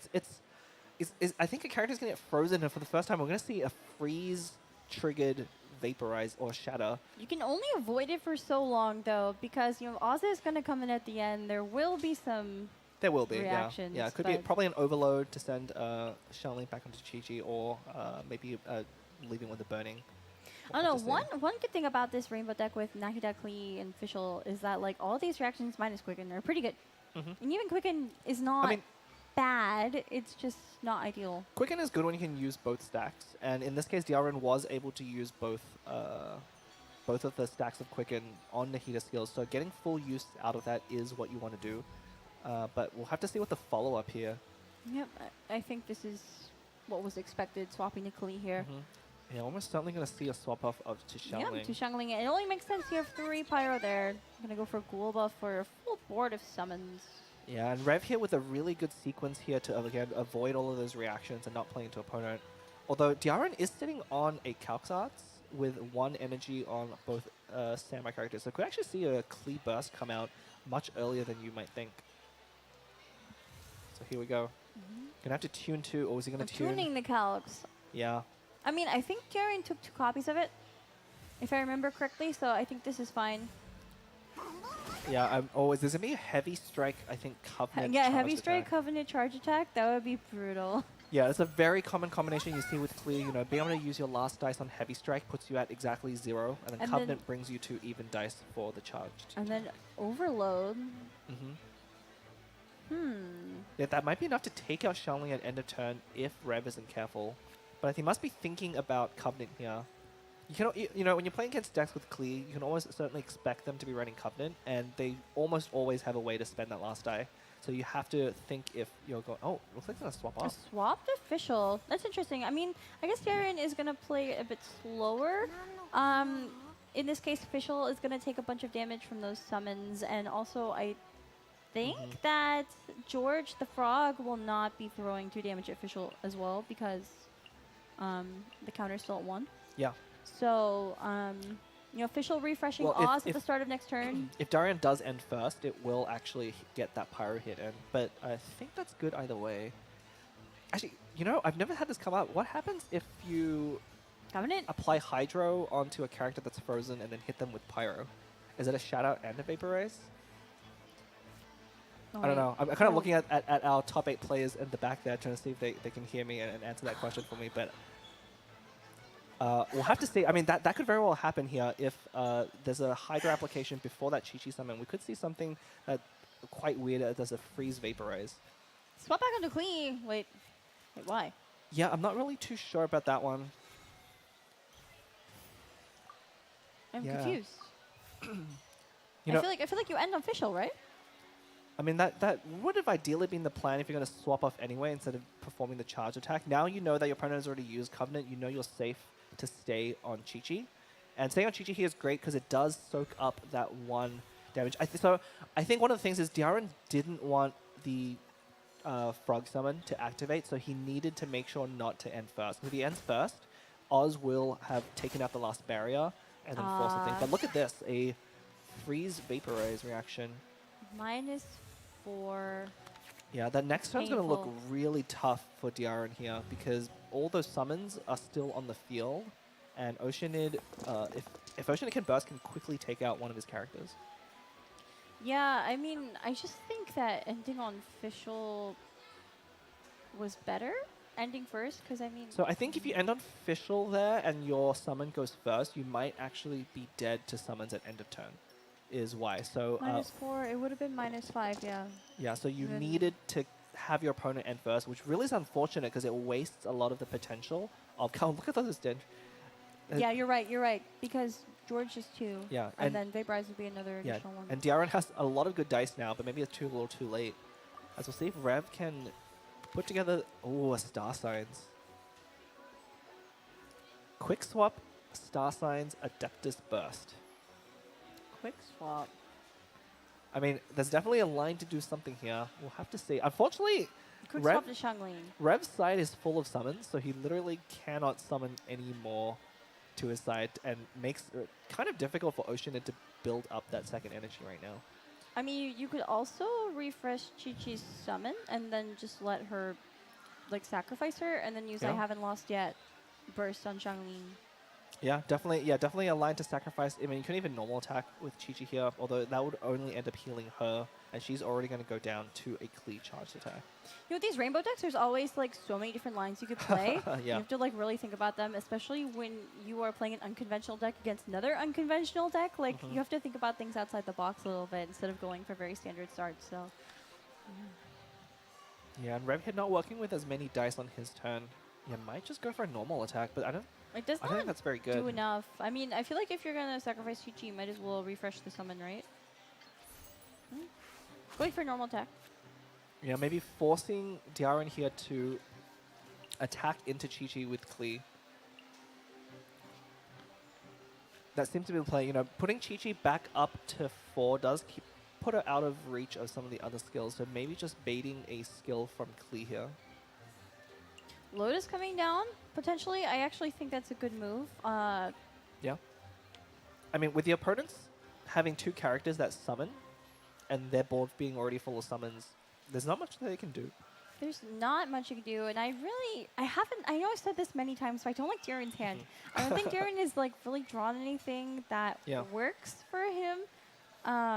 Meanwhile, Rev has kind of like everything at his disposal right now, so. And here we go. Lotus So is here's a going on to Lotus. Klee. I think this makes sense. Does it make it really difficult for Rev to finish off that Klee? Well, charge attack, you know, this makes a charge attack because Daren is at 9 dice. So it's enough to take out Chi-Chi.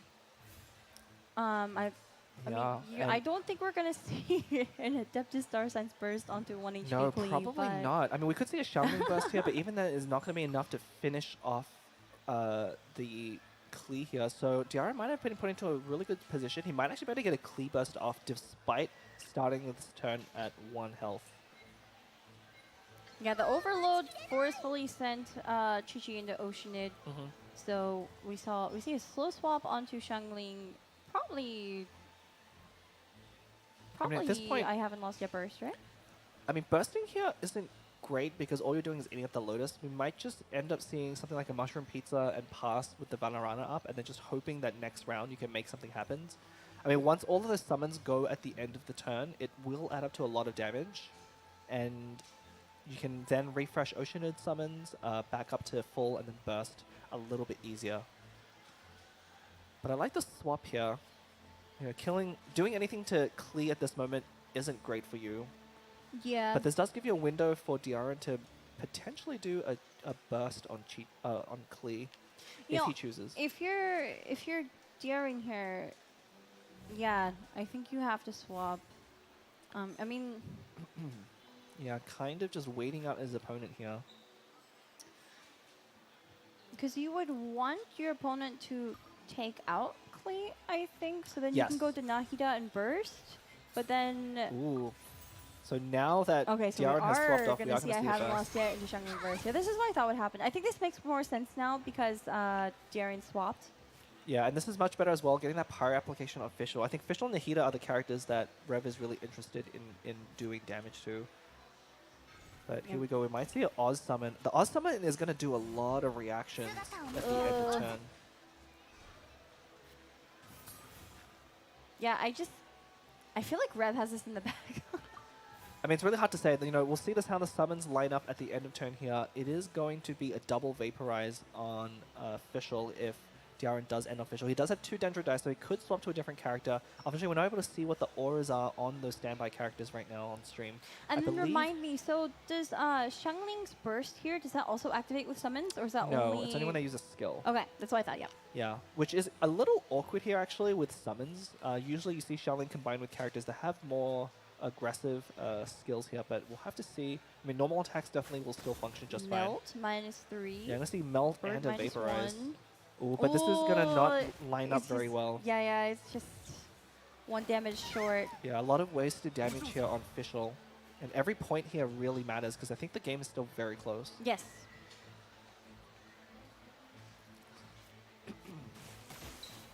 He's choosing Nahida here. Yeah, those seeds will proc. That Xiangling Burst is going to be very threatening. Ooh. Calxart's a little bit late. It is a little bit late. I don't really think it's going to see any use. It could. It could. I think the question is, did Daren draw an Adeptus? And is he going first? I couldn't. I think Rev ended first, so he's gonna have opportunity to put Oceanid summons back up, and maybe have a Lotus Skill something as a defensive option against the incoming Nahida Burst. Yeah, Revs, like all the food that he brought, definitely coming in clutch. Oh, rolling a lot of Wow. good dice there. That's like, Oh. oh, there it is. Well, Well, he drew no, Adeptus. He I drew think, Adeptus. I think Daren also has an Adeptus, but Can't quite see Darian's cards right now. there is a Hash Brown. I think Hash Brown is going to be enough to take Oceanid out of Nahida Burst range. But, oh no, but with that Quicken, it's actually oh no, it's a Tandoori. It's a Tandoori. It's Tandoori. Not Adeptus. Actually, that makes a huge difference. I think Rev still has to try and play around Adeptus, but maybe he can't afford to. And if he doesn't, yeah, he's still safe from any. Yeah, he doesn't need to. Cool. Yeah, steal him. yeah. Single summon is fine. It still triggers Xiangling's Pyronado. I mean, in this case, I think the single summon is specifically so he can get more triggers off of the Yes, Pyronado. exactly. Yeah. You know, obviously had enough dice to go for the 5-cost skill there, but opting to trigger the Xiangling's burst twice, and might actually just go for a Star Signs burst Yeah, after yeah. this. And you see Rev hovering over the star signs there. So it's Could fun definitely go for it. watching the players hover over the cards to kind of tell us a little bit in the casting booth what they're going to do next. Well, you know, so if Daren stays on Nahida, then Star Signs Burst on Oceanid would take out Nahida, and then Pyronado would activate on the Klee, which is Yeah. the game. Yeah. So So I think Rev definitely has a winning line here. Unfortunately, Daren doesn't have any defensive options unless he can take out Oceanid this turn, but none of the characters here are very good at doing a lot of single damage. I mean, if that Tandoori had been an Adeptus Temptation, it would have made this game go a lot differently. I think Daren's gonna think about swapping, which I mean, I think you have to. Yeah. But the problem is, I don't think it matters that much because, like, you could just tickle clean. She's gonna fall over. I mean, in this case, what might end up happening really is just a normal attack out of Oceanid to finish off Klee, Yep. and that should Yes. push Pyronado. I mean, the main thing in Rev's seat here, you need to make sure that you don't die to your opponent before your summons, because a lot of your damage is backloaded onto those 2 summons on your side. Yep. I wonder if we and just see a slow swap here. So see, I wouldn't be surprised if we just see him swap off Oceanid and maybe use a food, because I believe if you play into your opponents I haven't lost yet, you might give them an extra skill this round, which could be particularly dangerous. But that Gamble is also sitting in Daren's hand. yeah, I was just gonna say. So we see Tandoori coming down on Daren's side, and we see Klee's skill coming out, eating through George's shield a bit for -4.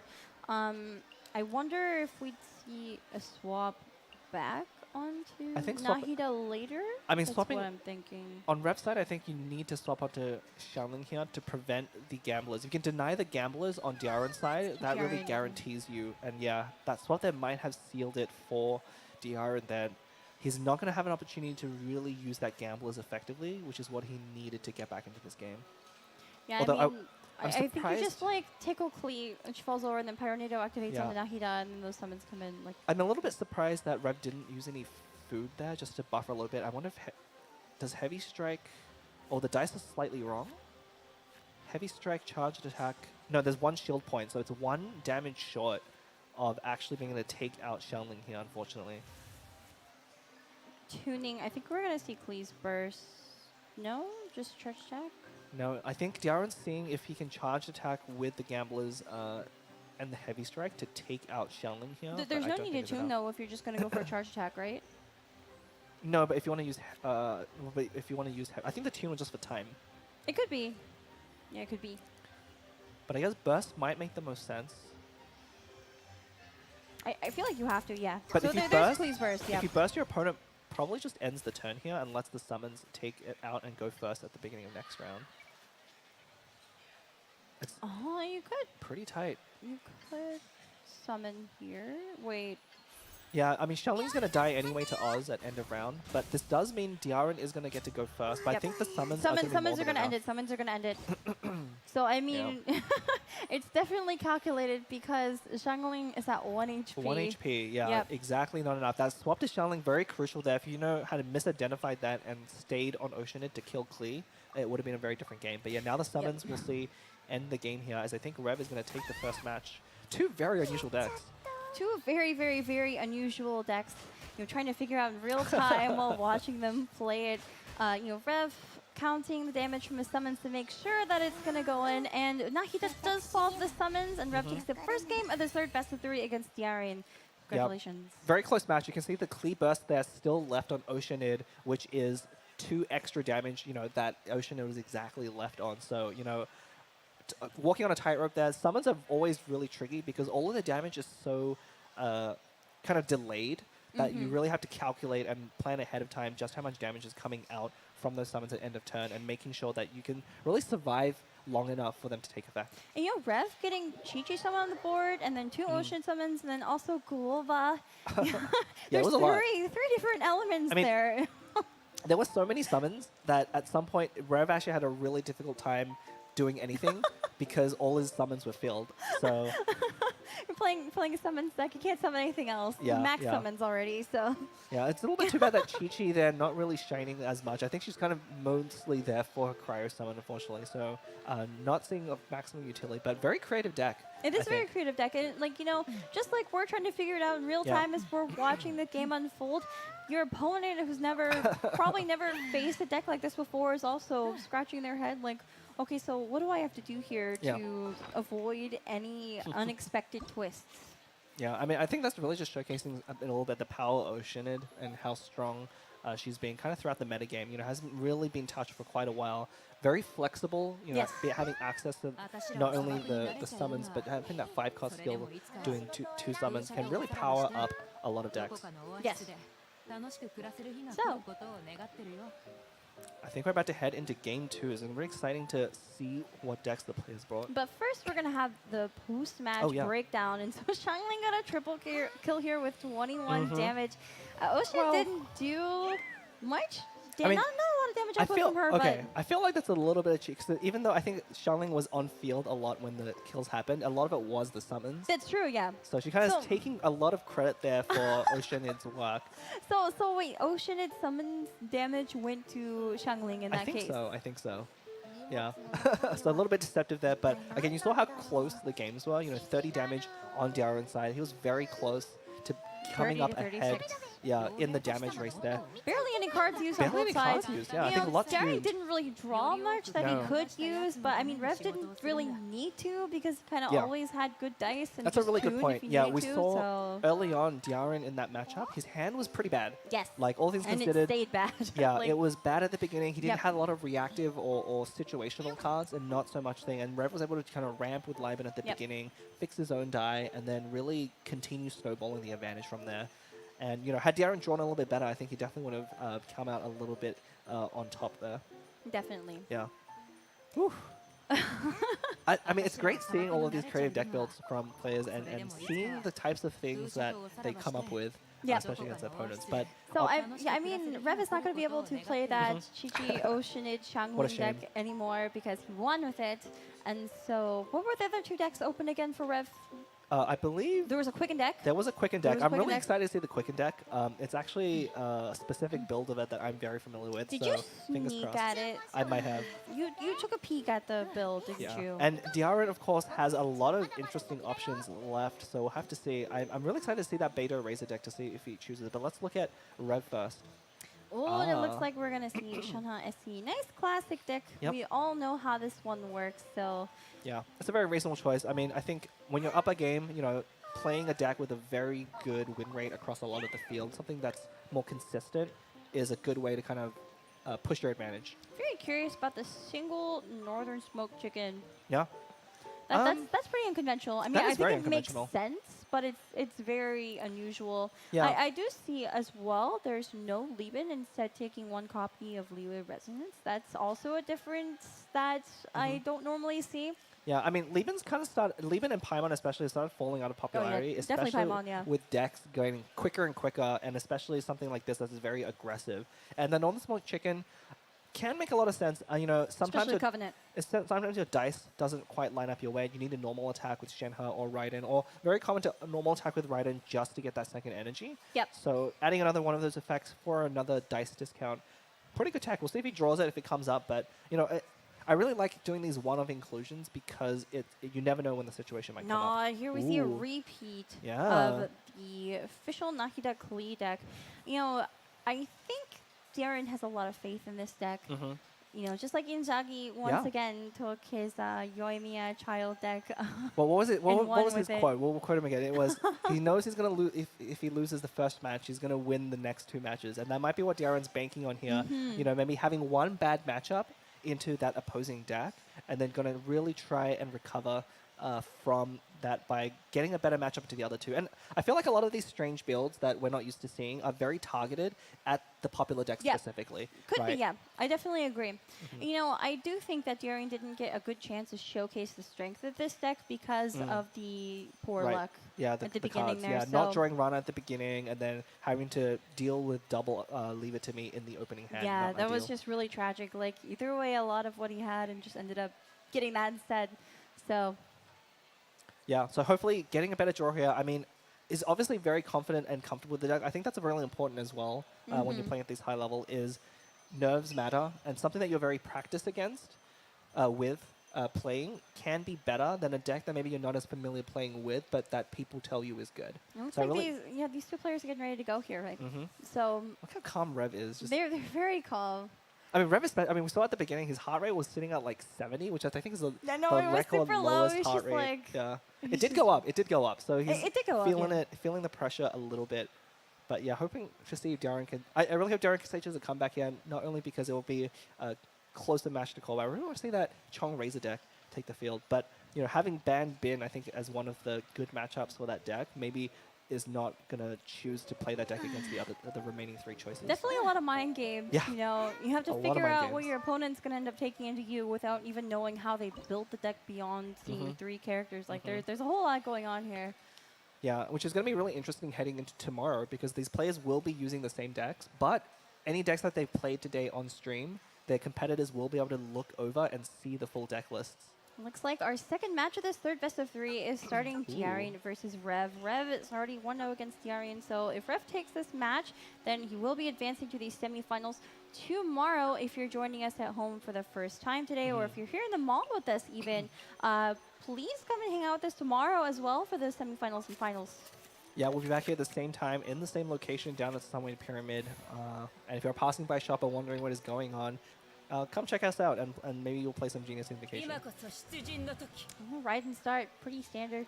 Probably ride and skill on the Shenhe. The Shen has to bring that deck, We know doing this what it does now. best. Yeah. Very good dice rolls Yeah, there. very good dice Ooh, rolls already. Not so much for Daren. Looking to start Fischl once again, but not rolling any Electro. Ah. Wait, You can see that kind of expression that he is not happy with his dice rolls at all. Rev almost re-rolled the cryo. I wonder if he was... Well, maybe, huh? I didn't see what he had in his hand. If he has any ramp in his hand, he might be looking to stay. Yeah, he might be using looking to use Stoning Contracts, or even to send off as well. Yeah, so ride and skill, send off Oz, and then Stoning Contracts. That Yeah. makes sense. Could be a perfect way to start the turn here. I mean, your opponent's side, you know, it's so common to start Fischl, but hopefully Daren can join to something a little bit better. Ooh, Best is coming out immediately. I think we are going to see an Oz summon. Yeah. This is very standard to start. If you play Fischl, you normally start with Fischl. yeah, I'm going to start with Fischl, but unfortunately, he is not going to have a lot of dice to work with for the rest of the round, and drawing 3 food here is not ideal. Oh, okay. So we're doing the line in Shenhe SD where you go for Raiden's Burst immediately. So I do think we're still going to see Oz get sent off here. Yeah. So one of the things I wanted to note there, I think the reason Rev took that line is you don't want to send off your opponent's summon if they're on the character. They can resummon it immediately already. So if you send off here, your opponent is just going to summon Oz again at the end of turn, and you really That's won't true. have made any headway. So using normal attack there delays your turn, lets you wait for your opponent to swap, and then do the send off, and then it's really devastating. I think you swap Klee here if you're Daren. I think you have to. Yeah, you don't quite have the usable dice for Nahida. I think you need to just get Klee going. And you do have the option of doing a skill into a charged attack from Covenant, which I think might be the line.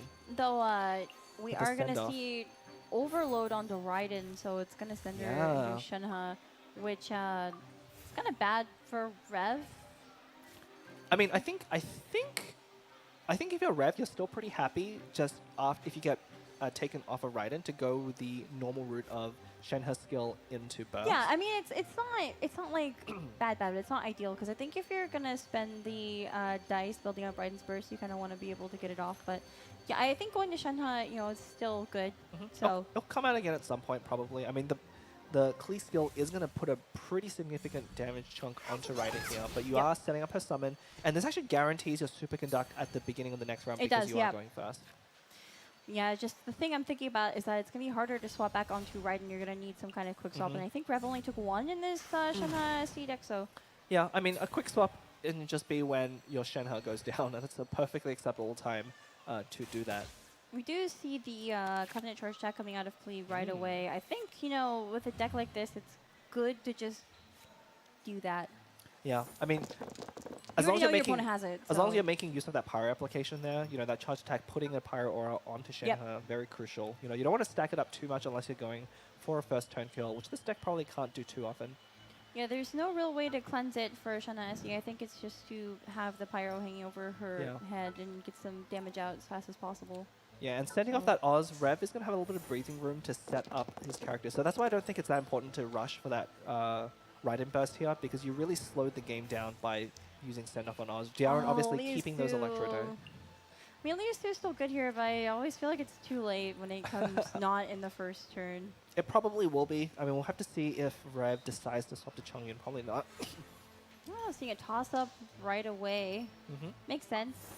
Probably you're going to look to use Shenhe's burst here, so you want to get as much cryo and Omni as you can. That's a pretty good toss-up. It is a pretty good toss-up. I already got two. Okay, those aren't very good, but... Well, it was the bestest. Just about as good. I mean, he does have the 6 cryo needed to use Shenhe's skill twice. The one thing he's going to look out for, the Klee burst is being threatened. And if Klee can take out Shenhe before she bursts, it could be a quick way for Daren to kind of turn the tables on this matchup. With Rev's Northern Smoke Chicken, I think you go for a normal attack on Shenhe and the burst. Definitely is an option. I think that's what Rev would do here, unless Shenhe is like suddenly threatened.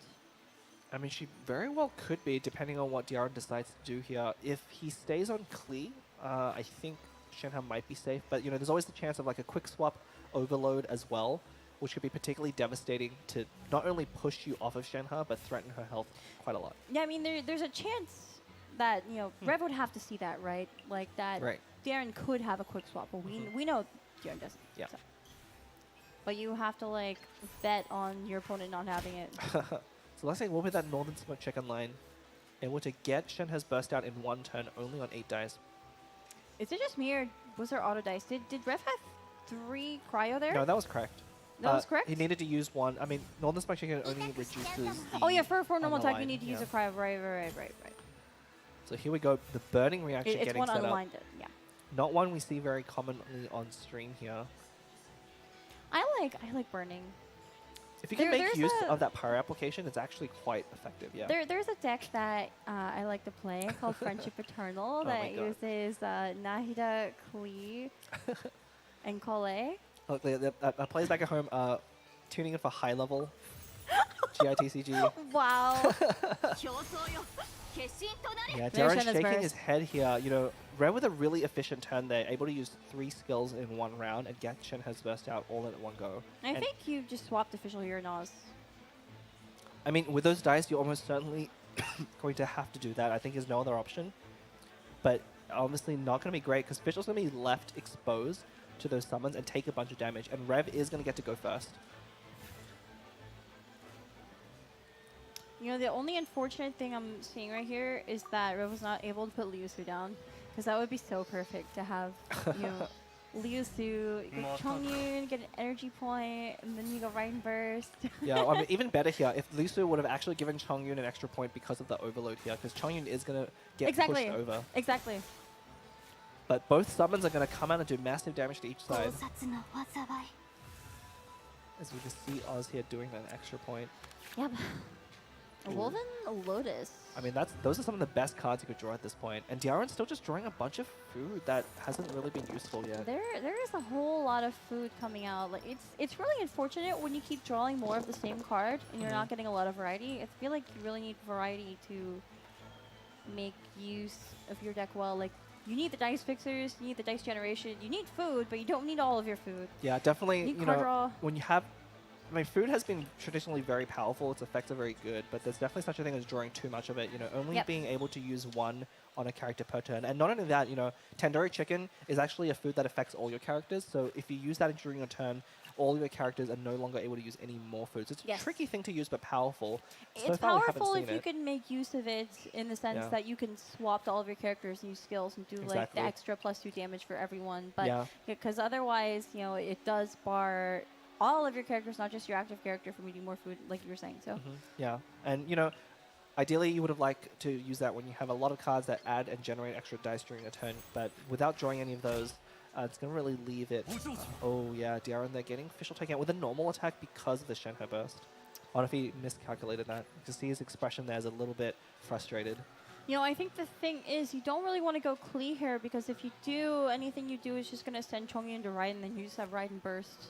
You don't have to pay to swap over, so that's Yeah. kind of have to go Nahida here. Yeah, that's one of those cases where Overload can definitely work against you if your opponent has their characters in just the right order to make it annoying for your lines. I almost wonder if Rev's going to win this turn, because, you know, with those summons out there, Oh yeah, almost certainly the game is going to end this turn. There's almost no way that Daren can survive the damage for the summons at end turn. I mean, the game could even end before that, right? Like, Raiden's Burst could come out and actually take out Klee here, but even a Chongyun skill here is going to be very powerful. it's going to depend on who Daren chooses here for sure, but I mean, even if Chongyun has to, like, normal attack onto Nahida, Yeah. like, there's a Woven in Rev's hand. Yep. So you just There's a normal Woven. attack again, and then summons finish Klee off. Like, it's pretty straightforward, I think, no matter what. I mean, it's straightforward, but at the same time, you know, your opponent's still at 8 dice, so you have to play pretty carefully because they could have a lot of things that can turn the That's tide true. here. That's or true. we might see a Calx burst here. It's going to be interesting. Still not the best because, again, like you were saying, that Overload is going to send it over to Raiden, which is exactly, I think, what Rev wants. So Overload's +2, Klee's Burst is 3, 5. Adeptus is not quite enough to one short. Yeah, it's going to leave... I yeah, think if leave you're gonna Chongyun tune on anything, 4. you gotta tune some food. I wonder if you're in Daren's spot here, you might even need to start equipping things like Lotus, or even... Maybe even use it... No, if you use Adeptus here, it can't be a good move. I But you think aren't you bursting do again. have to, like, Lotus or hash Klee here. Yeah. I mean, hashing could be pretty powerful. It lets her survive a Raiden burst, and then lets you maybe normal attack again, or just keep her alive to swap off. But again, those summons at the end of turn are really what is making it tricky for Daren, because even if he plays around the damage that Rev can do this round, these summons are going to end the game Yep. for him. Unless you use your food. You need to use your food. It looks looks like like- we're not going to see any sort of food coming out to protect Klee. Yep. Just -5 on the Chongyun. The Overload sending him into Raiden. And so if Raiden has 1 stack on her burst passive, so it's not going to do 4 damage, it's going to do 5. So actually, Klee's just going to get finished off right here. Yeah, so Klee is going to get finished off. I think Rev is thinking, does he need to play around something like I haven't lost yet? But I think this is good for him. He has Woven and I haven't lost it in hand. So if Nahida goes for the kill here, it is actually over. And Chongyun's burst is ready to go, worst case scenario. So Yeah, but I think if you're Daren, you're probably going to, you know, hash or Lotus into a skill. I think you're forced to play into it. Rev clicking on that I haven't lost yet, and Woven just knowing it's sitting right there. I mean, I think there's no way out for Daren here. If he ends turn, he loses at the beginning of next round potentially. Although, if he just ends here, if he hash browns and ends, does he survive? I think he does. I think that's his line. He needs to, yeah. He found it. Really heads up play by Daren there. I believe that is going to put him at exactly enough, but Rev does have that Lotus, yeah. and that will let him save Raiden. I mean, you could also just swap to Chongyun. Like, it doesn't matter. I guess you would want to No, if you Lotus swap- Raiden. if you you want to swap- Lotus Raiden, yeah. Yeah, if you swap to Chongyun, he is going to go down, but Lotusing Raiden does force your opponent then to spend another skill to kill Raiden, and that gives you an opportunity to burst on Chongyun.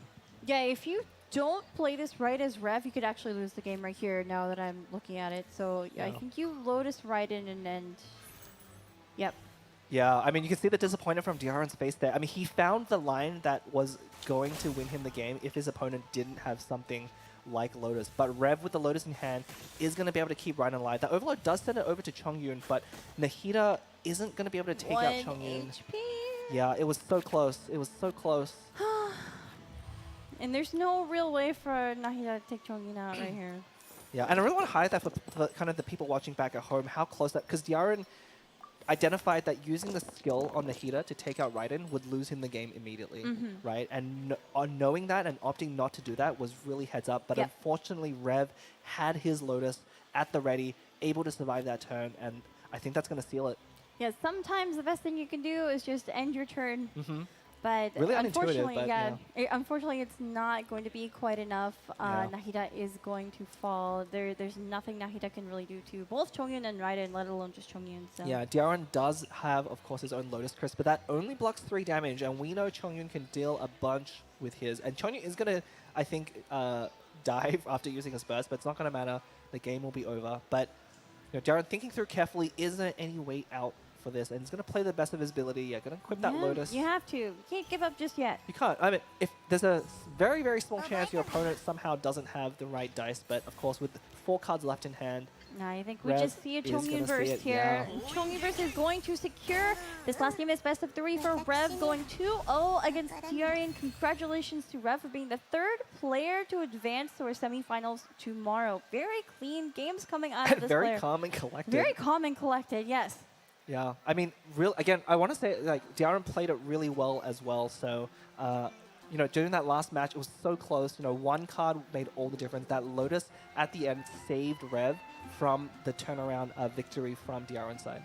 Yes. So very well done. I do think we are going to be tossing to our host very soon for a brief post-match interview. But right now, you know, these players are... Yeah, need to Please are calm down a calming little down bit. a little bit. I'm gonna see a nice handshake on screen. So yeah, let's go talk to our hosts for a bit. We can interview their players. All right, it was an amazing game. All right, congratulations to Rave. How do you feel right now? Yeah, I'm very excited. That was a very tough game. It was a really tough game. All right, so if there any strategy you want to share with us, like how do you win this game? I don't really know. I just went with the vibe. I love your confidence, all right? Anyway, congratulations, you're making way to tomorrow, all right? So I hope I'm gonna see you tomorrow, all right? So back to the caster. That was great. Thank you, Rev. Going with the vibe. We're collecting quotes here from the players one at a time. We We had definitely are. one, from Inzagi, and we'll have to go back and see if we can clip something from Arc. But going with the vibe is really what we're doing here as well, right? That is what I mean, we're that's doing, what we've been doing especially so with some far. of these decks that we're not familiar with. Yeah. We're just going with the vibes on screen. Yeah. The vibes were stronger, I guess, for Rev than they were for Daren, unfortunately, seeing him knocked out there. Very convincing 2-0 victory. If vibes translates to card draw and dice rolls, then I guess so. Yeah. I mean, that's something that the top players are going to have to start considering here. But we had a very cool... I mean, we didn't get to see Daren kind of break out, again, that Beidou Razor Chong deck. I really would have liked to see it, but probably not a favorable matchup either way. I mean, We could see it tomorrow. We could see it tomorrow. He did choose the same decks in both, you know, trying to get a favorable matchup. But, you know, we saw the power of the superconductor really take over. Yep. And so this was the 3rd best of 3 we've completed here, right? So 3 players so far have been confirmed for the semifinals tomorrow. We have 1 more best of 3 coming up after a break Yeah, one that more will slot. determine our last semifinalist going on to the tournament happening tomorrow. So for now, we're going to go into the post-match breakdown. Yeah, let's take a look.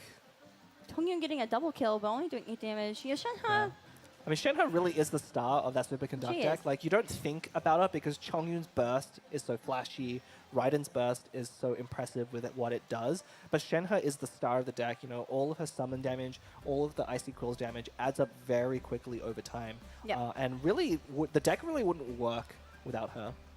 yeah, Klee doing the most damage on Daren's side. You know, Daren really had faith in this deck. You know, he tried Yeah. his best but lost twice with it, unfortunately. So I mean, part of China it was SC that is just very strong. part of it was that early send-off, I think, really hurt Daren's game plan. You know, you deploy Fischl. Again, this deck seems to have a very consistent game plan where you want to start on one character, move to the next one, and then go to the next one after that. Yep, but you need like the perfect card draw and dice for that to happen. That's just the thing. Like you need high roll. Yeah, I mean, So- you can roll okay and still do it, but unfortunately that send-off meant that Daren had to kind of go back on Fischl later and undo or reapply Oz, and that really broke up her rotation. And here we have the replay highlights for this last best of 3. Yeah. Oh, this deck The with summon heavy Chi-Chi, deck. Oceanid, and Shangling is so interesting to watch. Yeah, it looks like a fun one. Definitely give it a try at home if you're interested in any of those characters. I want to try this one out. I Very definitely want to try powerful, this yeah. one out. You know, I think those full board of summons does full 10 damage. Yeah, it was enough to kind of take out an entire character. And, you know, it's a lot of reaction potential there between freeze and vaporize. You don't see freeze on summons all that often because Yep. you don't always make use of the freeze reaction itself. But in this case, it doesn't matter because the damage was just so Yep, incredible. and Guoba coming in for that last hit onto Nahida to secure a win for Rev in game 1. Yeah. Here we have game 2. So, Shenhe SE is just very, very, very standard popular meta deck right now. Yeah, Really it's just showcasing its strength. it's putting out so much damage as you can see here, and you know, kind of the longer you have 3 characters alive, the better it is at dealing damage. We just saw it take over in terms of pure efficiency. But again, Yep. this very last play here that we didn't quite see in the highlight, but having that Lotus for Raiden was really what saved Rev from kind of the turnaround from Daren. Yep, and here we have the bracket on screen. So once again, Arc went 2-0 against Hua in our first best of 3.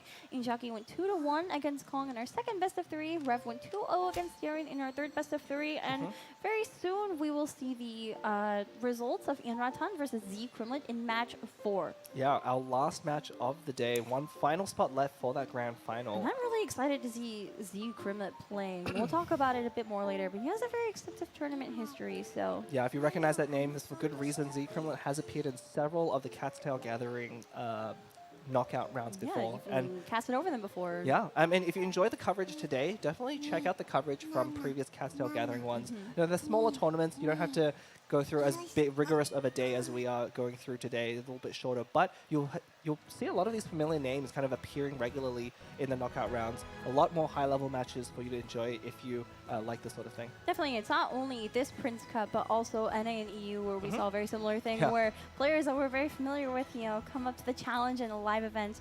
It's always fun to watch, and it's always fun to watch the newcomers who are also, you know, fighting for first place prize. You know, just a reminder that the first place prize here is 16,000 USD. That is a whole lot to be taking home. Yeah, I mean, so far the newcomers have been struggling a little bit. You know, I think most of the winners right now have been people with previous tournament finishes. Obviously, Dev and Daren both having Cattle Gathering records. Either of them would have been fine. But we'll have to see if Ian Ronkan can beat Zine Crimlet, because I think he's definitely favored in that matchup, just based on what we know about him and his tournament history. Definitely. Yeah. And, you know, we are here at the Sunway Pyramid right now. It is so great seeing everyone walk through the mall and come Yep. say hi to us at the booth. But, you know, we're going to get into this 4th best of 3 after a short break. So we will catch you guys very soon. Thank you so much for watching.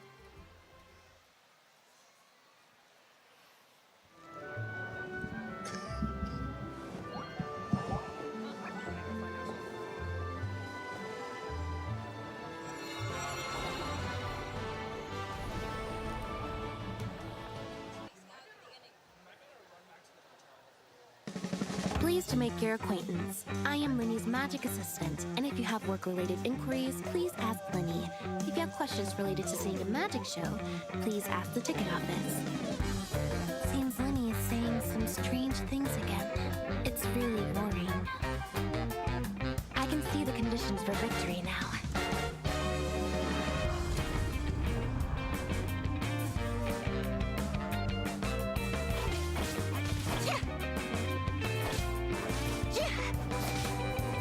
Stefana! Over here!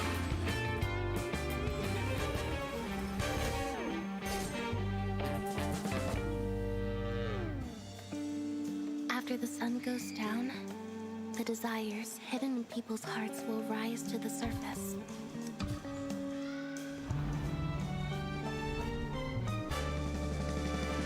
Let the magic begin!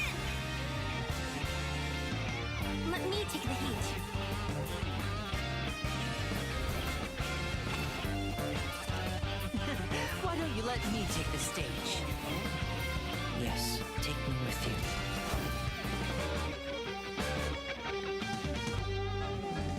you. Evening shows are spectacular. Should I reserve a ticket for you?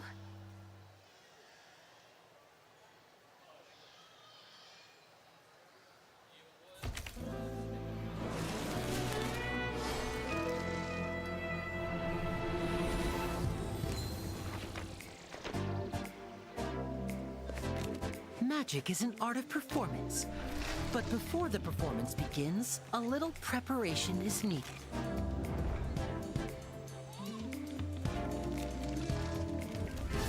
Welcome to Linny and Lynette's Magic Show!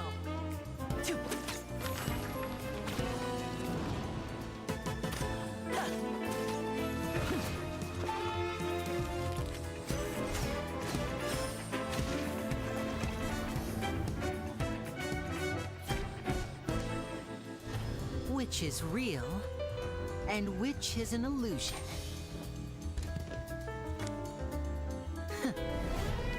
Take a guess, because our next trick is about to begin. Let's get this show on the road.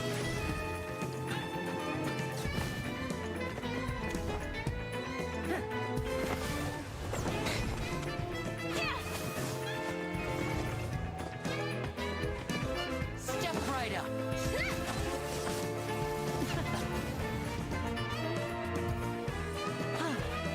This has been Linny and Lynette's Magic Show. Thanks for watching. It's just a rehearsal, you know? Aren't you overdoing it? It's the only way to iron out the wrinkles. Well, Fermine, what do you think? I think it was excellent. If I had to make a suggestion, how about giving Pear a part in the show?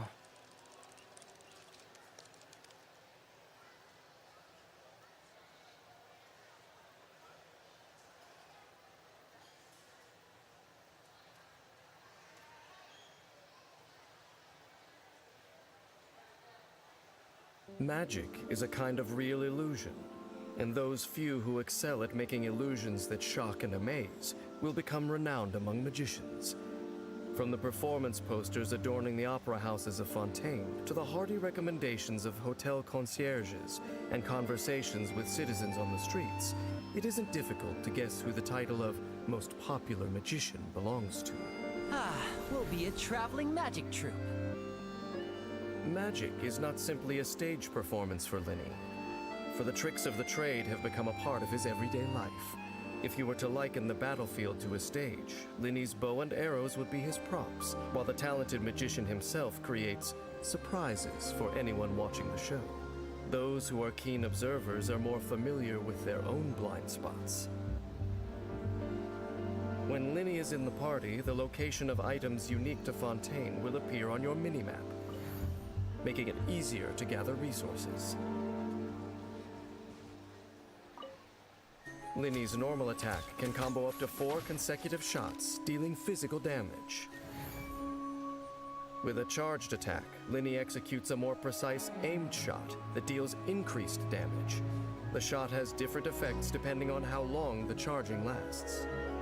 At charge level 1, Linny fires off a pyro-infused arrow that deals pyro damage. At charge level 2, Linny fires off a prop arrow that deals pyro damage. After hitting, a Grinmalkin hat will be summoned. Grinmalkin hats can taunt nearby opponents, causing them to attack the hat. Each opponent can only be taunted periodically. When a Grinmalkin hat is destroyed, or its duration expires, it will fire off a pyrotechnic strike at a nearby opponent, dealing pyro damage. Only one Grinmalkin hat can exist at once. It inherits HP in proportion to Linny's maximum HP. In addition, if Linny's HP is higher than a certain threshold when he fires a prop arrow, Linny will consume a portion of his own HP to obtain 1 prop surplus stack. the number of stacks is limited, and all stacks will be removed once Linny stays out of combat for too long. Linny's HP cannot fall below a certain threshold in this way. After unlocking the talent Perilous Performance, if Linny consumes HP by firing off a prop arrow, the Grinmalkin hat will restore a certain amount of elemental energy after it strikes an enemy, and will gain increased damage based on its attack. Prop arrows periodically call down Spirit Breath Thorns upon the location they hit, dealing Numa-aligned pyro damage.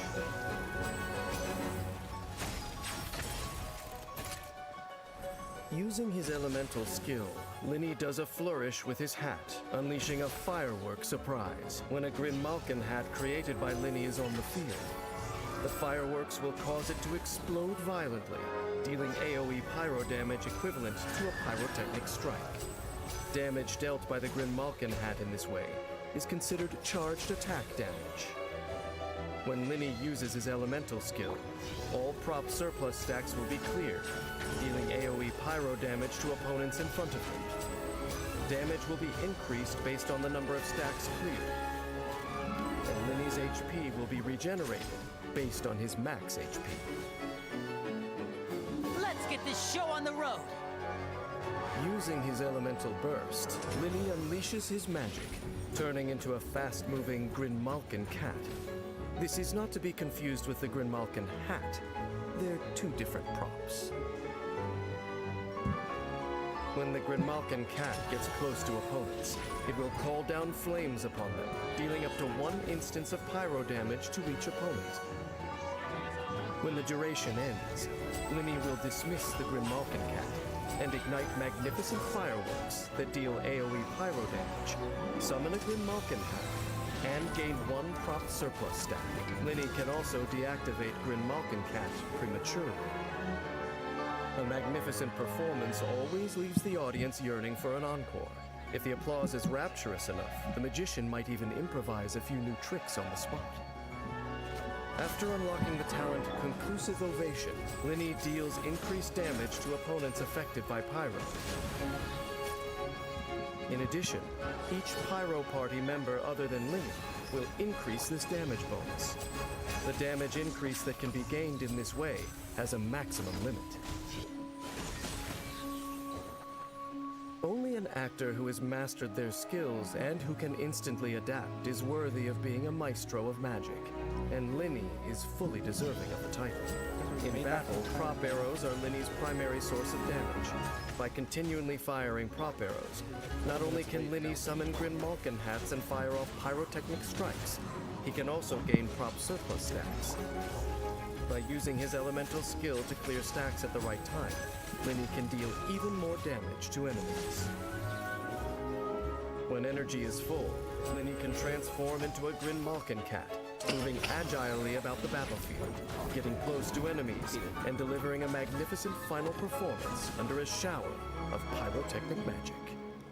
No one wishes to be tricked, but people still willingly take their seats to watch a magic show whose purpose is to deliberately deceive. Is it to lose themselves in a splendorous illusion, even for a short while, or is it to see through the illusions and trickery? Either way, we need not pry too deeply, for regardless...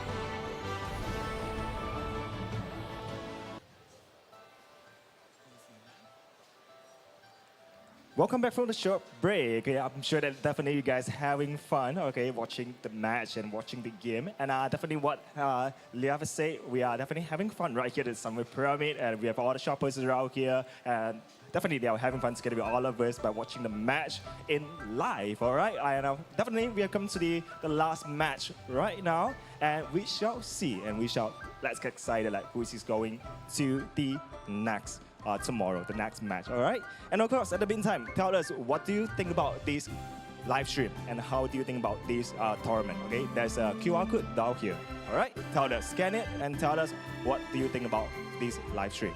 Anyway, we're gonna pass back to the caster.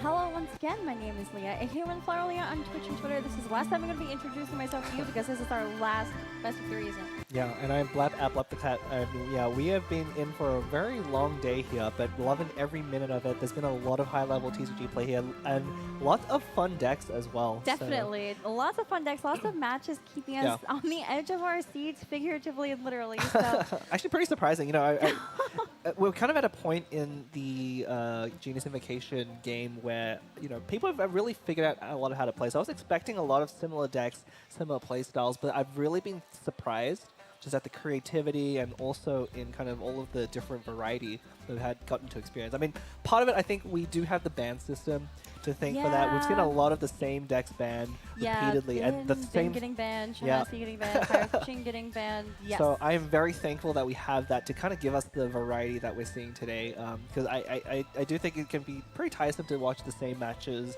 and matchups over and over again, because then it does come down to a lot of RNG and the dice and cards, and not so much the skill level of the players here, which is very, very high. Yeah, and you know, so we're going to get into our last best of 3 here, and this is our first player, Ian Ratan, taking Fischl, Rodeo of Luck, and Sino. I have personally seen this deck. I think we watched this close qualifiers, right? Yeah. I'm a big fan of this deck. During the first qualifier. I mean, look at this. He's exclusively played this deck during the qualifiers. It's history. Nothing but Sino. It is nothing but this exact deck. Has a 50% win rate on it, so it's kind of hit or miss. It reminds me of a deck I made a very long time ago. I mean, with Syncro instead of Fischl, but yeah. Yeah. I mean, I think, again, we're seeing this core of Fischl and Oceanid being very strong here, and that third character really dictates how you want to play your matchups and which matchups you're favored against. And Sino here, a great choice against more of the slower matchup decks, you know, like the healing decks, like Bin. So maybe going to be a kind of piece of tech for the stall matchups. I'm definitely a fan of this deck, and it's not just because I'm a big fan of Sino. No, definitely not. Okay. But I mean, Fischl and Rodeo of Luck is a great core, right? It is. So, I mean, you kind of interchange between them until Sino builds up enough stacks on his Pax Thorn, Path Clear, and then he can kind of finish the game off. He's very good solo later in the game when he has 4 more stacks on his passive. Yeah, pretty similar to Pirate Agent in terms of ability to solo as well, but having access to Electro Resonance with that combo, pretty powerful. Here we have Z Crimlet's most used character cards. 100% win rate on Shanna SC. Not surprising. If you look at the match deck history, I see Bin and Shanna SC. Yeah, I mean, Z Crimlet here, I think definitely one of the favorites here. Having an extensive tournament history that we've watched this player quite a few times in the Castle Gathering Knockouts. He's appeared in pretty much every single season in the top 16. Yes, so first in EU Season 1, second Asia, Alpha 1, third in Asia Season 3. Yeah. That's a lot. Yeah, and top 16 in Alpha 2 and as well as Asia Season 2. Yes. So, I mean, that is a ton of track record to kind of overcome here. Not surprising that he's very proficient at using kind of the more meta decks out there like the Itto and the Super Conduct decks. So, very excited. I mean, I think definitely the favorite one here, but again, sometimes when you throw something off meta like the Sino Electric Charge deck at someone who's very familiar with these popular decks, it can throw them off for a loop. You know, maybe they're not as familiar with how to play against the deck. So maybe a good matchup for you around town here. And you know, that's definitely what we've seen today, right? Yeah. So bringing meta isn't always the best thing to do. I think you have to have a good hearty mix of meta and something a little unique to yourself. And we see Z Crimlet setting up here, getting ready to go and do this. Yeah, I mean, it's also very different with the ban as well. Like, you have to be familiar. It's actually quite a lot to ask for a player to be familiar playing with 5 different decks. If you're only prepared with a couple and your opponent knows which decks you like playing or are good at playing and get them banned, then you're immediately at a disadvantage. So you either have to train very well in all of the decks that you bring to your roster, or consequently you have to like bring something a little bit unusual that your opponent isn't going to think to ban. A spoiler alert for the finals tomorrow, but whoever makes it to the finals has to bring 7 decks. Yeah, that's you know, true. it's a best of 5, so they will be banning 2, so they have to bring 7. Yeah. So, and just a reminder for those of you who aren't too familiar with the tournament structure here, but you cannot have repeat character cards in any of these decks. So each of these 5 decks that the players have submitted, they're all unique in composition, and so it's led to some very interesting compositions. I immediately see Ceramona. Yeah, I nearly looked to the bans here, but the Yeah. mirrored bans from both sides, both taking out the Ito deck and the Superconduct deck, so not going to see it on either side. So it looks like Inratan didn't take Bin, but took a different iteration that uses Mona. Oh instead of yes, uses Barba. Mona, yep. We've seen this before. It's pretty interesting. But yeah, Shanasi banned on both sides, Bin banned for Z Kremlet, and it looks like we have a Quicken deck, a Eula Ganyu Freeze deck Yeah. for Inratan. I'm really excited to see that one. And Yeah. then, of course, the Sino Electrocharge deck. Yeah, you know, trying with very neat deck choices. Eula, not really a character, even despite getting buffed in a recent patch with her skill, still not quite seeing enough play. It's very difficult to utilize her skill correctly because she does less damage on the first hit and only does more damage on the second hit. So very easy to kind of not line up well against your opponent's skills. But hopefully, I mean, we've seen Freeze actually do pretty well against some decks.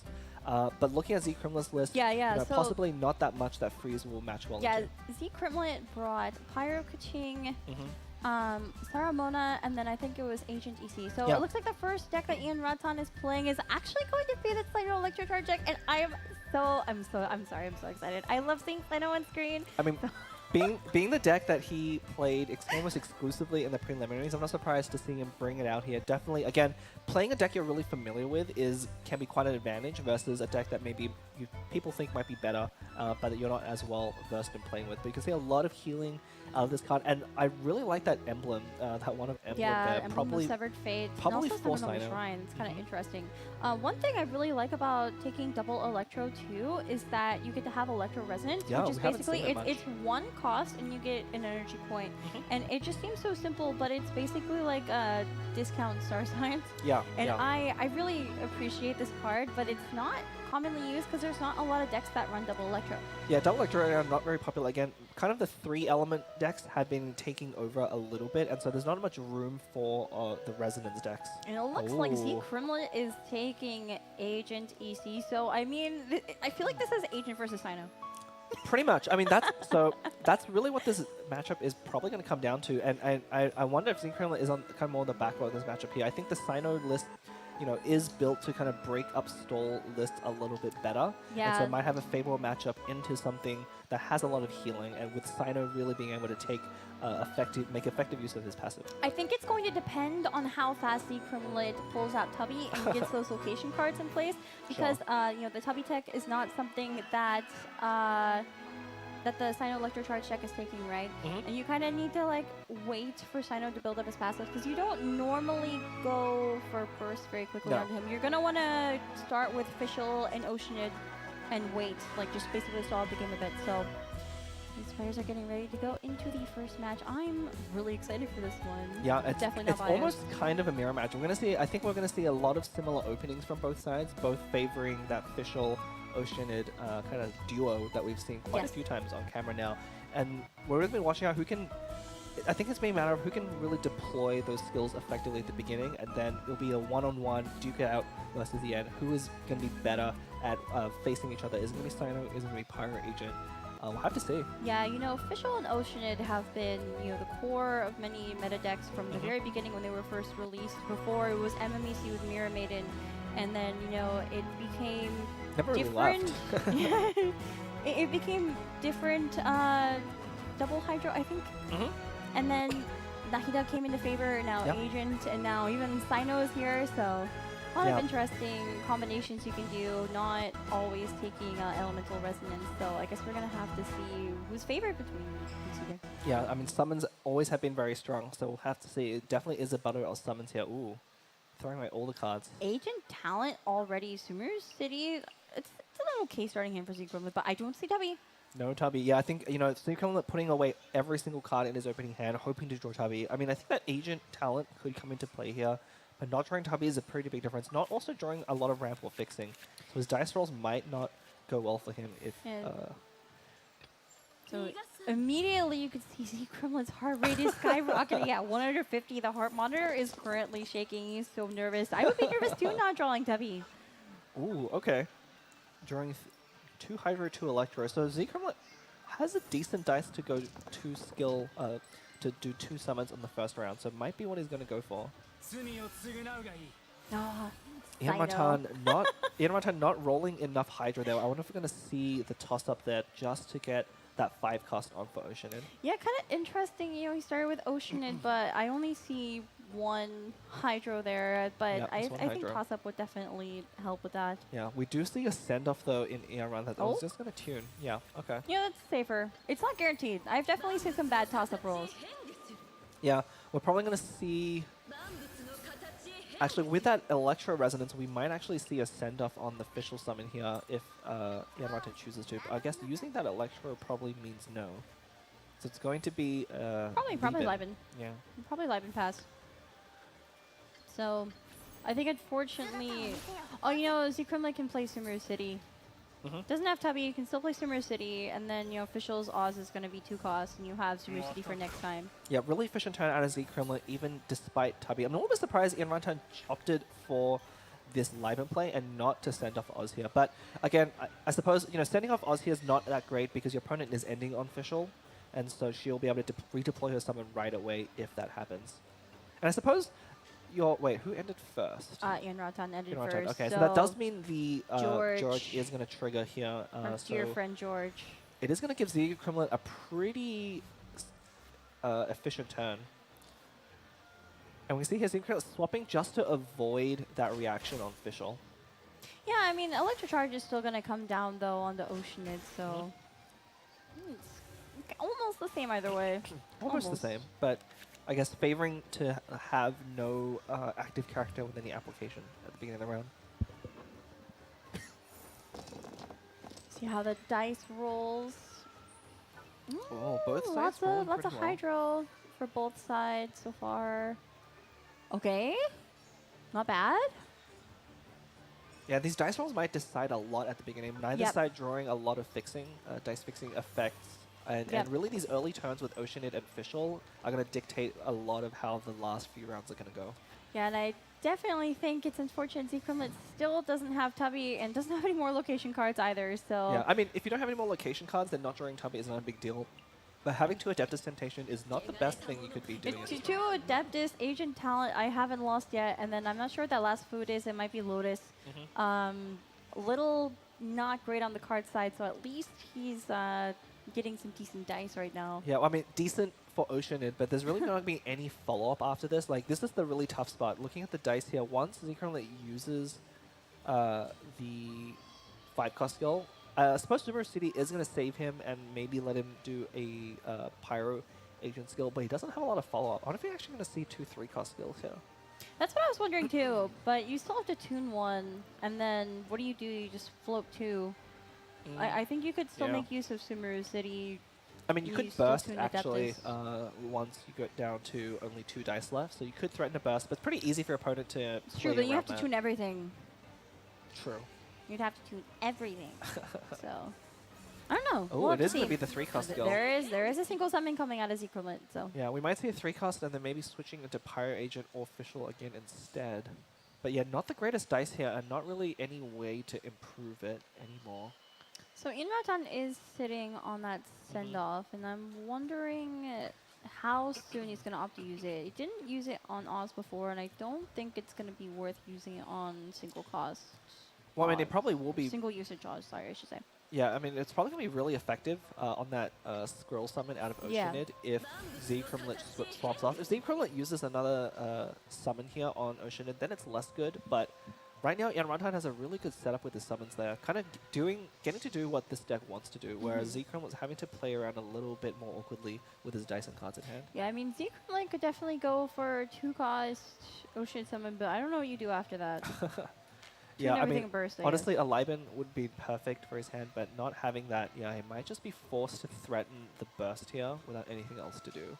There's really nothing else to do with those cards, unfortunately. As for Ian Ratan, I think, you know, he's in a position where he wants to be. Also not great cards in his hand, but I mean, just kind of waiting for Sino to get to at least 2 stacks, but preferably 4. Looks like there is going to be the swap off of Oceanid there, and also same with Ian Rantan. Gonna go over to Sino. Is it very early to bring out Sino? I think it's a swap stall because 2 of those dice are gonna go to Lehman.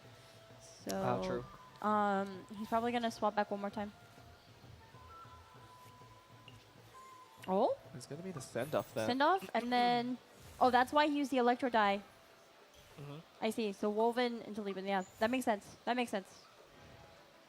That send-off is really going to hurt the elemental application here. Honestly, interesting that, Yamamoto's choosing to kind of really slow down the opposing deck, but without Tubby, Z-Kremlin's deck isn't generating any long-term advantage here, and yeah, it is going to the give it... squirrel coming right back out again. Yeah, it did give Z-Kremlin a really good opportunity to go back and re-summon, but it does eat up a bunch of his dice as he used it up swap stalling, so Ian Rantan is definitely winning in the race for damage here. And Ian Rantan's going first, Yeah. so Sino's just going to be able to finish Ocean it off if he wants to. Yeah, and that Oceanid almost certainly going down. I mean, this might not be a matchup where Oceanid Burst really matters that much, but Yanmatan, if he can threaten the agent or Ooh, all Great those Dice Rolls- Omni. Yeah, if Yanmatan can threaten agent on Z-Kremlin's side with that Oceanid Burst, then it's going to be really difficult for him to play around. Like, Z-Kremlin really needs to take out Oh! the Oceanid on the other side at the same time as his Oceanid goes down, but it could be rough.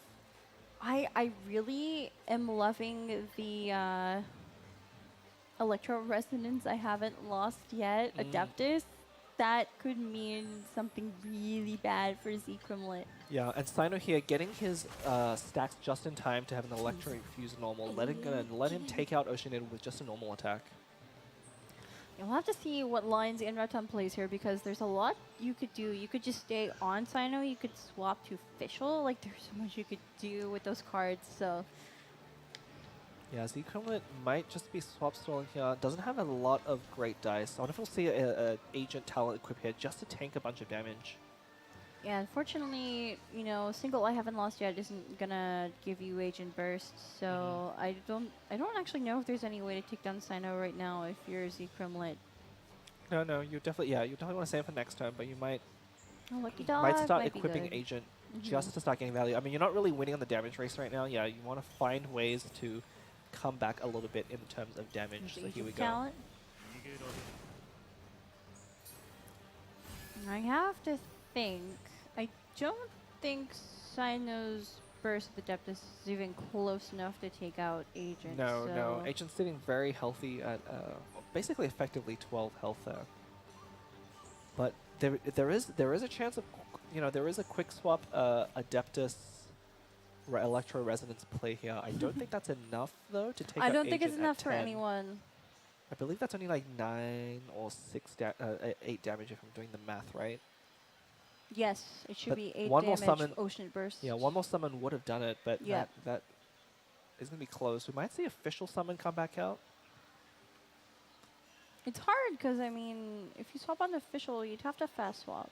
Yeah, you don't have to fast swap. And one of the tricky things here is, now that even though Z-Kremlin did lose Oceanid at 3 energy, now each Electroshard reaction out of Ian Rantan is a little less efficient than it used to be. I feel like that's pretty good. Two damage applies Electro. I think that's not bad. Yeah, so we're going to see the swap back to Fischl here. What if you just burst your own Sino? I mean, you definitely could. If you take out Fischl here, the opponent's not left with much, but you do use up a lot of your resources. You can't Adeptus Burst, though, You do, unfortunately. but like, it's going to threaten Fischl. I mean, Fischl's going down this turn, right? Like, the way the Agent Electrocharge deck wants to play is it wants to put out a bunch of summons and then force you to use up a lot of your resources, killing Fischl and Oceanid, and then finish with Agent, who is fully equipped right now, I which like is this. a very formal opponent. I like this, by the way. I like the swap on the official. This is good. Yeah, trying to mitigate some damage by playing around elemental application while also putting out your own summon here. There's going to so- be 2 Electrocharge procs here, no matter who the equivalent ends on, because there's 2 different Hydro summons in Oz. There's no send off, so. Yeah, if Z-Kremlin can get another energy on Fischl, it could really make a oh, wait, that's right, there is the I haven't lost yet. Uh-oh. Oh, Z-Kremlin is going to end first here. He's hoping that his opponent doesn't have anything to punish this, but looks like he'll be able to get away with it. Those summons at the end of turn are only going to do 4 damage, I believe. Oh, that's not going to be good. Sino is going to fall to official burst for sure. Yeah, the good thing is Yanran does have an opportunity to play around something by using changing shifts. He can swap into a different character to tank the brunt of official burst, and it might just be Sino. Yeah, I think you have to swap to Sino here. I'm sad. I'm so sad. I think you have to swap to Sino here. No. Yeah, I think Yarutan coming to the same conclusion. The one thing that is going to go in Zekrumlet's favor as well is those summons at end of turn are going to go down for Oceanid. So Oceanid's going to need 2... oh, actually, yeah, it's not even going to... Yeah, doing summons this at the end of makes it so that there's no electrocharge reactions. So, I mean, you could still Fischl burst onto Fischl, but it's not going to be as effective as if it was onto Oceanid. Yeah, I don't actually think you want to kill Fischl here. Yep. Is the thing. If you're Zekrumlet side, I believe you want to keep Fischl alive so you can force your opponent to swap onto Oceanid somehow. But that's going to be really tricky to do. I mean, maybe we'll see another Oz. We might see a slow swap onto Agent. We might see a slow swap on the Agent, but I mean, we know that Ian Raton's hanging on to something very useful, so... Well, but the thing is, Oceanid doesn't have any summons left, and... So look at Zekrumlet's heart rate monitor. It's still climbing somehow. 164 right now. That's something. Okay, so Zekrumlet is going to opt to use that burst on Fischl, forcing Oceanid to do something here to finish off Fischl potentially. Yeah, but what? That's a good question. I don't know if you actually go for a burst here. No, you couldn't. I mean, Oceanid's very bad at doing 2 damage.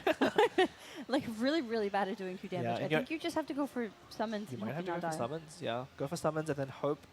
The problem, though, is if you go for summons, your opponent might have the opportunity to kind of take you out. Yeah, but the problem is if you take out Fischl, I mean, we know Zekrumlet is sitting on another I haven't lost yet, just Adeptus Burst win. Yeah, I think if you're on Ian Rantan's side, you definitely make this play, kind of put down summon. Unfortunately, not getting. I think a shield, the frog would have been a lot better than one of those summons there because you already have enough damage. Unfortunately, not rolling it. But Zekrumlet, without a way to kind of swap off of Fischl here, maybe force normal attack. Yeah, I think you have to, like, to do the most damage here. I think you have to normal skill a Worf. Yeah, and just going to end the turn. I think this is the right play here. If he does anything, he gives up his advantage. So what he's hoping to do next round is to use Agent's skill and then get a bit of a HP buffer and maybe use Lotus Crisp or something to keep Agent alive and then burst onto Oceanid. 1, 2, 3, 4, 5. It wouldn't be enough. The summons wouldn't be enough to get Agent, I think. Yeah, no. The summons wouldn't be enough, but I don't think you... 1, 4... Yeah, I mean, Agent's effectively staying at 7 health, so yeah, that wouldn't be enough, and then I think you'd be too susceptible to getting bursted in reverse. But maybe you had to go for it there. Oh. No? I think... Oh, send off and Electro... So is going to go for the burst here. You burst here or do you Or skill. summon? Oh, yeah. I guess another Because Zekrumlet ended first, so... Wait, well, no. So this effectively gives Yanwatan a few more extra hit points on Ocean. Is that enough? Get really not a great draw from Zekrumlet. No, it shouldn't be enough at all, right? But I haven't lost yet. Is going to get No, it's stranded in his hand, no longer having a way to activate it. So it's Pyro Agent versus a fully decked out Oceanid. Oh, that hash. The players in front of us collectively going, oh! Well, Zekrumlet drew a really crucial card there. Not sure if you know. I mean, the players noticed it before we did, but he just drew Star Signs. That is going to give him the extra energy he needs to burst, and he's holding onto Adeptus Temptation. So unfortunately, Ian Rantan making the right plays there, but Zekrumlet drawing just the right card he needs in that matchup, able to take out Ian Rantan with a couple of damage to spare. You can see Zekrumlet shaking. He knows how close that game was. Had he not drawn that Star Signs, the play there from Ian Rantan would have sealed the deal. He's so nervous, but he managed to fight through his nerves. He got exactly what he needed at the end there. You know, his Adeptus Star Sign burst. Yeah, I mean, I think Ian Rantan played it really well there, you know, able to hang in there until the end, but just not drawing the right cards. He was setting himself up to win. But, you know, you saw Zekrumlet there opting... I mean, it looks like he drew well, but one of the things you have to realize, he intentionally didn't use any skills in that last round in order to act first. So he has the opportunity to draw star signs there. Yep. If he had gone for the official normal attack just to get a bit of damage, his opponent would have gone first and then denied him the opportunity for that Yes. play. So Sometimes all you can do is just end your turn. We Yeah. said that before today, and it's especially true now. I mean, it's really what separates the good players from the great players is knowing when to give up some other thing for an advantage in another way. And in this time, kind of Z-Kremlin identifying the... I mean, he was on the back foot, right? Like, let's not lie. He was definitely at a disadvantage at the going into the end of that round. Yep. With all the summons from Oceanid, Official having bursted, but Oceanid still being at high health. So the one way he could win that game is by drawing the right cards, identifying that, and then playing in a way that made that happen. And I think the killer here is that Official was sitting at 2 HP instead of 1. Yeah. I mean, like, that mattered. if Official was ever just at 1 HP, because Ocean cannot do 2 HP's worth of damage. Yeah, so it was really tough. we have the post-match breakdown here, of course, Zukunla taking the victory against Ian Ratan. The most damage coming out of both Official and Oceanid at 13 health each. So, I mean, the damage is pretty equal across the board. Card usage 97, pretty even. And in this case, Z-Kremlin not even drawing Tubby here in this deck, not needing it, but able to put together a game plan that kind of I think Yamaha's deck was favored a little bit, but just being able to draw the right cards at the right time, kind of playing in a way that made that agent finish possible was really well done. And of course, Yamaha losing Sino there, we saw how difficult it is to fight one-on-one versus agent, especially with someone like Oceanid who doesn't have any upfront damage, right? The only thing Oceanid has is that burst, and then Yamaha needed to save it for agent, and having to play in that way allowed him to get into a position where Z-Current was able to take advantage of that and use Agent Burst to finish the game. Yeah, I mean, Sino wasn't really able to build up to his 4 stacks in the end. He did get 2, but his damage isn't buffed that much at only 2 stacks, and he fell pretty soon. So, I mean, Agent EC, and just EC in general, puts out a lot of damage very quickly with those summons. So yeah, and we definitely saw that. Losing Oceanid there very early must have hurt. Having 3 energy but not able to use it on any burst was quite a big blow, but ended up being okay. I think part of it was that Lucky Dog, during the Lucky Dog agent equipment as well. Yeah, that was crucial. Yeah, letting agent have that high health total to avoid being killed. I mean, it was also on a nice edge there, because if agent didn't draw that healing or that mitigation and was able to go down with the summons at the end of that turn, then Inaranta could have easily have bursted onto Official, taken her out, and then let the summons clean up at the end of the round. But without that line open, he was forced to take a different line that Z-Current eventually took advantage. So, I mean, it's interesting like how differently the dynamic of that matchup goes with 2 very similar looking decks. yeah, I mean, you have a Rainbow deck versus Electro Resonance deck. I guess this is just proving that sometimes these reaction-focused decks are just better. Although really in this case, Agent Electric Charge not quite really using Pyro Agent for the Pyro part, but just but I mean, Agent's there to clean up. Yeah. Like, at the end, it's Electric Charge Core. Yeah. Like, both of these decks are Electric Charge Core, and then, Agent is the anchor, or Sino is the anchor, or Nahida is there for, applying your seeds and whatever. So yeah, I really wonder, we'll be interested in seeing if Anarantan decides to take the same deck. I think that deck was really favored against mostly only one deck from Z-Kremlin side, which was the deck that they just placed, but unfortunately not going in his way in that matchup. Probably going to switch to a different one, but we'll have to see now what Z-Kremlin is going to choose for his next one, since he has to use a different deck now. Z-Kremlin cannot play the same deck again, but of course Ian Ratan could, so we might see this deck again. I wonder if he's going to feel confident in it, like Inzagi did, and then also like Rev's opponent did. Yeah, I mean, we saw the record with the Sino deck was 1 win, 1 loss. So by that pattern, if he lost with it in game 1, he's going to win with it in game 2, right? Like, that's just how it works. Maybe. Yeah. Maybe. We'll have to see. It's a 50-50 deck. You win 1 game, you lose 1 game. Don't call it a 50-50 deck. I think it did actually a 50% win rate, if I remember. It did. It had a 50% win rate, so I guess it is a 50-50 deck. It is. Sometimes Sino wins, sometimes he doesn't. But I mean, Ian Ratan has a lot of experience with it, because, when we saw that... Of course. That matters. Yeah. Basically, the match history was full of that Sino Electro Charge deck, so I think it's a deck he's very familiar with, so there's a chance we might see it again.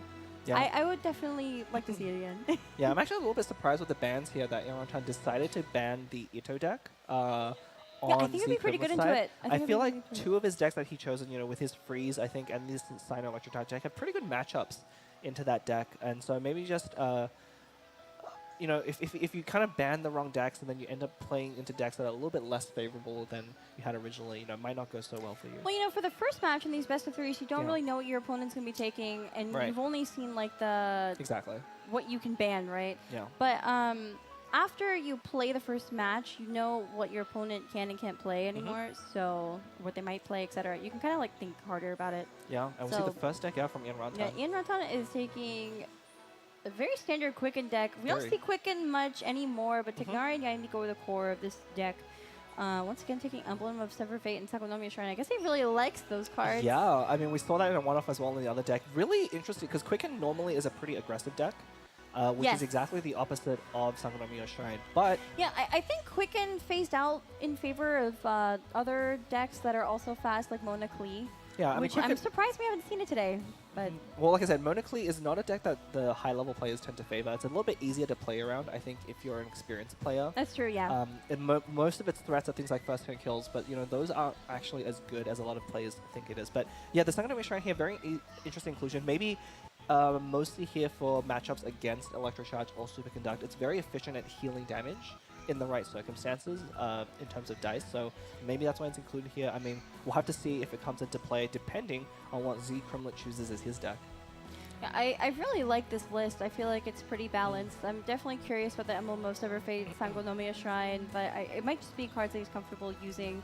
Yeah, I mean, Emblem did get buffed recently. Oh, and here's Saramona. Yeah, this is the deck we've had an eye on. I mean, there's been a lot of talk about this deck, especially within, I think, the community that Z Crimlet is very commonly kind of tests with, but it runs a lot of artifacts. Yeah, as you can see, there's a bunch of 2-cost artifacts here, which Yeah. is, you know, another form of dice generation. Also takes Ancient Courtyard, which of course reduces the cost of equipping an artifact or a weapon by 2 if you've already equipped something. So this is definitely an option to, you know, generate additional dice you might need. Yeah. Also see some toss-ups here, Bestis. There's a lot of dice mixing Yeah, I mean, and generation. one of the things I really love about this deck, and I've had a chance to kind of see it in action a couple of times already, but you know, for a long time, the good players have kind of bashed on these artifacts for quite a while. I mean, to be fair, they recently did get buffed. They got kind of pushed over the border from being unplayable into playable with a very simple change, going from 2 aligned costs to 2 unaligned, making them much better at not only discounting your cards, but also fixing your dice a little bit when your dice rolls don't go your way. Much easier to play, but that kind of pushed them over the edge. An Ancient Courtyard, such a powerful effect when you're running this many artifacts. Ancient Courtyard is, I mean, there's a lot of like support cards that are very niche, but they work well in their niche. And I think this is a good example of that. You know, you run all those artifacts and also the weapons we saw, intending on making use of that Ancient Courtyard. Yeah, I mean, I think that it's definitely a deck to watch out for. It's all about dice efficiency, and Venti is not a character we've honestly seen all that much of. Nope. That fits exactly into the plan, because while his skill doesn't do a lot of damage to begin with, it does let you kind of get free dice on swaps, which is what this deck is going to do a lot of. That's King Squire, right? It is King Squire. That's one of the other things one of the things in the deck that makes Ancient Courtyard so powerful. And we're going to see that to full effect right here at the beginning here. Yep. This round 1 is going to look quite unfair for Ian Rantan because Z Crimlet's going to be able to deploy a ton of seals. And not only that, I mean, like I said, you can use these cards as forms of dice fixing. So we're going to see Z Crimlet keep the Hydro here just because he can use it to equip the bow. Yep, just keeping everything right now. So Here we go. immediately we see artifact coming down. Look at this. Kujosara and Ancient Courtyard, King Squire. Yeah, a onto Zara. 0-cost Oh my gosh. Zara skill. That's okay. And this is Great. exactly what the deck is so good at doing, Great. is making use of Ancient Courtyard to generate 2 dice in the first round. And it generates a really big advantage right off the bat. We go to Mana, and we'll see her 3-cost.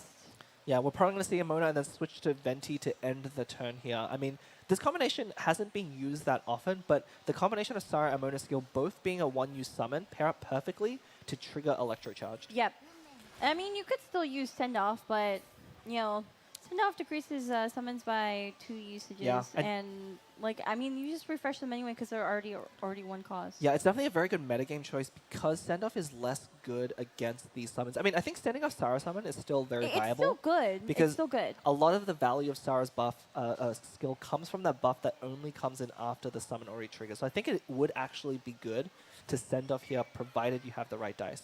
I think we're gonna see Woven into Nahida 3 cost, and then we might see those 2 Pyro dice going to send off of Yep, I think that's very Yep. correct here. Yeah, but we're gonna obviously see a swap into end. Zekro playing very fast. He had a almost perfect opening hand. You know, that's really what you want with this deck.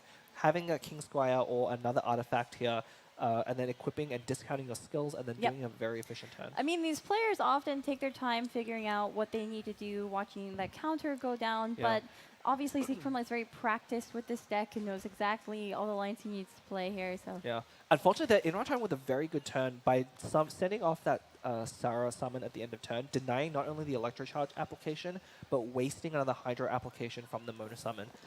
So, while his start looked really good, I think Irantan having that send-off was really clutch in this moment. Yep. Of course, we're going to see Venti swirl. Yeah.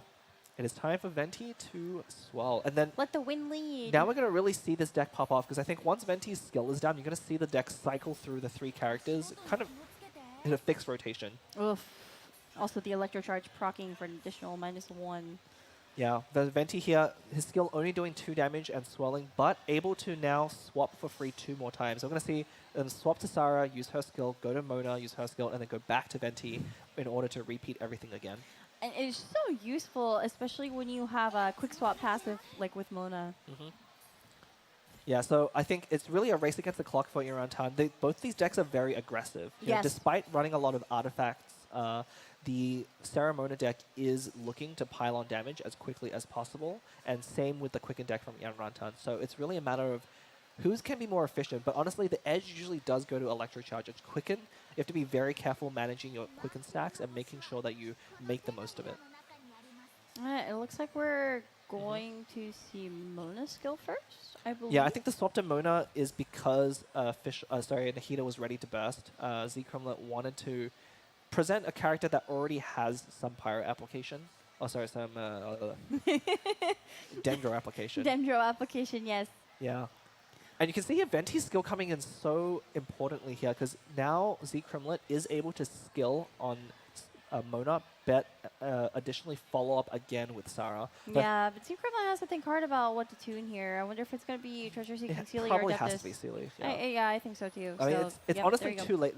This mashup is going to go by so fast. It's going to be too late to use Sealy at this time. And then there's one more free swap onto Sarah. And it's a Ooh. fast swap because it's Mona. Yeah, unfortunately here, Irantan gonna have to use a basic attack, although that's actually probably fine for him, because it does proc the seeds, gives him the quicken stacks back, and sets up Yai to burst. Although if he's not One careful... one thing okay, so no, Yai is going to fall here from Yeah, the yeah. summons, but Nahida's burst is still up. So, I mean, it's not enough to take out Sarah without Adeptus, though. No, but look at how much damage that this deck is able to output immediately. Yes. It's so good. Oh.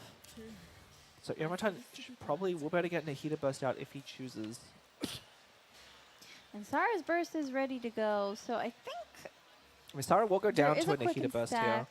There's a quick and stack, and Nahida's burst does Yeah. 4. The one plus thing- 5 is quick. The one thing for Zekromlet is starting to run out of cards in his hand. He does have that Mondstadt Resonance, though, which might come in really important here. But his dice rolls need to go well, because he does not have enough cards to tune. Uh-oh. As soon as you say Ooh. that.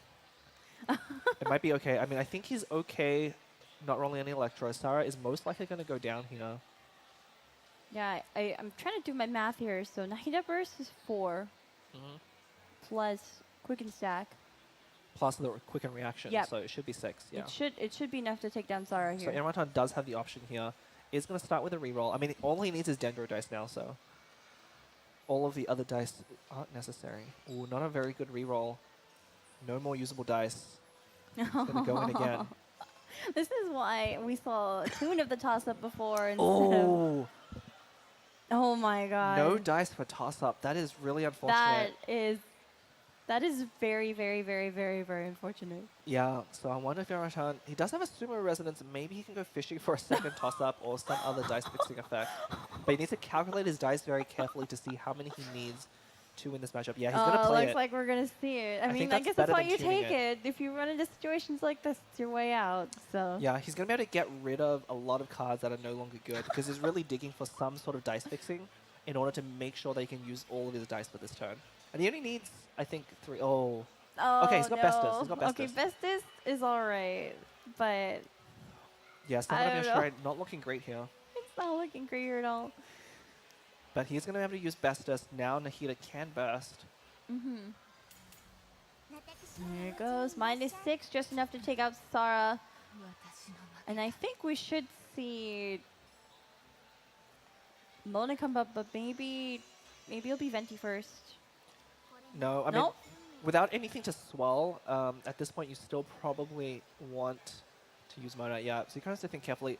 Since he doesn't have a lot of die fixing, he might need to use that Shimenawa to actually allow him to skill on Mona, but it looks like no, just going to I think tune. he's gonna tune it. Might be too late. Yeah, you do go down a dice by using it, and I think he's wondering if this turn game is going to even go longer than this round. Yeah, what I am a bit concerned about, I mean, Mona is 1 energy point off her burst, so that could actually come in handy if mean, she's able to get it off. With the But dice that Z-Equivalent rolled, I don't think Mona Burst is really that viable now. yeah, We're probably going to look. unfortunately. Yeah, we're probably going to look at Z-Equivalent, opt to use Venti skill, hope he survives the turn.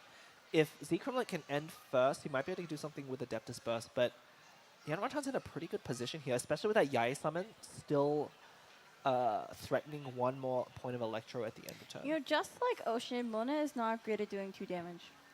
Yeah. She's really not great at doing 2 damage, so we're in a very similar position here. I mean, Venti could definitely swirl and do some additional damage, but Yeah, I mean, I think what really mattered this game is that send-off right at the beginning really hurt the Saramona deck a lot. You know, Yeah. not able to employ its usual rotation of characters and then forced to kind of waste its Hydro application. In a deck when your abilities only deal 1 or 2 damage at any given time, it's really important to make use of each elemental application. And so Yanratan knowing how to play against this deck pretty well by denying the applications wherever possible and just protecting his character's health and waiting until his better characters that are better at soloing come into play at the end. yeah, Ian Rantan is really thinking hard here. The clock is ticking down. Looks like we're going to see a quick swap from Nahida to Tignari. You know, both these players not really having the best dice or cards in their hands right now, but looks like we're going to see a double tune into Tignari's skill. Yeah, swapping here makes a lot of sense. You want to deny your opponent the ability to go to Venti and take out Nahida easily. I think Z-Cone is kind of forced to go to Venti anyway because he's not going to tune 3, I think, in this spot. It's a little too valuable. Oh, he's 1 card short of doing a Adeptus Burst, which might have been bad. Well, no, I think if you Adeptus Burst, you just lose next round anyway, so it doesn't matter.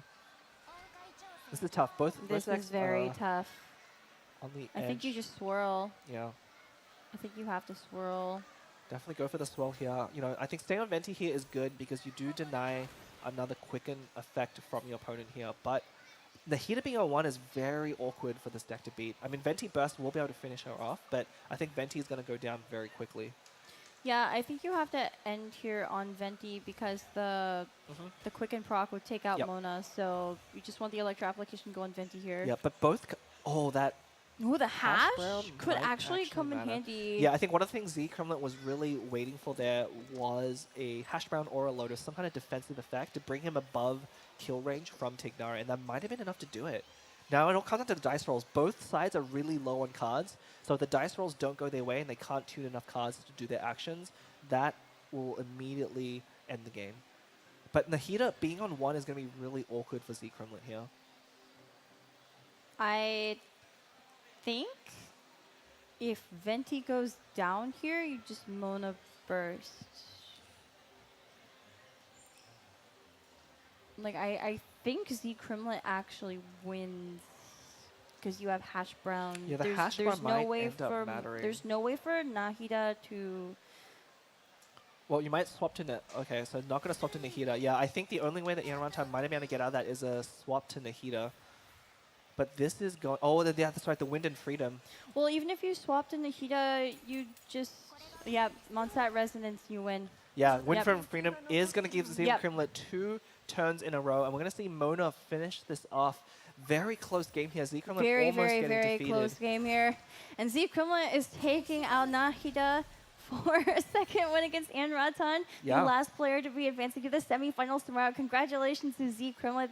You know, of course, he was a favorite to win because of his past tournament history. I think this falls within expectations, but Yeah. you know, he definitely put on a good show for it. We saw the heart rate monitors showing he was like super nervous throughout both matches. You know, at a consistent 160, but he still managed to fight through his nerves, and he played really well. So. Yeah, showing a consistent record here and really putting up a good show here in the top 8 with, you know, also very unique decks. I mean, again, the Ceremony deck, we've seen it before, but I'm sure a lot of players back at home have not. It's very unusual, and you can see its power there. But obviously, you know, having that Mondstadt Resonance, having that hash brown, very important. And right now, we're going to be throwing back to our host for one final interview with our winner.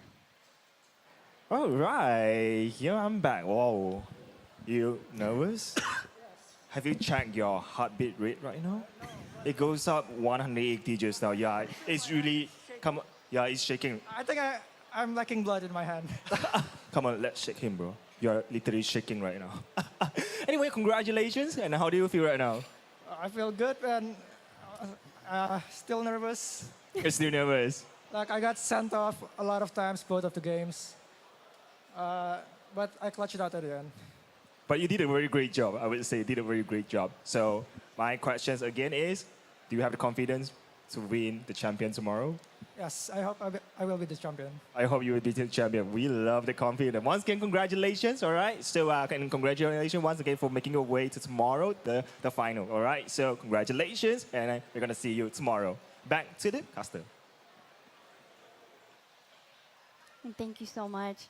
So that has been all of our best of threes in this quarterfinals today. I hope you guys will join us tomorrow for the semifinals and finals, as these 4 players you saw winning today will face off against each other once again with these same decks.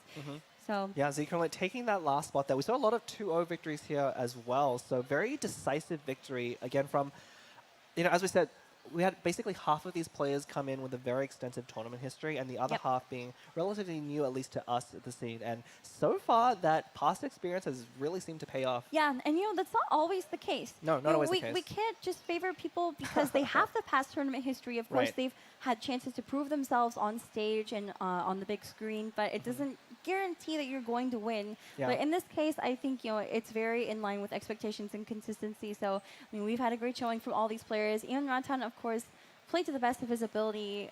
Yeah, So I mean, big congratulations to even the people who may not have made the top 4, but managed to make it to top 8. I mean, we talked about it a little bit during the preliminary stream yesterday, if you managed to catch it, but the road even to get to top 8 is really tough. You have to be the highest caliber player, get through so many rounds, and kind of fight against RNG just to make it here to top 8. So it was a multi-stage tournament. Yeah, not to discount any of the abilities of the players here. You know, it's very tough to get here and then lose, right? That feeling is always going to be really tough. But again, to all of the players who did not make it to top 8, congratulations for making the top 8, getting that golden card back, coming to Malaysia, and being able to play in the top 8 experience. Yeah, so I mean, the pre-qualifiers leading up to here, there were hundreds of players that were fighting for these top 8 spots. You know, it was very tough competition behind the scenes, you know, off the big screen. And what you're seeing here is the fruits of everyone's efforts. You know, these players have definitely fought hard to be here.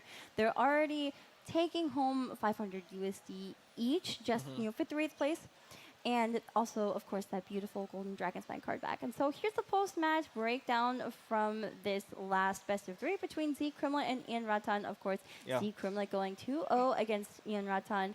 Mona surprisingly doing a lot of damage there and getting 2 kills. I mean, Mona, Nahida doing a lot of damage too. But finishing there, I think it's not ideally what the deck wants to do, but again, I think Zeke Crimlet said during his interview, you know, getting sent off early really hurt the game plan around Sarah and Mona, and you know, he had to play, kind of scrabble back the win, but managed to get there just, again, on pure efficiency. The deck just cheats on dice so much and gets to use more skills than your opponent, and I think the Quicken deck just couldn't keep up. Yep.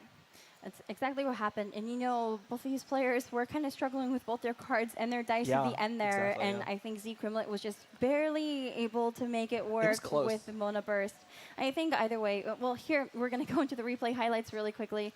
We see Sino fall here.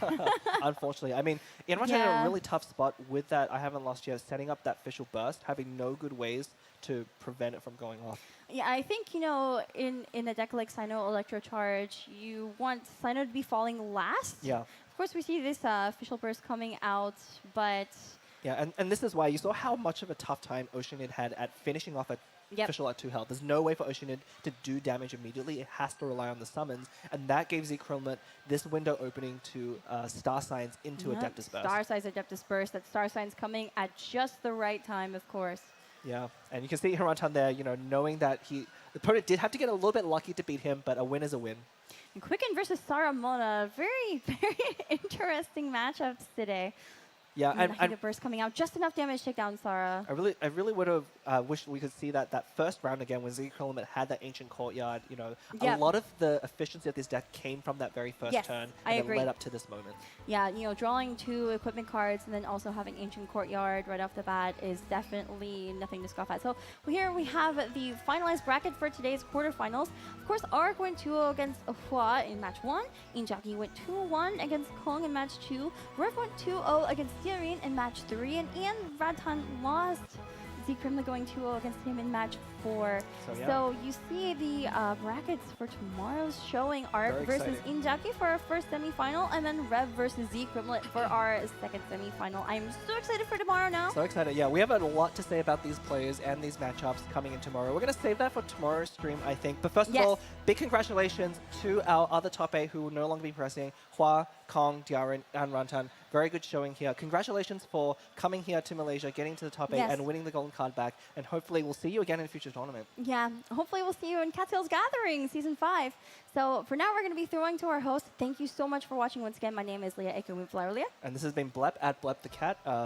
We've been really tired, but hope you'll join us again tomorrow. See you tomorrow. Take it away, host. Thank you so much.